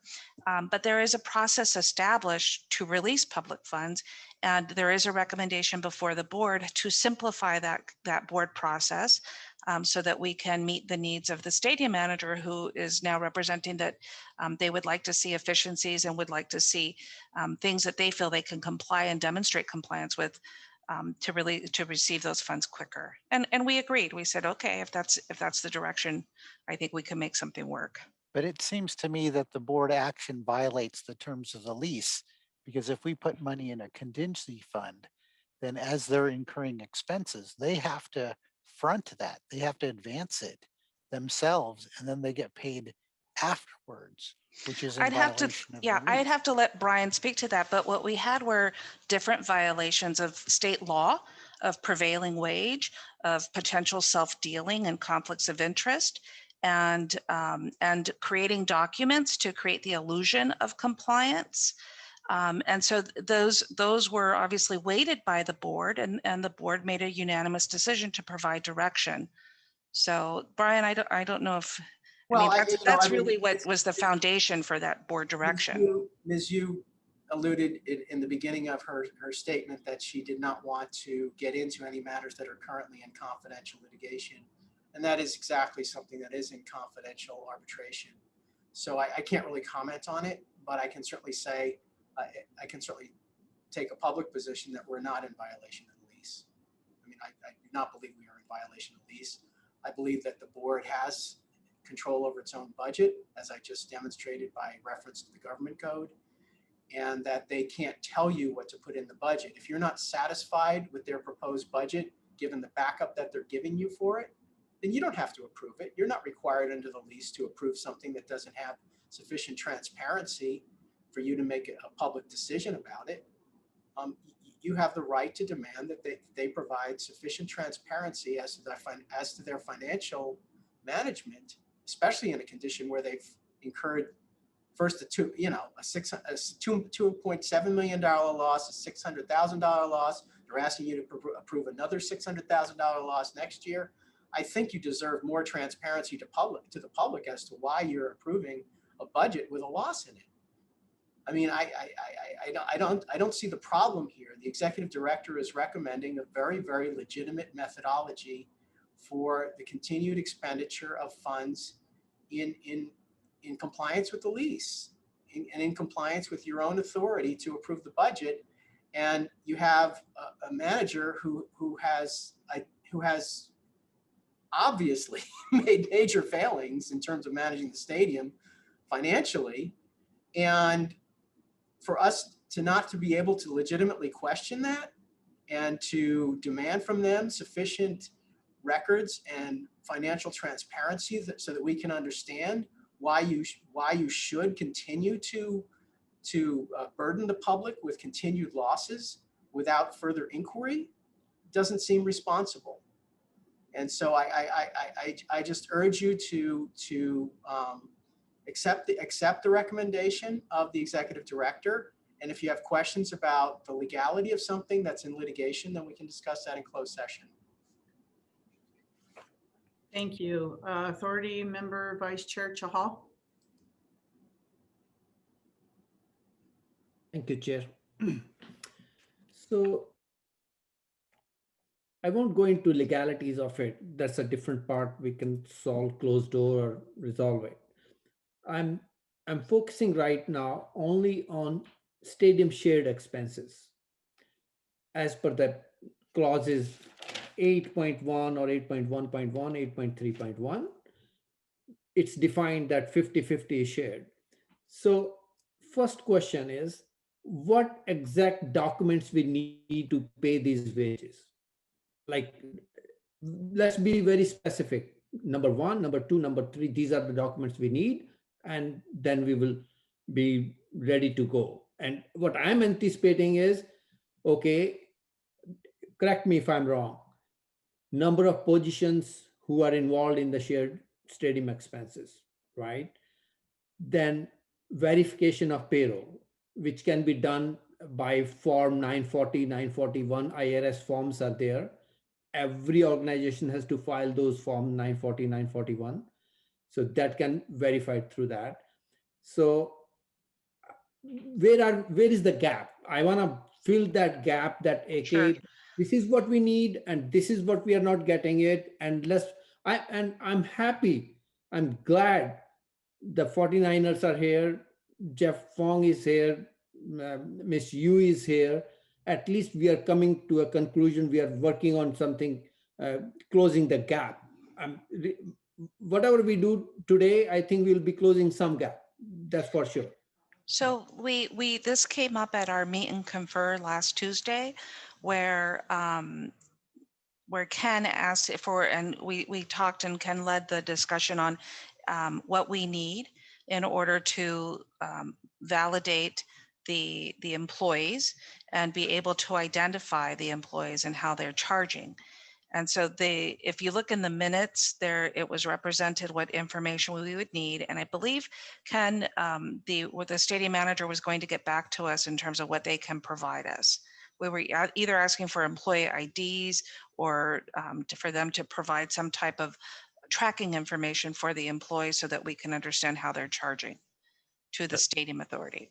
That's correct. And I could expand on that a little bit. I'll retrieve the minutes to read from Yeah, them. so what my offer in terms of validation to budget and then pay for staff costs that were not procured either through a contract or part of any kind of prevailing wage is a validation that these are the employees that are budgeted and how those are allocated among shared expenses, G&A budget, SBL, sales and services, or non-NFL event. The presentation that was presented by Mr. Fong today was the first time that I've heard that these positions only charge to stadium manager shared expenses. I think that would even make the validation process even easier. And so if we had a list of those positions, their payroll, benefit costs, that would allow us to have some comfort that with regards to the cost allocation, that there's no double budgeting or double entry of those costs. And then with regards to payments, we would need validation either through a time actual allocation in a very similar way that the Stadium Authority provides to with regards to G&A. And so that includes hours spent in actuality, benefits and pay information. And so if those items were reviewed and I've proposed on a monthly basis, then I think that would be sufficient documentation to budget for and then release payment. I just want to add that the issue of double billing or inappropriate cost or anything, that should not be of surprise, or nor is it a new topic that has come up as suggested.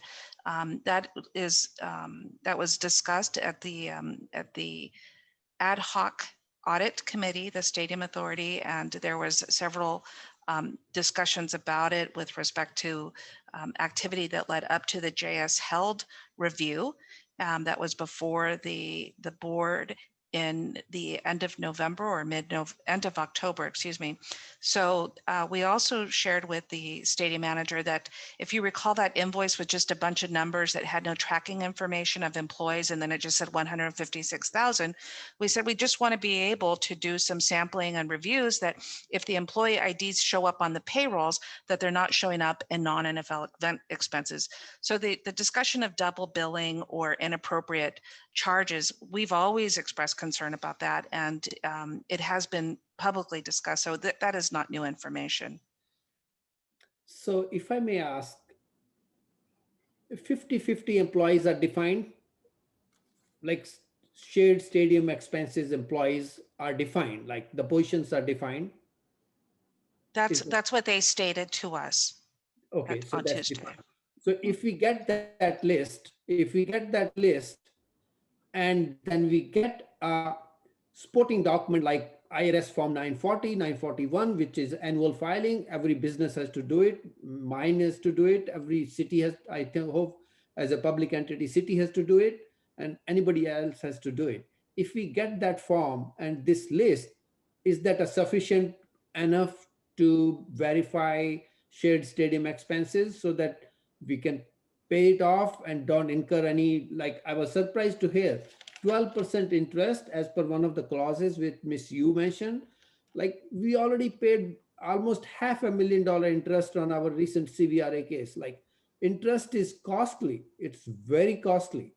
So I'm trying to avoid this thing. Even if we find like whatever, if we don't pay zero, it means we are incurring interest on whatever the outcome of the lawsuit would be, but at least we are adding a liability to it for now. I don't know what where the judgment would be, but at least we are trying to add the liability. And hypothetically or in reality, we did have a shared expense in the stadium. There is not that is zero. Our hypothesis is okay, we are not paying anything, we are paying zero, and that's not, I think that's not justified because That's not our hypothesis. And recommendation 5 addresses the concern that they have expressed. If they were to provide documentation that helps us with tracking employees, then just like what we've done with SBLs, or utilities or insurance, then we release the funds. And we have been diligent of releasing those funds in a timely manner. And we just need the information that we requested. I can't find the minutes, and so I can't go back to finding the clause. But I think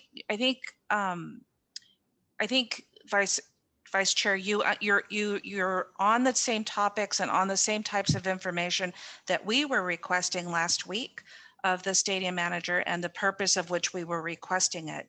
So in fact, that's why recommendation number 5 is included, so that there's the ability to release the funds with the proper supporting documentation.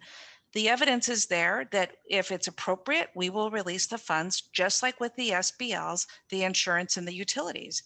So the argument of timeliness, I think we've demonstrated over the years that we will release the funds if everything is appropriate. And so on this case, we've already had that discussion. Okay. But to just release it blindly, no, I'm not. Then that's okay. That's fine. And I just want to say that that's why the hypothesis is wrong, in that it's not zero. We have been releasing millions of dollars for proper expenditures, and there is a process to obtain the remaining if they are proper expenditures. So they know what we need. It's a matter of producing it, and then from there you have recommendation 5 that allows for us to ensure the employees are paid.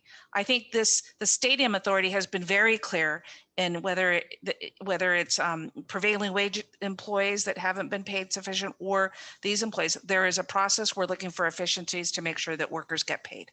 Okay. And are these documents correct, which I'm saying, if we get 940, 941, are those documents correct documents we are? Yeah, you actually went into a lot more detail, but you summarized the type of, we want to be able to track employees. And we even went as far as saying we don't have to have the names if there's an employee ID that they're tracked in, and that where we can track where the activity is of those charges. It's that simple. So, and if we can get that information. I'm trying to make it simple publicly, like, okay, this is what we need and let's get this thing. And this is one where I feel like we did make progress on it, the meet and confer, in that we were clear with what we needed. We originally were asking for employee names and IDs and things of that sort. We heard from the stadium manager about what the problem was with that. We heard their concerns. We changed our request to get to employee IDs with the names redacted, or some form of employee 1, 2, 3, so that we can track how they charge. And with that, then we went on to how do we efficiently release dollars where there is no state law requirements or compliance that, or simple contracts for which they felt they could get approval for. And that's why recommendation number 5 is there, so that we can address the efficiency that they were seeking and get past this conversation. Okay. And one other question I have, I know our city audit team has gone to the stadium and checked their payroll. So do we have any findings on that? What did they find during those visits? What was the, what report did we get out of it? Was it positive, negative, or was it not suffice enough to, that particular method was not suffice enough to take care of these things? We've lost Lynn Lamb, who's Ken, you may want to. I could comment on that. So with regards to the review, so the city Stadium Authority Auditor Lynn Lamb and my staff went over and requested documentation. The first meeting requested a broad data dump of general ledger information, from which there were over 250 samples that were selected. There was another meeting where some of that documentation was provided, and follow-up questions from both Lynn and my staff were given, and that's where it's at. We haven't received a full response from the questions of the sampling from both Lynn and my staff. And again, this is for 1920 information. We have yet to receive any kind of documentation for both the current year or any details for next fiscal year. Lynn, I noticed that you are on. If you have any additional comments. Hi, good evening. This is Lynn. I did have a chance to go to the stadium to review some of the payroll records that we have. I believe right now we had some follow-up requests from them requesting for copies of agreements with employment, in terms of pay and everything else. So it's a pending item right now. I believe Manco staff is currently busy with the vaccine at the stadium and everything else like that. So they've asked us to kind of push the second follow-up until later in March. So I plan to have another meeting with them soon. So Auditor Lim, if I may ask, you're asking individual contracts with each employee, basically. Is that correct? So we went as far as looking at the payroll records, payroll reports that they have in their system, being code over, that being charged in the shared expenses. For anything that is significant, that they actually have copies of the employment contracts, then we actually went ahead and we referenced to that as well. So I was talking about the form 940, they go quarterly, 941 go quarterly. Would not those not suffice? Like, yes, these people are on roll and here is their payroll. This has been under authority. They have been submitted to IRS. Those, I agree what you are asking, but my point is, will those type of documents help? Typically, because of the amount of data that we see, so we actually did a whole sampling on it. Mm-hmm. So we would randomly select a set of employees or doing certain pay period to kind of go into and look and drill down into the timesheets to make sure that are there proper timesheets? How are they referenced to the payroll systems? Are they paying out accurately? And then how are they charging to the shared expenses as well? So we didn't really look at the form 940 that you referred to, because it's more of a summarized level where you can't drill down to the individual employee. I think that gives each employee wise. it is, you have to submit employee, all the details per employee, and then the sum total also. Right. So we haven't requested for those yet. So. Okay. Okay.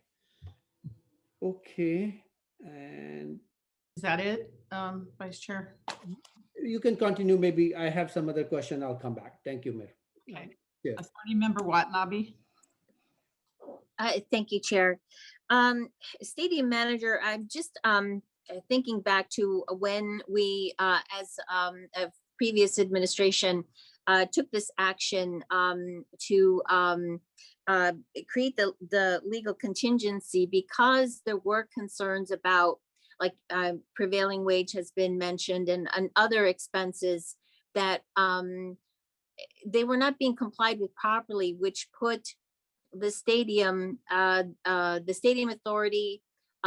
in, there were concerns about violating state law, and we had a fiduciary responsibility to obviously follow the state law, and if we knew that something was not being done correctly, then we had to take action.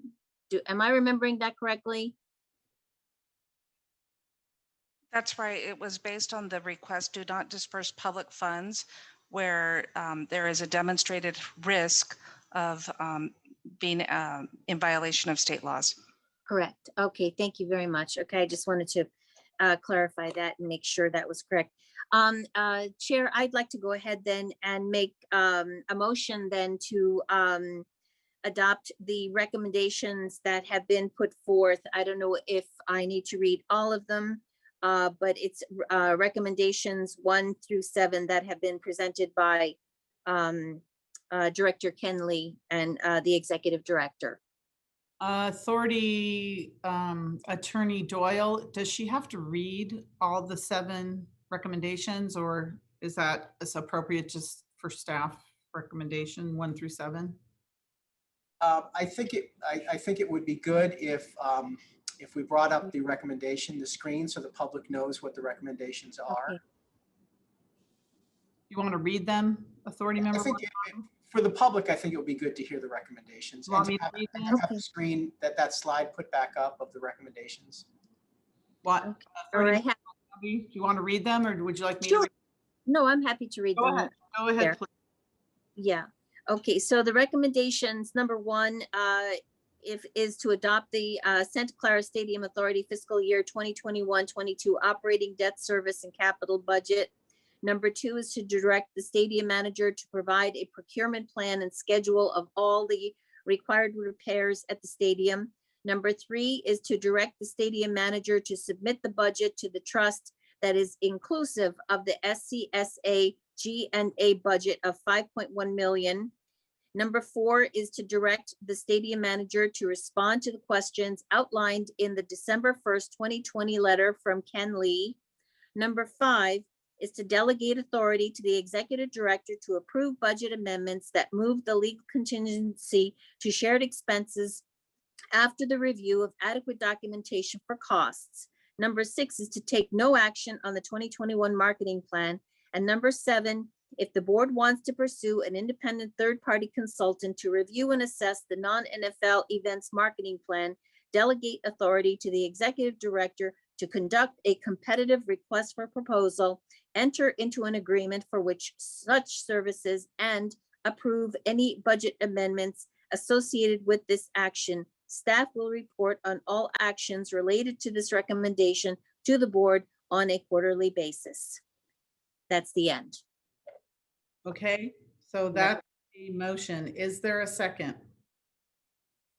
I have a question. I'm ready to second it. I just have a question about number 7, because it says if the board wants to pursue, do we need to specifically state that we want to pursue? Because that's kind of a question there. Yeah, should we change that to say the board to pursue an independent third party, make it an action? Yeah, that would make it affirmative. For the record, Authority Member Watanabe, make that change for the record, that the board will pursue an independent third party consultant for number 7. You're muted. I'm sorry, you're muted. It could be direct the executive director. Direct. Okay, number 7, direct the executive director to pursue an independent third-party consultant. Are you okay with that change? Yes, I am fine with that change. All right, Yeah, I'll Authority second. Member Jane. We have a second from Authority Member Jane. Okay, all right, let me go down the list. Authority Member Becker. Thank you, Mayor. So I'm going back to, I'm referencing the letter,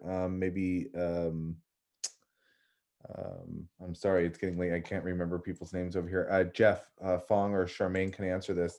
But when I'm reading the letter that was sent today, it says, in an attempt to break the log jam, stadium manager has a very simple proposal. Your internal auditors can come to the stadium and review a list of current stadium manager employees along with their position, name, and annual salary in order to confirm that the FY21 budget of 4.2 million is reasonable.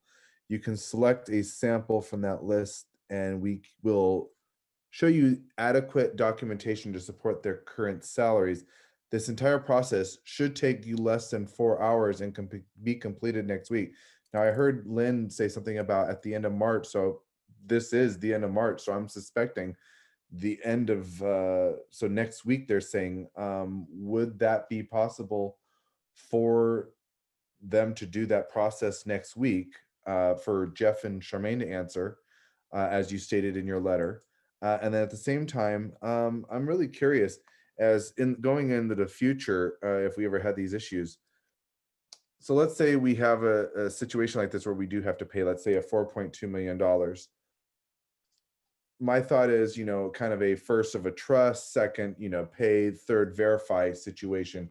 Would that end up being where if we went, basically we verified, they went over on certain costs, were we able to go get those costs back if we ever went that route one day?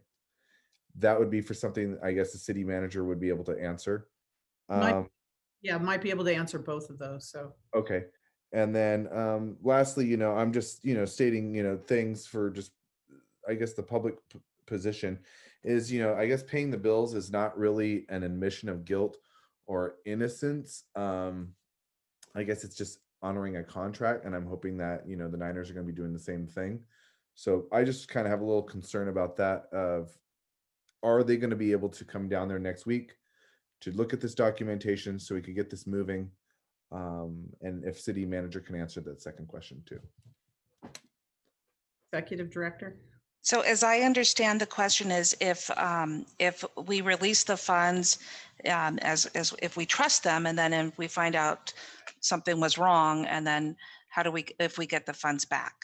Are we able to say, well, hey, you were wrong on this, can we get that $350,000 back or something like that, just to know for the process in the future, if we were going to go that route and say, okay, we're going to trust you to verify, and then we'll, if there is any discrepancies, we'll come back and get that. Is that something that we could ever entertain in the future if that happens? I think that's what was happening in the past. Oh, okay. And so the funds, the budget would be approved, the funds would be dispersed, and then they were used. And it's no surprise that the staffing costs have gone up, because that's particularly one of the charge of the board when I started, is we need more accountability. It was on the heels of an audit that was revealing and that led us in several directions. So the action that we're in today is because we've discovered that there were violations of state law, prevailing wage, you name it, right?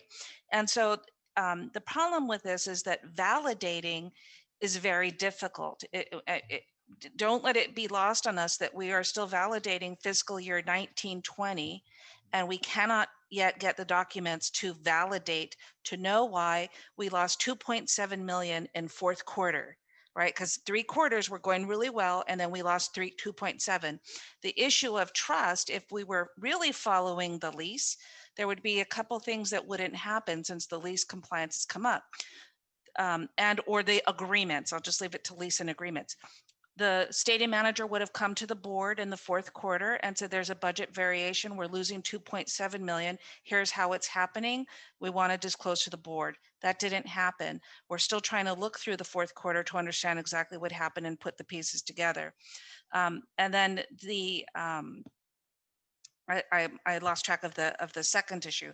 So I think that you're speaking theoretically to a process that should be very simple, but it hasn't been in this situation. I got it back.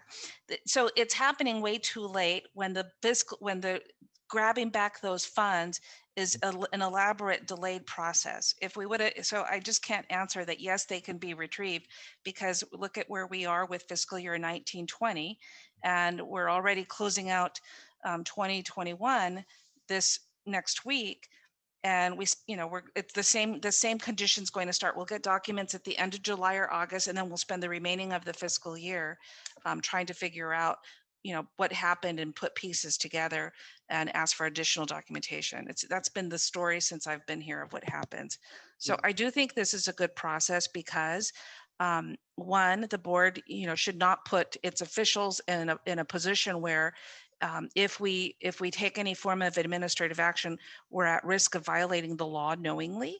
So, I think that's important. And I think that we're past that process of which you refer to. I don't know what your second question was to me. I think you might have answered that about them coming down. Oh yeah.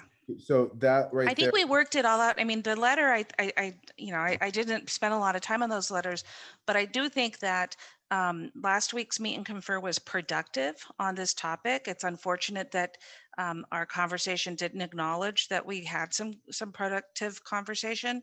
And I think what you heard from the auditor is that there's other priorities that have been delayed. And so we would ask them that, the budget is obviously a priority and should be theirs. And if they could get us the information, then obviously if there is approval of item 5, we could do it without having to come back to the board. Okay. So can I ask, sorry, I keep forgetting, Charmaine and Jeff. So would everyone be able to come down in that next week and retrieve any information that the city manager or the staff might need? Jeff, go ahead. Especially for behind stuff too. No, thank you for the question, Councilmember Becker. Yeah, I mean, you read the paragraph, right? That's directly from our letter. I think that what I don't want everyone to get distracted on is tonight we're focused about the FY21 budget, right? And there's two decisions that need to be made. Like, what is the SCSA overhead budget going to be, 5 million or 3 million? And then secondly, are you going to start paying some of your bills? And so I just want to make sure we're on the same page here. Is that, to me, the main question is around the paying the bills is, will the SCSA fund the 4.2 million of stadium worker wages in advance as required under the contracts? Or are you going to pay us like 12% to fund those costs for you? And as you read, what we're offering is for Mr. Lee or somebody on his team, Lynn, to come over, and we have the list of 45 employees, as you noted. And this is budget, so there's not going to be any actuals. But for budget, to me, what you would do is you could take any of the 45 employees, check what their salary is, and then you would say, okay, are they in the 50-50 bucket? Or are they in the 30-70 bucket? So if somebody makes, say, $100 and they are in the 50-50 bucket, then you would see 50 going to the budgeted on the SCSA side, and you would look at, I'd have to check what our accounting team shows, but you would look for $100. So you would look for $100 as their annual salary, and you would divide it by 2 and say, okay, that's how we budgeted it, and get comfortable with that, right? Because there's going to be no actuals because we're budgeting for this current upcoming year starting April 1st. Mr. Fong, I think he asked if it's all right for our staff to go to your place next week and get any information that they may need. Yeah, no, definitely. And I think he's exactly right. They all can come over. Okay, very good. We have your assurance. That's what we needed to hear. That's what I wanted, was that assurance. And as well as, I know that there's some concerns about past information too, and I'd really hope that, that too. I think that, to me, I think I know COVID was mentioned 2 weeks ago. So what I'm thinking is probably we could get a big conference room and then maybe max, 2 people on your side, 2 people on our side, and then everybody else who wants to be there could look virtually. You all can work that out amongst yourselves. I want to keep going through with this meeting. Thank you very much, Mr. Fong. Next, we have Authority Member Park. Go ahead. Yes, thank you. We have this conversation went a lot of places from when I was formulating my original comments. My original question was, why are these conversations not finalized offline before coming to the Stadium Authority? It's very clear that combative attitudes within this joint authority are not conducive to a remedy. Understand that if we have a choice of making money over doing the right thing, I will vote to do the right thing and take the hits to our revenue, even if that means increased interest payments. But if you tell me that the right thing can only be accomplished by increasing budgets for an escalating legal war, I'm not sure that we want to prove the ammunition for those battles. That is not a fight that I think we want to get into. I hear from the Stadium Authority attorney that these amounts that are approved in the budget, only approving these amounts until there's a verified level of shared expenses. As a Stadium Authority, I would like to pay the workers who are owed and ask the 49ers as a show of good faith if they would cover any overpayment payments made by the Stadium Authority if a future audit shows a difference. My suggestion is that the Stadium Authority allocate staff to go down to the stadium to hold the 49ers to their invitation to review accounts. It's interesting that the claim that this is the first time that they've heard this offer for this invitation was made, because at the meeting 2 weeks ago, and I took notes and I had to review the video just to make sure, but the video on the 9th of March shows 8 hours, 13 minutes into it was Mr. Fong makes the invitation to come over to review accounts. Then the very next minute, 8 hours and 14 minutes, the statement that workers have time cards and an invitation to review the time cards was made. I don't know why we wouldn't have jumped on this or at least sent some kind of notice. Additionally, at 7 hours and 10 minutes into the 9th March meeting, Stadium Authority attorney states, if you dismiss the lawsuits, we eliminate the $2.5 million. I actually like the idea of both sides laying down arms for 1 year and using the money to augment our processes, not fund lawsuits and increase legal expenses. I would like to see the 2021 budgets, including the cost of legal compared to budgets without those amounts on both sides. But I want budgets that allow us to pay workers what we have verified and what is owed to avoid any further interest costs. I think I heard, again, the interest rate. I think Authority Member Becker referenced it as well, as did some other council members. But I'm reading section 11.2 of the management agreement, and it states, interest on delinquent payments. Interest shall accrue on any sums not paid when due from the date on which a default notice is given until paid at an annual rate equal to the lesser of 12% per annum of the maximum non-usurious rate of interest permitted by applicable law. Now, I don't know what that rate is, right? But it looks like it's the lesser of two amounts. It would be interesting. I don't know that they would be that much different. Do we have any supporting material that states that the numbers for the worker payments are wrong? Is there any way to at least pay the amount that was approved previously, perhaps in 1819, and then put the balance in dispute? Again, I would like to see budgets that allow us to pay the workers and ask the 49ers as a show of good faith if they will cover any underpayments or overpayments made by the Stadium Authority if a future audit shows a discrepancy. But right now, I don't know what I'm trying to find a reason to approve this, and I'm not quite there yet. Maybe after a few more comments. All right. I'd just like to share that we followed up after Mr. Fong made those comments immediately, which were discussed thoroughly in our meet and confer meeting. All right, thank you. you. But my comment was, I don't understand why in this meeting we were told that those invitations were not made. And I will look through my notes. I will look through this video to see when that is. But I think that was my understanding. Thank you. Okay, Vice Chair Chahal. Thank you. So I have two clarifications on action number 7. I requested that before we invite the RFQ summary of what we're trying to achieve and summary of our past KPIs be submitted to council? Will that be done, or we'll directly go to the RFQ on that? We'll get it to the board this week, and then we'll find them and we'll submit them, and then we will also build scope around KPIs for the consultant to review for the marketing plan. Okay, thank you. And my other question is slide number 6 as presented by Jeff Fong, like where our G&A expenses have gone like 100% or whatever percentage was there on that. So my question is, if I can see that slide, that's good. If not, not bad. I would like to see it for our collective acknowledgement of what. Yes, please, if you can see that. Deanna, is that the city's PowerPoint or the Niners PowerPoint? It's the PowerPoint from Jeff Fong. Okay, we will pull it up. I think slide number 6, if I'm not mistaken.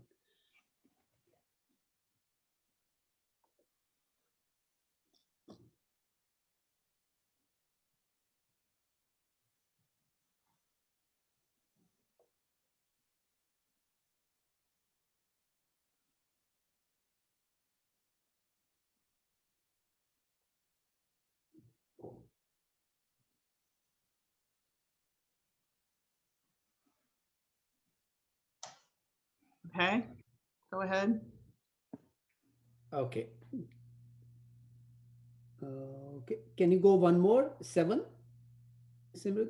Okay, yeah. So this one. So this is like we are comparing one year where we had a full business, like normal business, and going forward we are 2021. And this is 165% increase. I'm not including, oh, these are legal services. Sorry, go back. And I'm trying to find out the one where we had. Slide 6. I think it's staffing. Yeah. Okay. Is this it? Yeah, this is it. Right. So are these the rise on our G&A staffing cost because we are spending so much time on getting the documentation because of the litigation, or this will keep increasing like this going forward? That's my first. Yeah, so we estimate our staffing cost, and as Ken said, it's distributed amongst 25 employees, or roughly around that. And then we look at the averages of what we've spent over the last couple of years, and then we make determinations of what's on the forecast, and where we may need to make increases. So with the addition of the FMS the system, the financial management system, the SBL digitization process, as well as our ongoing review of supporting documentation, we estimated higher need for resources because those large, and also some additional work for litigation support, because non-legal attorneys we still have work to do with providing assistance and support for documentation for litigation. So this is a reflection of additional workload. And I can tell you, I shared it last time, that we had about 366 individual requests for documents through a number of PRAs, of which we had to respond to. And so when we're just projecting, of course, an increase based on workload and specific new projects that the board has taken on. So I see. Can I just add to that? Because I'm my office is probably one of the main culprits in this going up, and it's all due to the fact that Measure J requires me to bill my time to the stadium authority. I can't let the city pay for these costs. And all of these costs are directly in response to things that the 49ers have done. I'm not sitting here manufacturing activity for myself. I have a lot of other things to do. These are all things like I discover, a conflict of interest. I discover self-dealing. I've been spending a lot of time lately on on ensuring that the stadium authority complies with prevailing wage law. I mean, there's been so much handholding and babysitting on a commitment by the stadium manager's attorney to remedy the situation, for which he sat around and did nothing for 2 years. And I've been the one that's had to, you know, find the records and get them to our compliance, our jointly hired compliance attorney to work on this. These are all extremely legitimate stadium authority expenses that are the result of essentially stadium managers' mismanagement. I mean, our costs are going up essentially because of their poor performance of the management agreement. And for them to turn this thing on its head and say, you know, we're generating excess costs on our side, it's in direct proportion to the fact that of all their failures. It's not something I'm not trying to spend money. I prefer not to have to. But this is what both myself and the executive director staff have been required to do, just in responding and essentially responding to the board's direction at every turn. At every single turn, we've been following the board's direction. And so in doing that, it's because of the losses, the oversight has had to increase. And to blame and to say that we're causing the losses by increasing our oversight because of the losses is just a completely circular and fatuous argument. It's just this whole presentation makes no sense to me, and I don't know why anyone would take any credibility from it. I'd like to add that for me, I think the good points that are raised from Brian's comments are, we would not have to apply resources and funding for implementation of a financial management system, which I think, you know, we have been clear we wanted. It's in the management agreement. It's a pre-opening requirement. And here we are years later getting an independent FMS. And so it's reflected here as an additional cost where it should have been done years ago. And, you know, obviously we're having to pay now for us to break away from a commingled system. The other is the SBL. Had we had a digitized SBL system that the stadium manager had and would be willing to share any bits and pieces to lower costs, then we could have avoided having to digitize SBLs and be prepared at a time when the city attorney needs access to those types of documents. And so these are all basic systems that we should have had available to us that now we're recreating so that we can right path the stadium authority's work and its records and information. Okay. I also want to say that whenever the stadium authority receives a records request, regardless of the volume, we can't not respond. And so that's just a cost that has to be baked in for part of the responses. So I heard both the stadium authority attorney, I had heard executive director. So as the budget approving authority member, I'm looking at like the cost is going from 984 to 1773, almost double, right? So I need to make sure, my exact question was, is this a temporary increase because of the oversight we have to do because of the legal issues? Or it will continue to be like that. Let's say tomorrow or within a year, the lawsuits are gone, either by judicial process or by settling them out, whatever way. Are these costs keep going like this up, or it is a temporary condition where we are incurring these extra costs because of these issues? And that's the reason I was saying, I don't want to include the legal cost because those are temporary costs, because we have to incur those costs if they are there. And so first of all, what's not reflected in this chart is that we kept 2 positions intentionally vacant that the board had approved and acknowledged that we needed. And instead what we did is we absorbed it within the current existing staff. And so that's, and Ken can speak more to that as what's not acknowledged here on this chart. The other is, you know, I see the note here in terms of what's an apples to apples comparison, and they suggested it's the other GNA. I don't think this is at all an apples to apples. They're doing a different line of business. They're doing a different set of work that we're doing. And they're also only looking at the other GNA category where they can selectively cherry pick what they're including or not including. But I say that in that they're also reflecting actual expenditures versus budget. And so I just like for Ken to give a little bit more comment on that so that you can have a better sense of how to read this chart and what's missing or not reflected. Okay. Thank you, Deanna. So just for a point of technical clarification, if you look at the 1.7 they are budgeted for fiscal year 21 and the forecast for fiscal year 20, as Executive Director mentioned, there's, we kept 2 positions totally vacant during the year for fiscal year 20.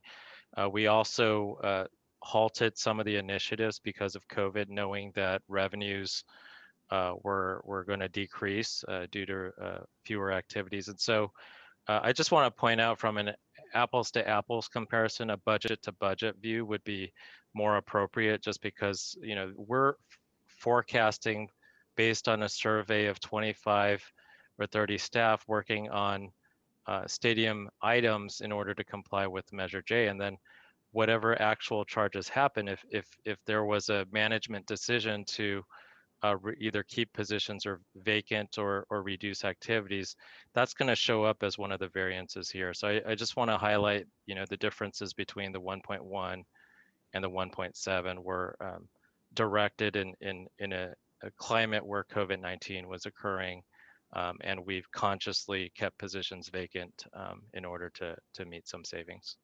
I mean, you would argue that now's the time to fill at least the management analyst position, given where we're at on the city side with resources and these 2 incredible large projects that we're taking on for the fiscal year that are very meaningful for the Stadium Authority. Okay. So my 2 comments on that would be, I heard some numbers. They mentioned, I don't know, 6 something FTE at the rate of 264K. Is that a correct number? I didn't do the math, but the total here is approximately 6.7 FTEs. But again, that's 25 to 30 positions fully loaded with retirement benefits costs for all those positions. And so I don't have the math to validate it, but 6.7 FTEs, and these are the costs associated with those. And my next question is, once we have I know Stadium Executive Director touched that a little bit, but I want to have a more idea on that. If we have the financial system where we have a transparency, like Treasurer Lee, you can see directly what's going on a live basis. And if the sporting documents are loaded on that, like now a lot of sporting documents can be loaded into the financial package basically, and you can look at those and you can demand the original if you need to. Will that solve or reduce this cost going forward? I think the hope is that it would allow for a more efficient review of the backup documentation.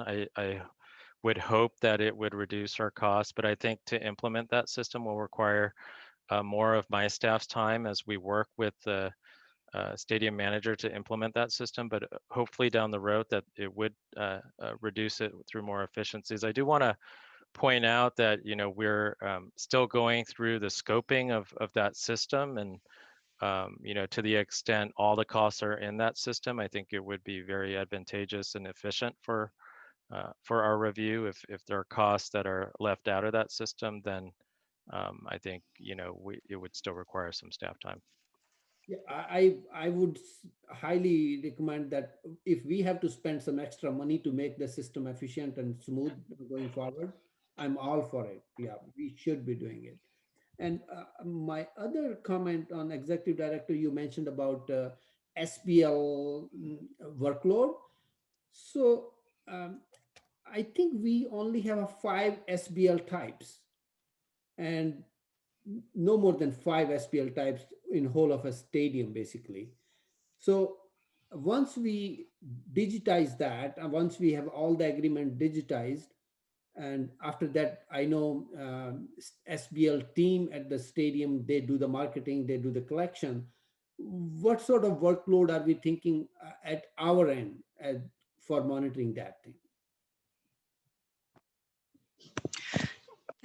There's the purpose of the SBL digitization process is related to discussions that we've had in closed session, and I'll allow for Brian to say more. So I can't answer that question, but the big bulk of the work is creating the database and creating the repository for the SBLs and collecting all the information.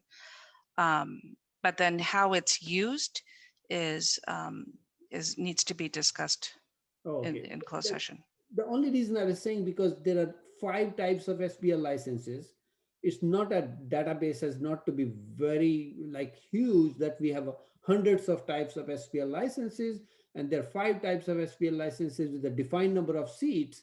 So that should be pretty simple and easy as a database point of view, basically. Yeah, but it doesn't take away from the fact that it's still work that we have to account for, and that's moving the dial when asked about what's budgeted and what's not budgeted. That's a huge effort that in past budgets that was never reflected as a work effort, and it is taking time, it's taking resources, and so we have to record it appropriately. Okay, thank you. Thank you. Authority Member Jane. Yeah, I had seconded this motion, and that includes having item 3 in here. I had actually campaigned for reducing the city's legal costs. I'm not happy that we're spending this much money, but I don't want to disarm unilaterally. I think that, you know, I'm fine to leave that in for now, but I certainly would like to see, while that's in the budget, for the actual cost to be quite a bit less. And I just want to reiterate that I'm very pleased that Ms. Yu had provided some sort of solution to reducing legal costs. So thank you. All right. Okay. I'm going to ask for last comments from the council authority so we can go to the public and we can move on. It's almost 11 o'clock at night. So those who have spoken multiple times, okay, this is it, guys, and then we'll come back. Okay. So say what you have to say. Authority Member Becker. Yeah, I would like to see if there would be an entertainment to a friendly amendment to I don't know. I just don't feel comfortable. I mean, pay the workers' wages subject to review next week of the actual wages of the FY21 wages. I think that's already in the recommendations with number 5. Is that correct, Executive Director? That's right. I think there's a lot here on the record that help support that action can be fulfilled under section 5 of the recommendation. Yes, that is the intent. Authority. Okay. All right. Authority Member Park. Yes, thank you. Stadium Authority Attorney asked why we would entertain what the 49ers suggest. Well, I, for one, do not believe that a legal arms war is a good solution for the city of Santa Clara. I heard what Councilmember Jane said as well. And I think that we need to determine the character of our council. Again, in the meeting of March 9th, 7 hours, 10 minutes into the meeting, the Stadium Authority Attorney states, if you dismiss the lawsuits, we eliminate the $2.5 million. And I think that is the attempt the 49ers are making. A new accounting system is where the money should be going, not funding lawsuits and increasing our legal expenses. And I hear this fear about unilaterally disarming, but I think that that's not what the suggestion is. But I would like at least to pursue a discussion of what it means if the 49ers drop or dismiss the lawsuits. Like, I would like to see that discussion entertained and, well, not entertained, taken seriously. Okay, thank you. Thank you. Authority Member Becker, your hand's still up? Yeah, just to clarify, that's going to be for next week, correct? For what I was asking I about. think that's what Mr. Fong promised that that our staff would be able to go over there next week. And once that's all clarified, then we're able to make the payment to those wages. Okay, here's the thing, is that we can pay public funds with appropriate documentation. That's the law. So I assume that's what you're asking. Yeah. That So when once we have the appropriate documentation, then we can pay, which has always been the case, actually. But now with number 5, it's giving the executive director more authority, so they don't even have to take the inconvenience of bringing it back to the stadium authority. That the executive director, correct executive director, would be able to approve it upon appropriate documentation, which has always been the case. So at least it's a little, it would be, if this passes, it'd be a little easier now. Yes. Is that correct, executive? Yes, that's. Okay, Vice Chair, you've had bunches of times. Okay. Can I clarify though for Director Becker?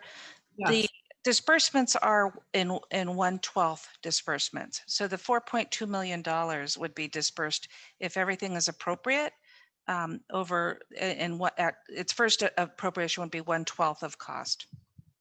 Monthly. Yes. Monthly. It's not in one lump sum. I just want to clarify that for. Thank you for clarifying that. Okay. Vice Chair, again, go ahead.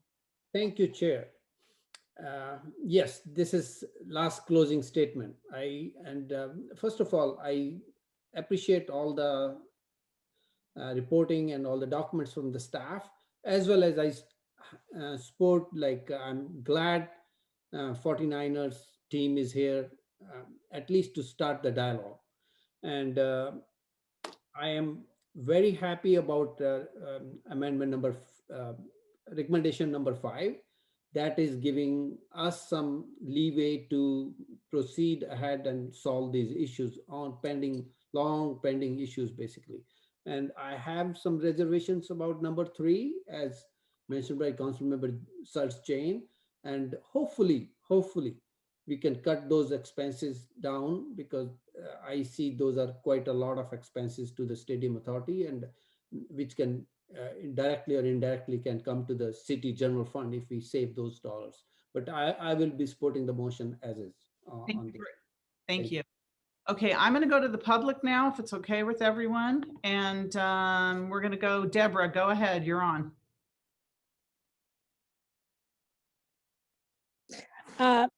One of the things that's causing a lot of the problems is the city attorney, as an example, is coming forward with an adversarial attitude. And I think if that was changed, or he was changed, that would help a whole bunch.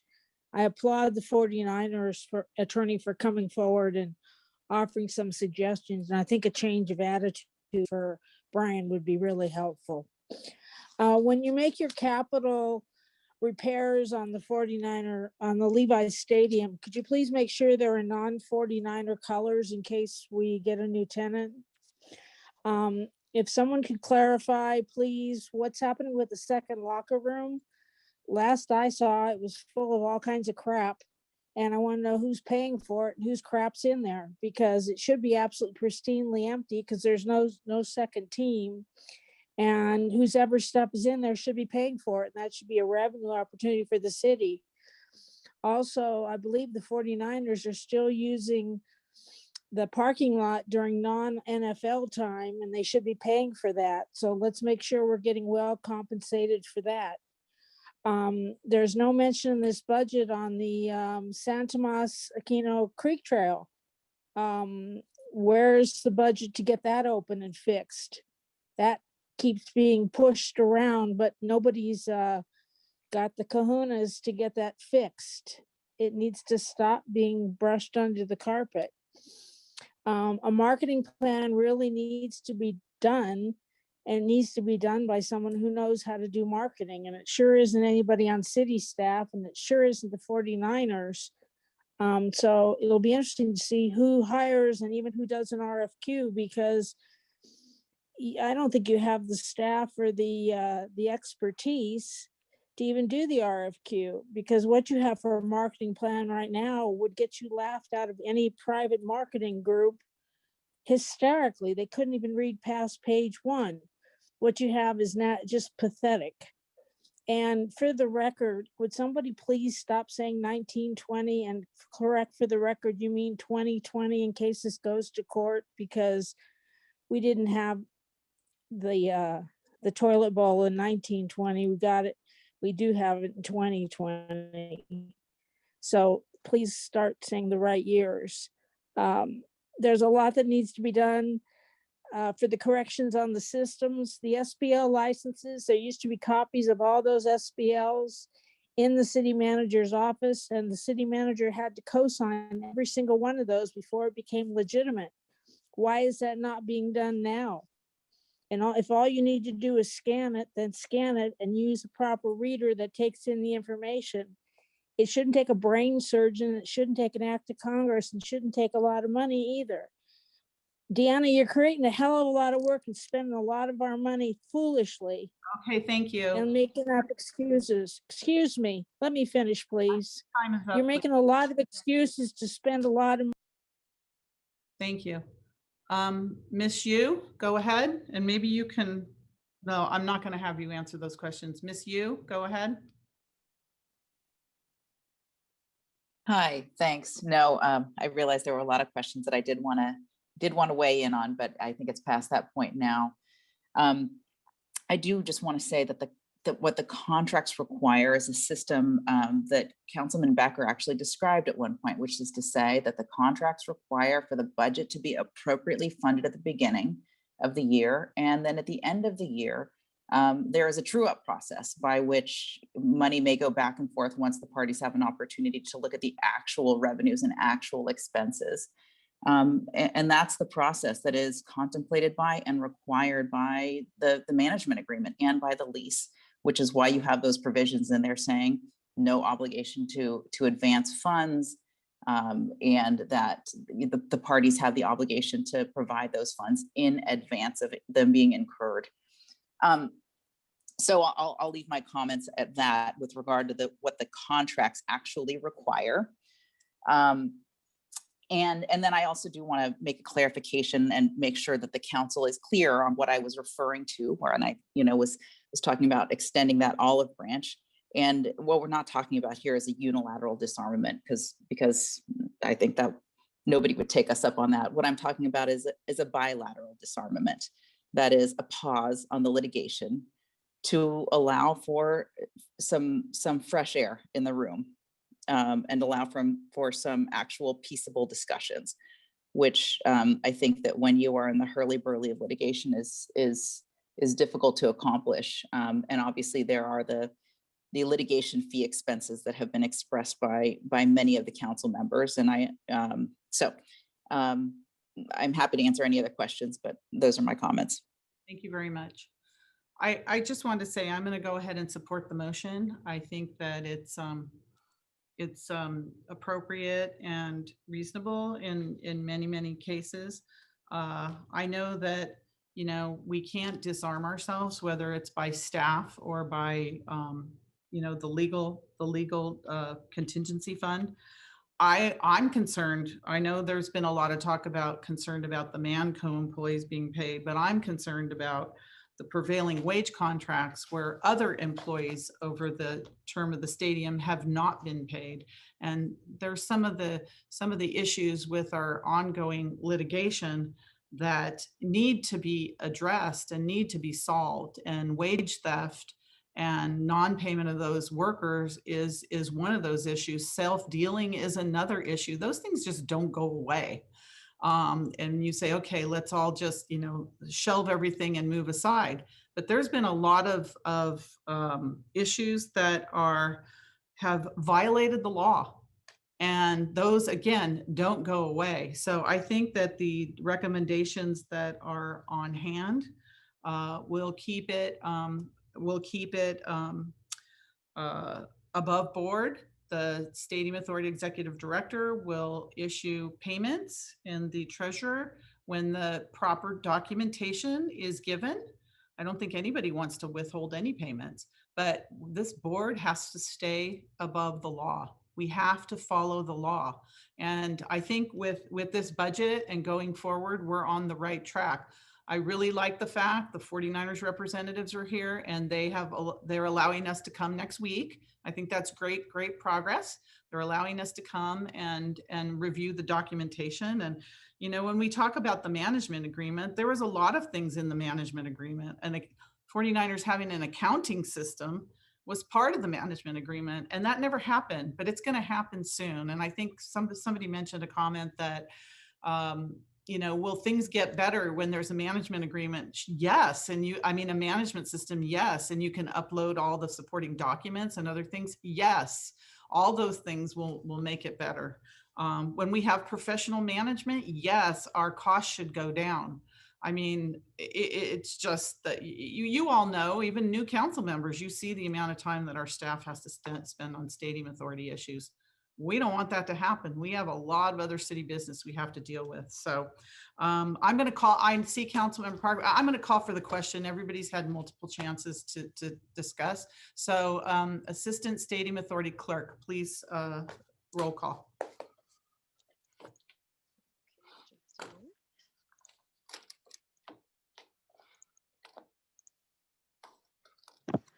Board Member Watanabe. Yes. Vice Chair Shahal. Yes. Board Member Hardy. Yes. Board Member Park. No. Board Member Jane. Yes. Board Member Becker. Yes. Chair Gilmore. Yes. Thank you. And that passes 6-1. Can I ask going back now to the city manager, we have to do the CDBG issue, right? That's timely? That's correct. Okay, so let's take a 5-minute break and we'll come back and continue on with the CDBG public hearing.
number 6. I was going to ask the council if we could continue item number 7 and 8 to our next agenda.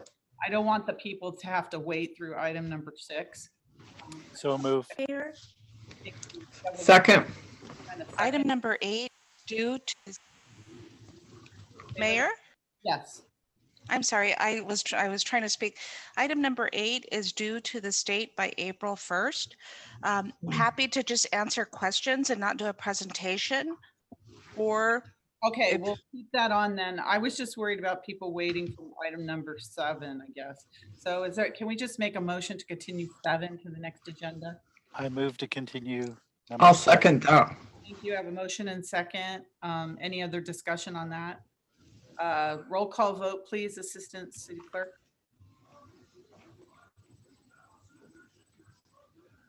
Yes. Could I just get a confirmation who was the maker of that motion? Councilmember Jane. Thank you. Second by Councilmember Hardy, is that right? Yes. Ha, ears are. All right. Councilmember Watanabe. Yes. Vice Mayor Shahal. Yes. Councilmember Hardy. Yes. Councilmember Park. Yes. Councilmember Jane. Yes. Councilmember Becker. Yes. Mayor Gilmore. Yes, thank you. So any SVP staff can go to sleep. Okay, thank you. Item number 6 is a public hearing, fiscal year 2021 draft annual action plan for the use of federal housing and urban development grant funds, also known as and CDBG guidelines. So this is a public hearing, so I'm gonna officially open the public hearing. Staff? so we have Eric making the presentation as he did last year. Eric? Good evening, Mayor and council members. I'll try to make this quick. I won't be going over the policies and procedures manuals as they're simply an administrative action. I'll be presenting the 2021-2022 draft action plan. Next slide, please. The city of Santa Clara is considered an entitlement city. So it basically means we don't have to compete for these funds. We're entitlement based upon our population size and factors. In order to receive these funds, we're required to do a five-year consolidated plan, which details the needs and goals of the city as it relates to affordable housing, public services, public improvements, et cetera. And right now we are in our second, this is going to be our second year of our five-year con plan. In support of the con plan, our annual action plans are required, and that's what we'll be presenting tonight. Next slide, please. And you can see staff recommendation is to note and file public comment, approve the action plan, and approve the CDBG policies and procedures manuals. Next slide, please. In order to complete and submit our action plan to HUD, there are key steps we must take. We're required to publicly notice our public hearings and our 30-day public comment period. This was all done March 3rd through a public notice in the Santa Clara Weekly. Our first public hearing tonight gives the public an opportunity to provide input during the drafting stage of the action plan. On April 1st, that will officially begin our 30-day public comment period, and it's slated to end the night of our second hearing, which would be for the final action plan. Staff will take in all comments, suggestions, and incorporate them into the final version, which will be submitted to HUD on or before the 15th of May. Next slide, please. This slide probably looks familiar to a lot of you, but for the benefit of some of the new council members, I'll just kind of walk through it quickly. Basically, at this point, we are currently down at the bottom right corner where we're looking at the annual action plan and getting it ready to submit to HUD. After we do our submission to HUD, that's when we start doing the contracts. Then we will, during the fiscal year, projects and activities we're receiving invoices and reviewing quarter reports. and doing any kind of desk or on-site audits, monitoring visits that might be necessary. And then in September, we do a report back to HUD, which is the CAPER. And then our process starts kind of all over in October, where we do some community outreach for our next action plan. Next slide, please. So over the next two slides, I'll just give a quick overview of what the comp plan is. I won't go into much detail. Just keep in mind the comp plan states the needs and the goals, while the annual action plan, which is what we're looking at tonight, states how we plan on meeting those needs and goals. Next slide, please. These are the 6 goals that were identified in the con plan, which we did in 2020. And just an example of what affordable housing is our tenant-based rental assistance program, which provides rental subsidies to Santa Clara homeless families. An example of how we address homelessness is with our agency Next Door Solutions to Domestic Violence, which provides services to domestic violence survivors. Public services examples are Meals on Wheels, Bill Wilson Center's Family Advocacy Services, and senior adult legal assistance. And fair housing services are provided by Project Sentinel. And of course, we do have a goal of administering all these programs. Next slide, please. This gives a general overview of the financial resources that are available for programming. Some of these numbers will likely change due to upcoming draws, receipts of program income, and any rollover from our current fiscal year into the next. The numbers that won't change are the annual allocations from HUD. This year, we actually got them early, and I should say on time. As you can see, our funding levels from HUD have essentially stayed the same from last year. Next slide, please. Home funds can only be used to develop or rehabilitate affordable housing, tenant-based rental assistance, or fair housing activities. And this slide kind of details how the home funds are split up. And as you can see, the majority of our funds are spent on our tenant-based rental assistance program. Next slide, please.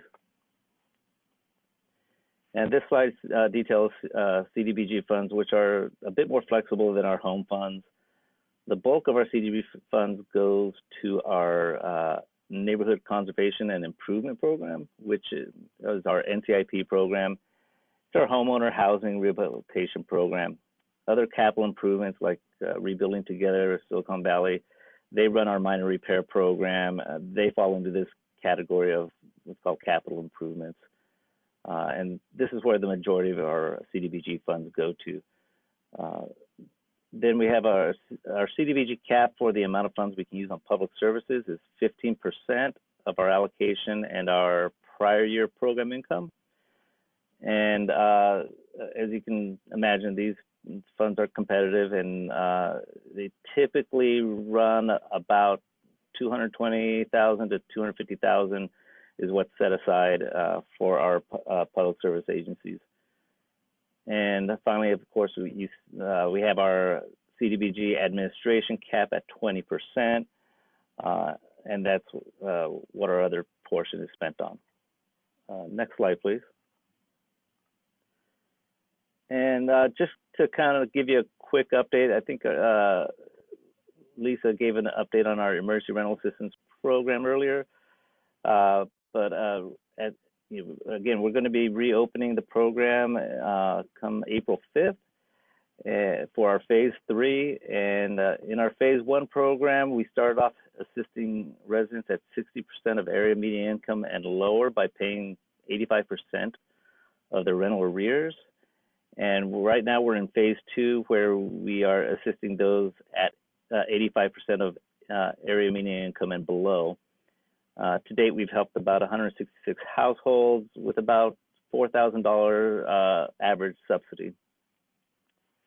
Next slide, please. And lastly, we just received our 2019 HUD annual performance assessment. And this report just basically measures our ability to meet our goals and stay within CDBG guidelines.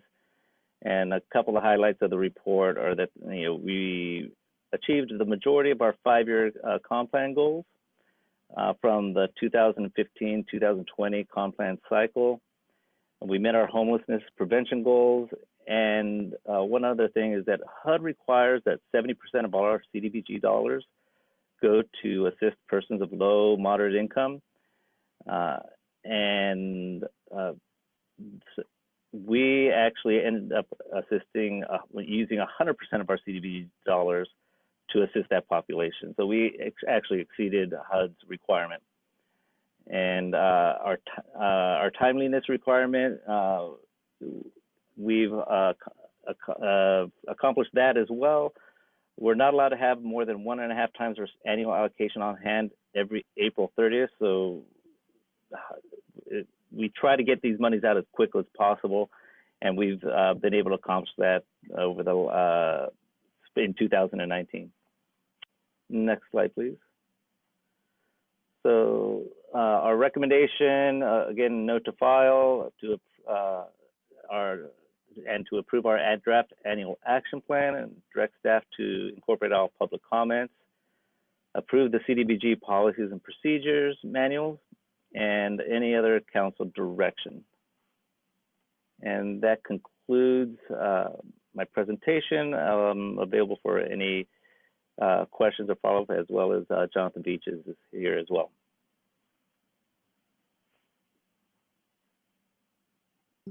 All right, unmute myself. Thank you, Eric, and I really apologize for the lateness of the hour. I do apologize for that. We have a question from Councilmember Jane. Yeah, thank you, Eric.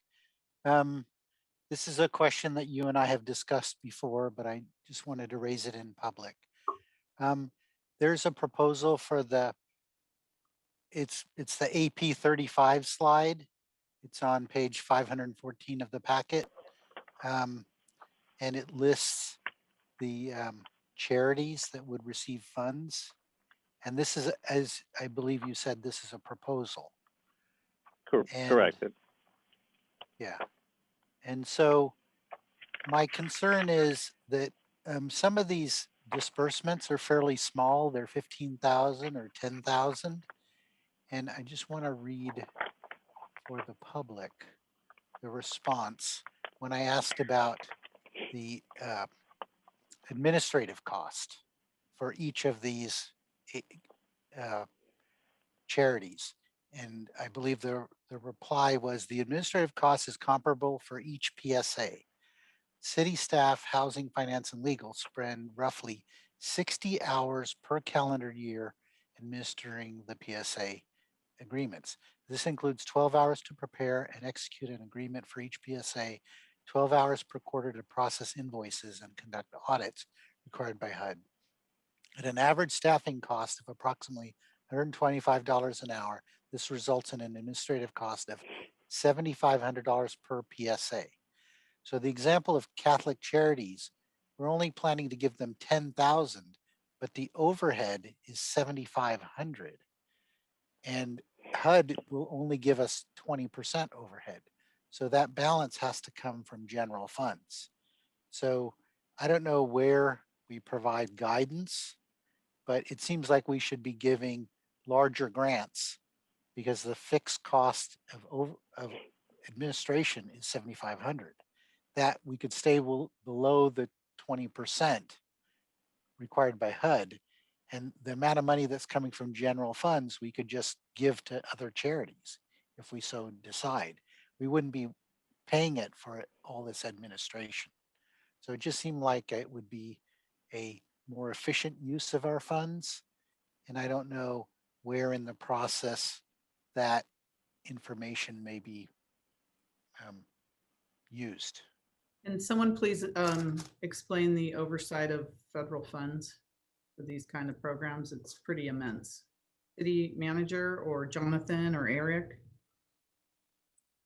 We had a great conversation about this at the committee, which Councilmember Jane is raising.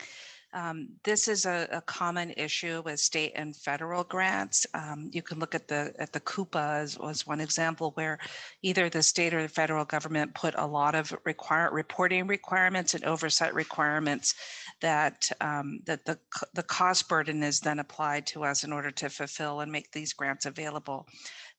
The idea of increasing the grant amount is one solution that I have experience with, and I think is a quick solution. I do think, though, that the council may want to hear as to whether how does that work towards getting smaller grants that are very useful for specific causes or community organizations that we know have a high value in the community.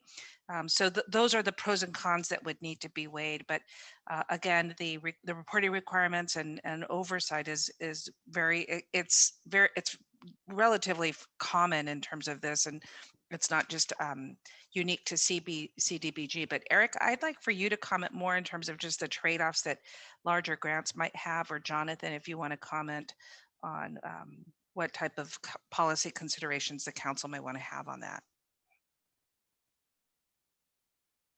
Sure, Eric, I'll kind of start and you can jump in. I think, yeah, I think the main trade-off is if you do higher grants, you know, you're going to have to withdraw funding from some of the agencies, right? And so you have to kind of go through the process of deciding who you will fund and not fund. It definitely will save on the administrative side. It means less contracts and less oversight and less auditing. And so I think it's a good point. I think there's efficiency to be gained there. One element I guess I would add is that in the last NOFA cycle, so a NOFA is a notice of funding availability. And the last time we issued a NOFA, I believe was 2 years ago. And so what we've been trying to do is execute contracts for up to 3 years, so as to not have to go through the NOFA process and evaluate proposals every year. And so I think we just completed the second year. So we would be in the third year of the NOFA cycle coming up. But probably the ideal time to change the funding limits and kind of implement a policy like that would be at the end of this year. Eric, correct me if I'm wrong, when we would put out a NOFA for new funding and new contracts when these 3-year contracts expire. And then perhaps if we receive direction, we could increase the minimum size of the grant amounts. And when the public service agencies submit their proposals, we can meet you know, with council or with members of the community to collectively decide how to allocate those funds. No, you're right on point. This is Andrew Crabtree, Director of Community Development. I also just wanted to clarify one point too. There was a comment about the limitation on administrative costs, and that's across the entire program. It's not per grant. So I just want to clarify that there's not an issue there that we're exceeding the HUD limitation on any one particular grant. Thank you. Anything to add, Eric, on that? No, other than that, again, that the number that was mentioned, I think it was around 7,500 to administer a grant. Again, that's an average. There's some agencies and contracts that are easier to administer than others. And also, there's the consideration that you know, it may be a small grant, but the amount of people that are being assisted through that grant could be large. And the example of the ombudsman program that was mentioned, in that instance, there's hundreds of people that are benefiting from that program. So in that example, we are getting a lot of bang for our buck if you take a look at how much it costs to administer the program in relation to how many people are assisted through that program. Thank you. Very good point. All right, Councilmember Park. Yes, thank you. Again, I think we had this discussion. We did think about the historic recipients of CDBG funds who receive smaller amounts, and it would be very difficult. Well, they would have to find new sources if we decided to not fund them through CDBG. I liked Councilmember Jane's suggestion about setting aside the amounts, but it sounds like we don't actually get the 20% based on each individual grant. It sounds, and if that's the case, then we would simply have to balance the smaller grants with larger grants so that we can claim the monies that would cover the overhead costs for the smaller grants. Is that correct?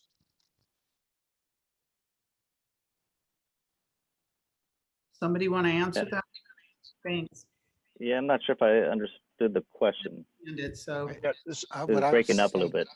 Was that the minimum size grant would be 37,500, where the 20% would cover the overhead. I think what Councilmember Park is saying is, if you had $100,000 grants, then you would get overhead from those that then could fund smaller organizations. Yes, is that how it works? The HUD limitation on administrative, the percent that you can use for administration is over the entire HUD entitlement. So really it's our budget for the whole program, not specific to any one particular component of the program. Eric, is that correct?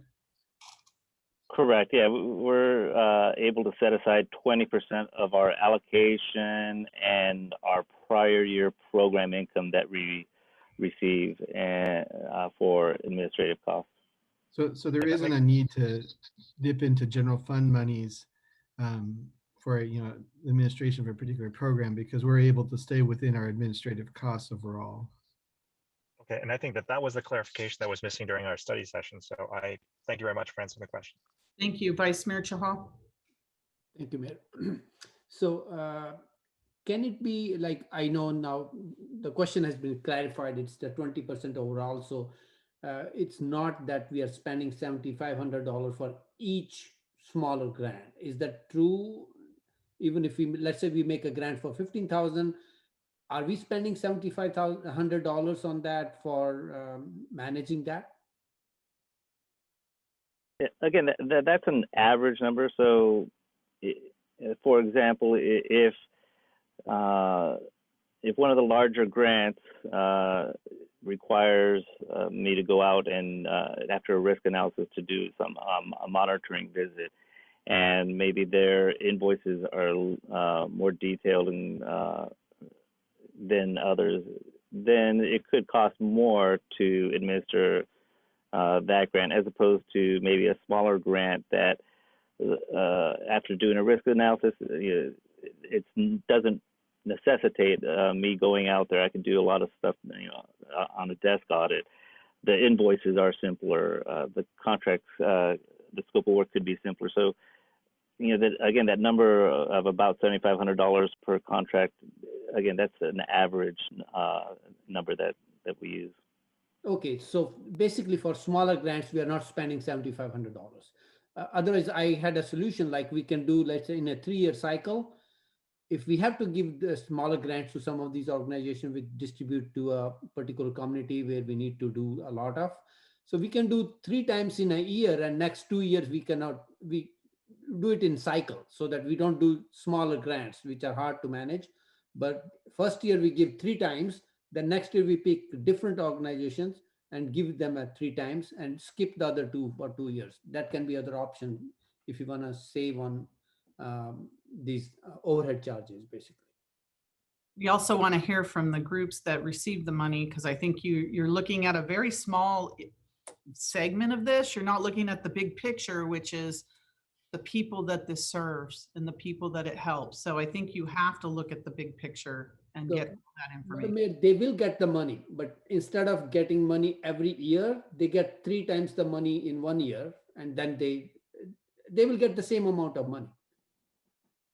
All right. Is there any other city council comments? Councilmember Jane, I want to go to the public too. Yeah, I serve on a couple of nonprofit boards. It's very difficult for a nonprofit to get, highly variable amounts of money, because you have to staff up and staff down, and you know, it's much better to get a constant amount. But I'll let Eric explain that. Predictable amounts is what's, yeah, what helps them a lot. Okay, so it's a public hearing. I'm going to the public now. We have, let's see, I see a hand up. Jordan, but are you, okay, go ahead, Jordan.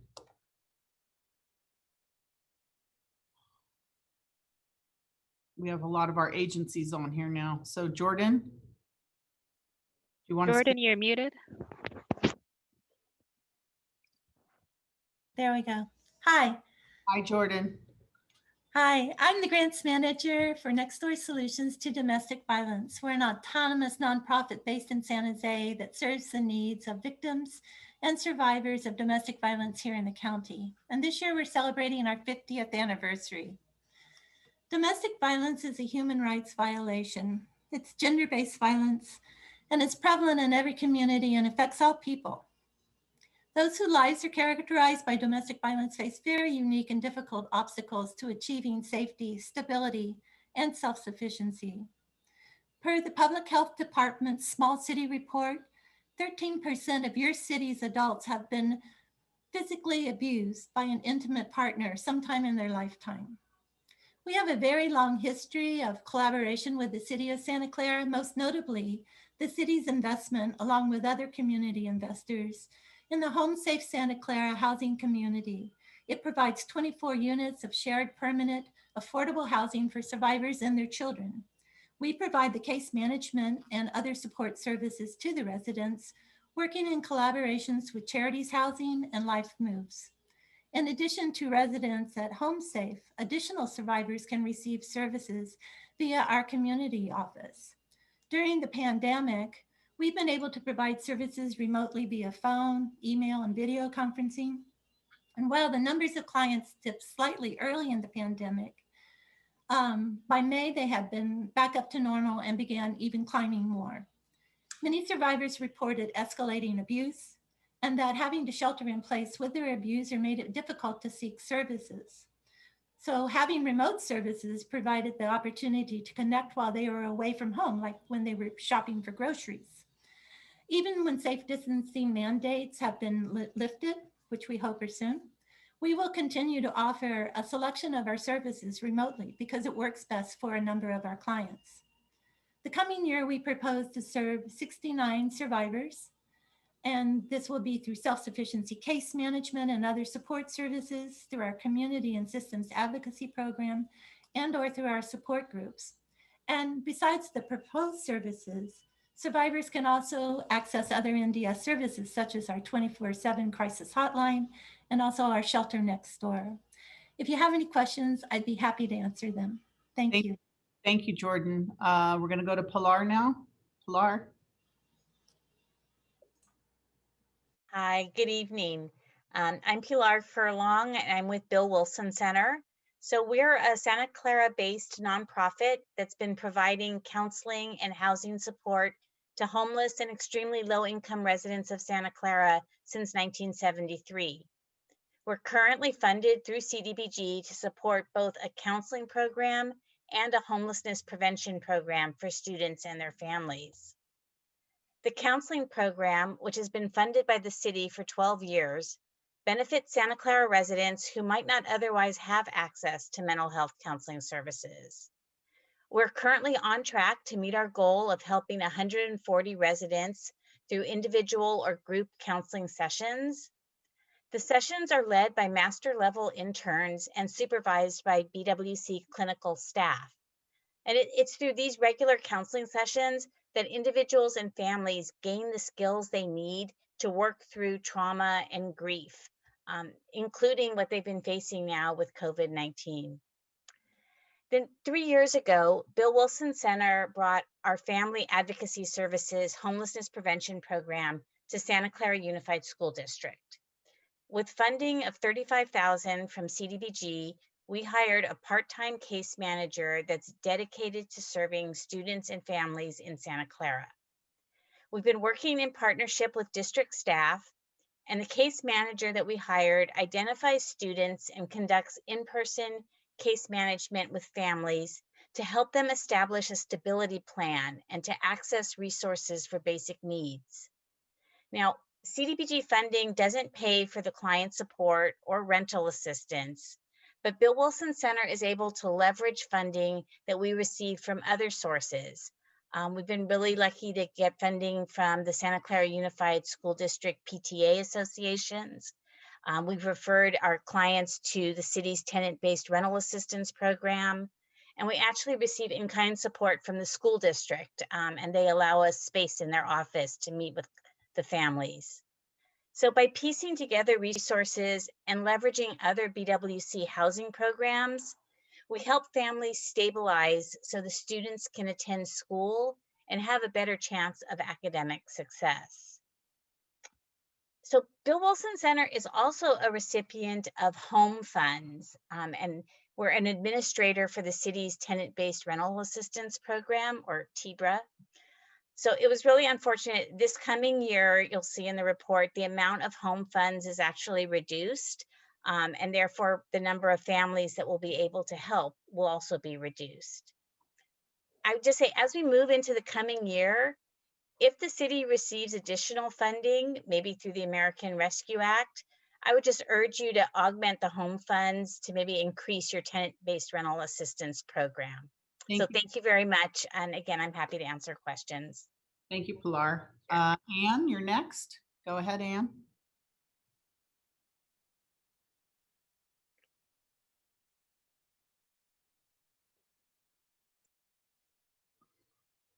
Okay, I'm Ann Marquardt. I'm the Executive Director of Project Sentinel, and our office is right across the street from City Hall, the Presidio Apartments. If you know where that building is, the city was very instrumental in helping us get that office space, and it's wonderful. But we've submitted proposals for both fair housing services and tenant landlord dispute resolution services. I think it's better if I send you a couple of pages that have case scenarios on them that give you little snippets of the type of cases we handle under both fair housing and tenant landlord. Because under fair housing, domestic violence, familial status, disability are key cases that we handle. Under tenant landlord, maintenance issues, leases, terminations. And right now with COVID, both of those contracts are very busy. We are working at our maximum capacity, and we expect the caseload to go higher as the moratoriums are lifted. These are we certainly consider them essential services. We thank you for your past support, but we hope that you understand that these services are just in very high demand.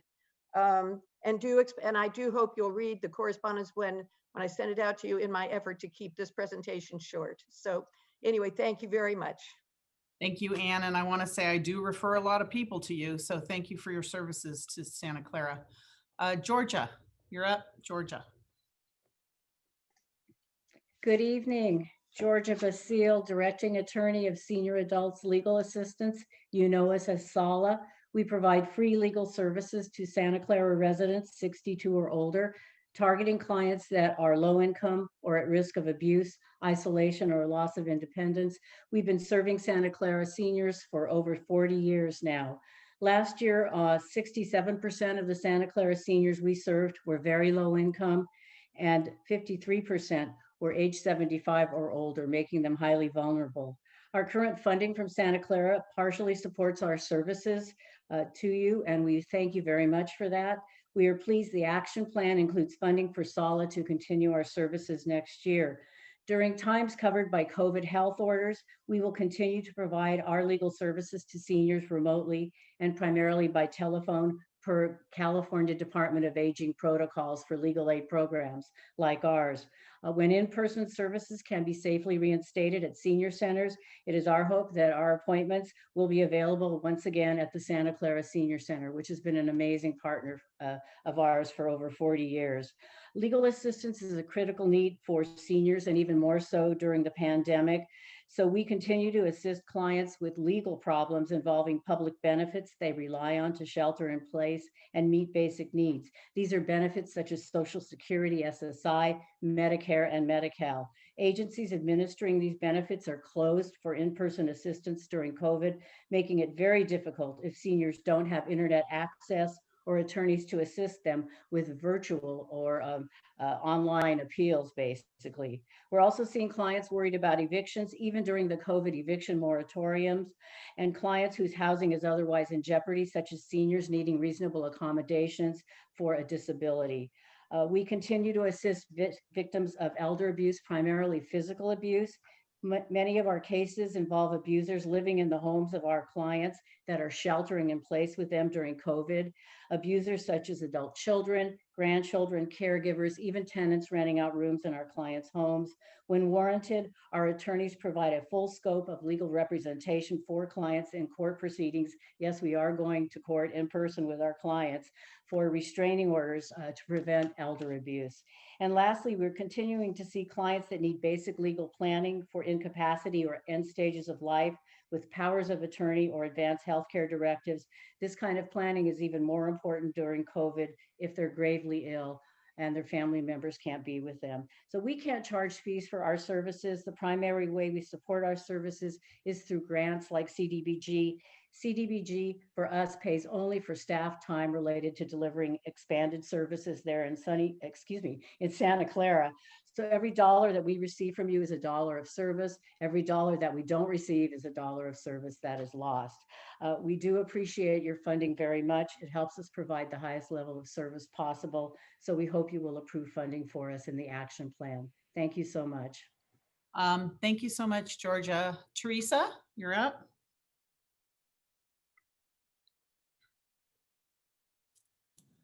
Hi, my name is Teresa Johnson, and I'm the Director of Food and Nutrition Services at the Health Trust.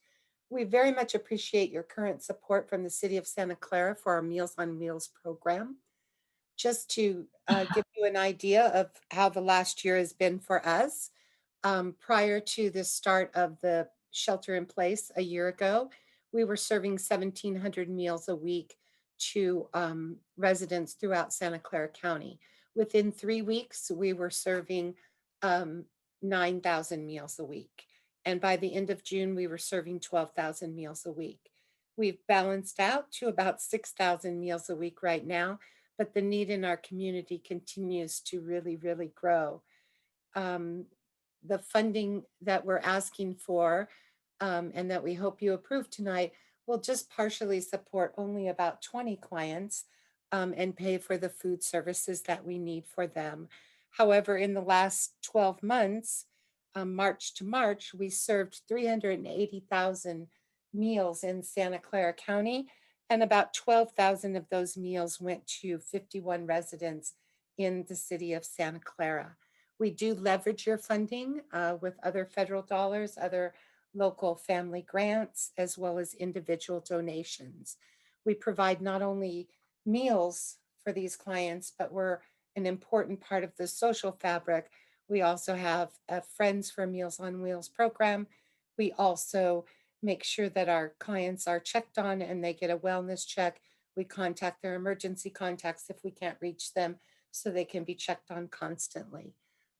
We are an important part of this community. We really appreciate your support and we look forward to working with you for the continued year. Thank you. Thank you very much, Teresa. Next, we have Angelica.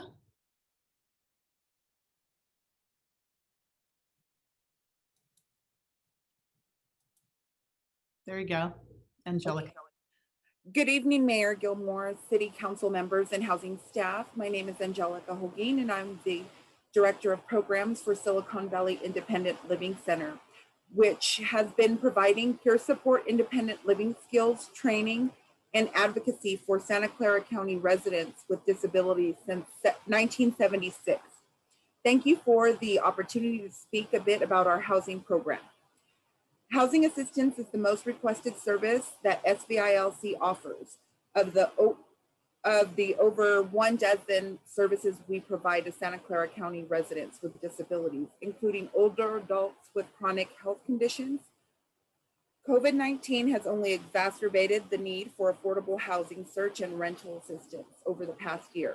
This program will assist low and very low income families, which include a disabled family member with receiving housing, counseling, search training, application assistance, and resources to improve their ability to maintain their current housing or transition from institutional settings, unstable housing, or homelessness into affordable, accessible, and sustainable housing options in the city of Santa Clara. The program includes housing and independent living workshops provided by our housing coordinators via Zoom during the pandemic and in person at our offices at various community centers. We were safely able to return to in-person workshops as well as one-to-one counseling and direct case management services. Housing workshops cover many topics. SVILC is a long-term partner with the city of Santa Clara, and we greatly appreciate the city's support of our housing and emergency services program. In 2021-22, with continued CBDG funding support, SVILC will provide a minimum of 100 housing and independent living workshops and serve 50 Santa Clara County residents with disabilities. Thank you for your past support. Thank you, Angelica. Next, we have Anne. Go ahead, Anne.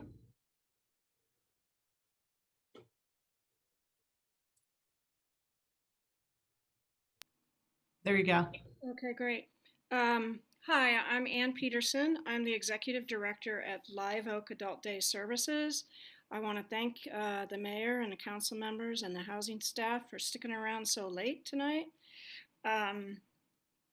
In response to, we're one of those agencies that end up with a sort of small yearly grant from you, and it really does help us in terms of keeping us steady in terms of funds coming in, and also it helps us, we use it to leverage other funds. So it's really important for us to receive ongoing funds from the city of Santa Clara.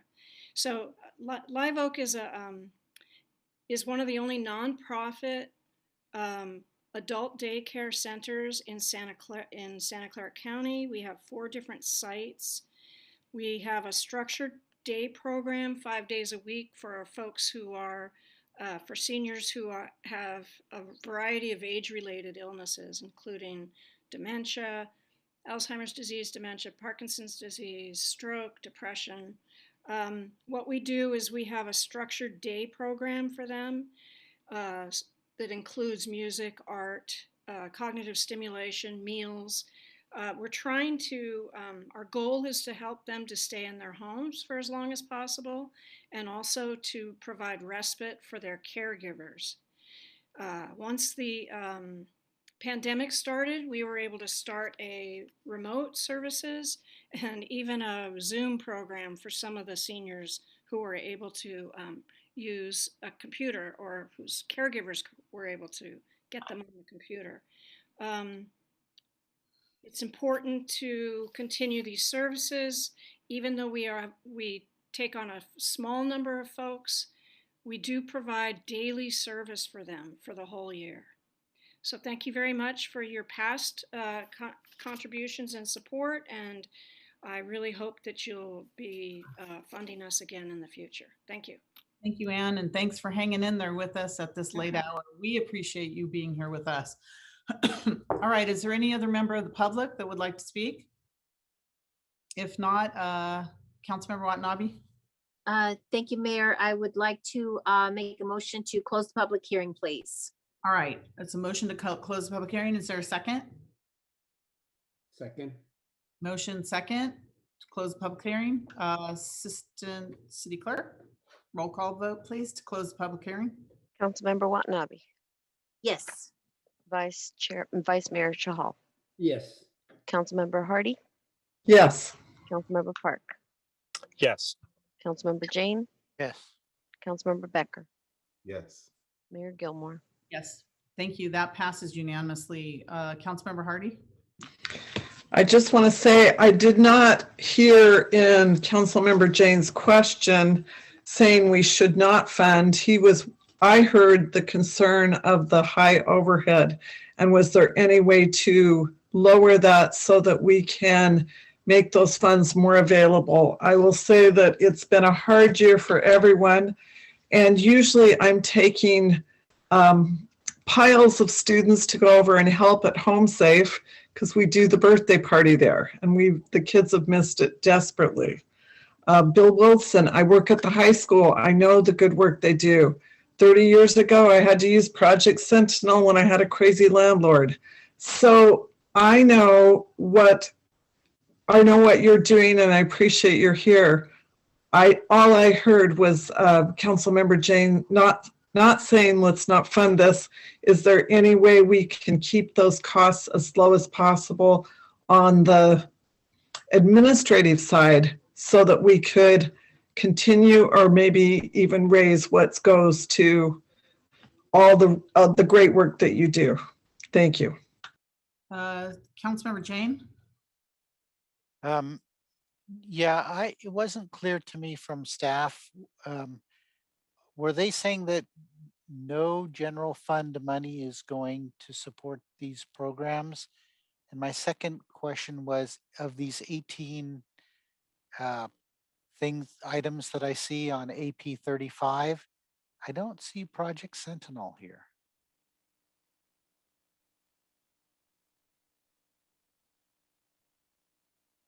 So no, we do have general fund supporting these programs. General fund does fund Project Sentinel's fair housing activities and their landlord-tenant mediation. And just to kind of address the issue of trying to be as, I guess, the lean as possible.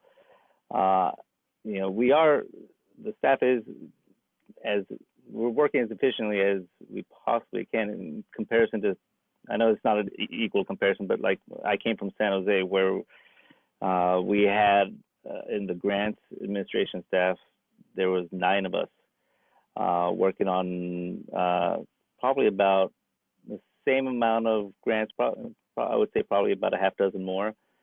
But there was a large staff. Here we have myself and some administrative assistants from a couple other people in the office. So we are running it, as lean as possible, staff-wise. Although of course there's always room for making things more efficient. Councilmember Jane, too, if I may just add a little clarification around that.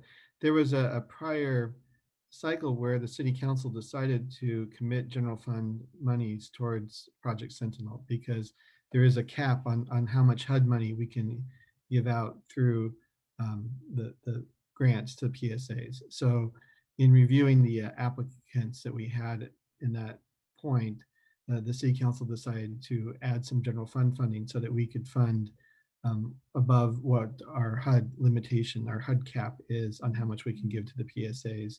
And that's a separate issue from our administrative. The question, as I understood, was are our administrative costs overrunning what we're allowed to charge against HUD? And that is not the case. I mean, the housing program as a whole includes things that are in the general fund as well as, so there's really, and there's other funding sources. So it's more complex than that, but it's not the case that specifically for the PSAs, there are administrative costs that need to be borne by the general fund.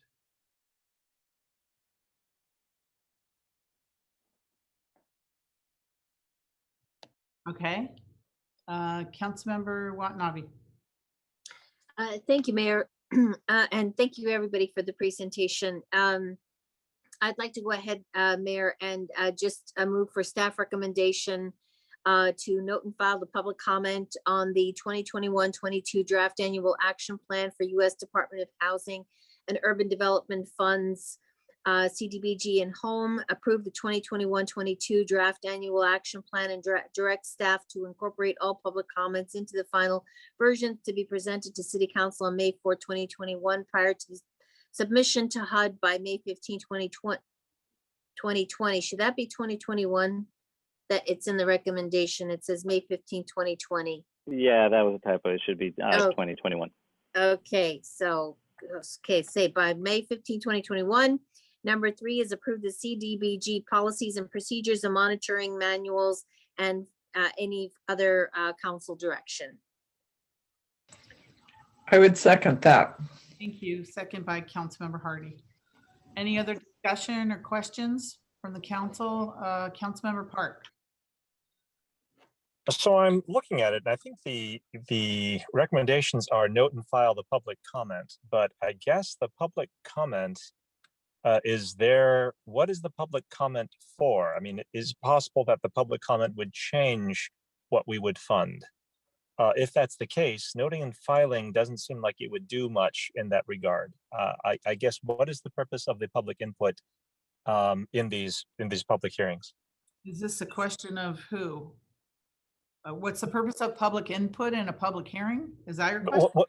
Because the recommendations for the public input would simply be to note and file. I guess the question is, if the public has, how possible is it for the public to change what we would fund? I'm lost. I'm sorry, I don't understand what you're trying to say. Meaning we have public hearings, but the answer? I don't get it. I really don't. We have public hearings, but Right, and the public spoke and we're note and filing what they said. Understood, but I'm saying this is only the first hearing. There will be other hearings, whether we will note and file. Correct. Will we be changing? I mean, in this case, it was kind of easy. People are thanking us for the contributions that we're making to their programs. But in other cases where people are asking for money, or people are maybe they're saying we should change the way that we fund them.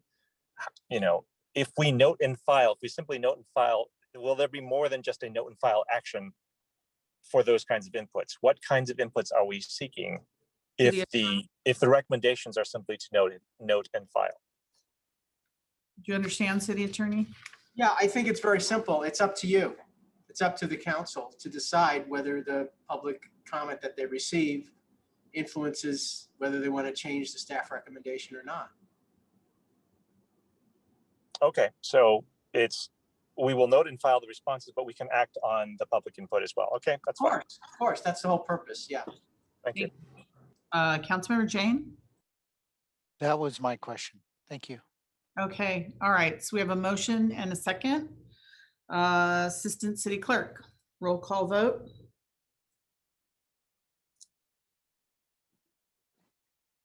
Councilmember Watanabe, Yes. Vice Mayor Shahal, Yes. Councilmember Hardy, Yes. Councilmember Park, Yes. Councilmember Jane. Councilmember Jane, Yes. thank you. Councilmember Becker, Yes. Mayor Gilmore. Yes. Thank you, and that passes unanimously. And thank you to all the staff for staying, I'm sorry, I can't even hardly speak, for staying this late with us and for participating in this, and all the public members. And we really appreciate all of your input. All right, next we've continued item 7. We're going to go to item number 8, which is accept the 2020 General Plan Annual Progress Report. City Manager? So on this one, I'm going to recommend that Andrew just provide a verbal summary, and then we can take questions unless the council wants a full presentation. I'm fine with the verbal. Anybody else want to? Okay, go ahead. I see no hands, so that's good. Good. Let's move. Thank you. Thank you, Mayor, members of the City Council. This is Andrew Crabtree, Director of Community Development. And this is an annual report that we file with the state. We've been doing it every year. It reports on our housing production for the prior year. And we are required to submit that by April 1st. We, as at the beginning of last year, also are required to check, have it be reviewed by the City Council prior to submitting it. And it shows how we've done in terms of producing housing. So without going into too many details, This is just a requirement. There's not a specific repercussion, so to speak, if we have or haven't met our overall RENA targets. They're targets that we're required to plan for. We don't actually build the housing, so the state recognizes that and just asks us to provide data with what we are seeing built. I would like to note that in our report, you can see that our efforts in the last couple of years to put more resources into our affordable housing program, the adoption of the ordinance that we have for inclusionary requirements and so forth, are resulting in, it appears, greater amounts of affordable units being built in the city. We've exceeded our requirements for market rate or above market rate units, and we are making progress on the affordable ones. And so with that, I'm available to answer any questions you might have. I think we have a question from Councilmember Jane. Go ahead, Councilmember Jane. I think you said there was no repercussions, but I believe that if we're not meeting our RENA numbers, then developers can come and build by right. Yeah. All right. So in recent, so in the housing element itself requirements, there's not a specific repercussion if we haven't built them that the city is liable to. But you're correct that in recent years, the state has passed legislation which allows for by right development if the city hasn't met its requirements. And there are two different tiers of that. The most permissive for the developer is if the city has not met any of its requirements. As we have met our above market rate requirement, we would not be in that category. If you haven't met all of your affordable requirements, a developer that proposes to include at least 50% of their units as affordable can be provided with a by right development review process. We have not actually seen that being utilized by a developer, but there is that provision in state law. And they still have to go through building permits and so forth, but there's no subjective or discretionary review process allowed for the city.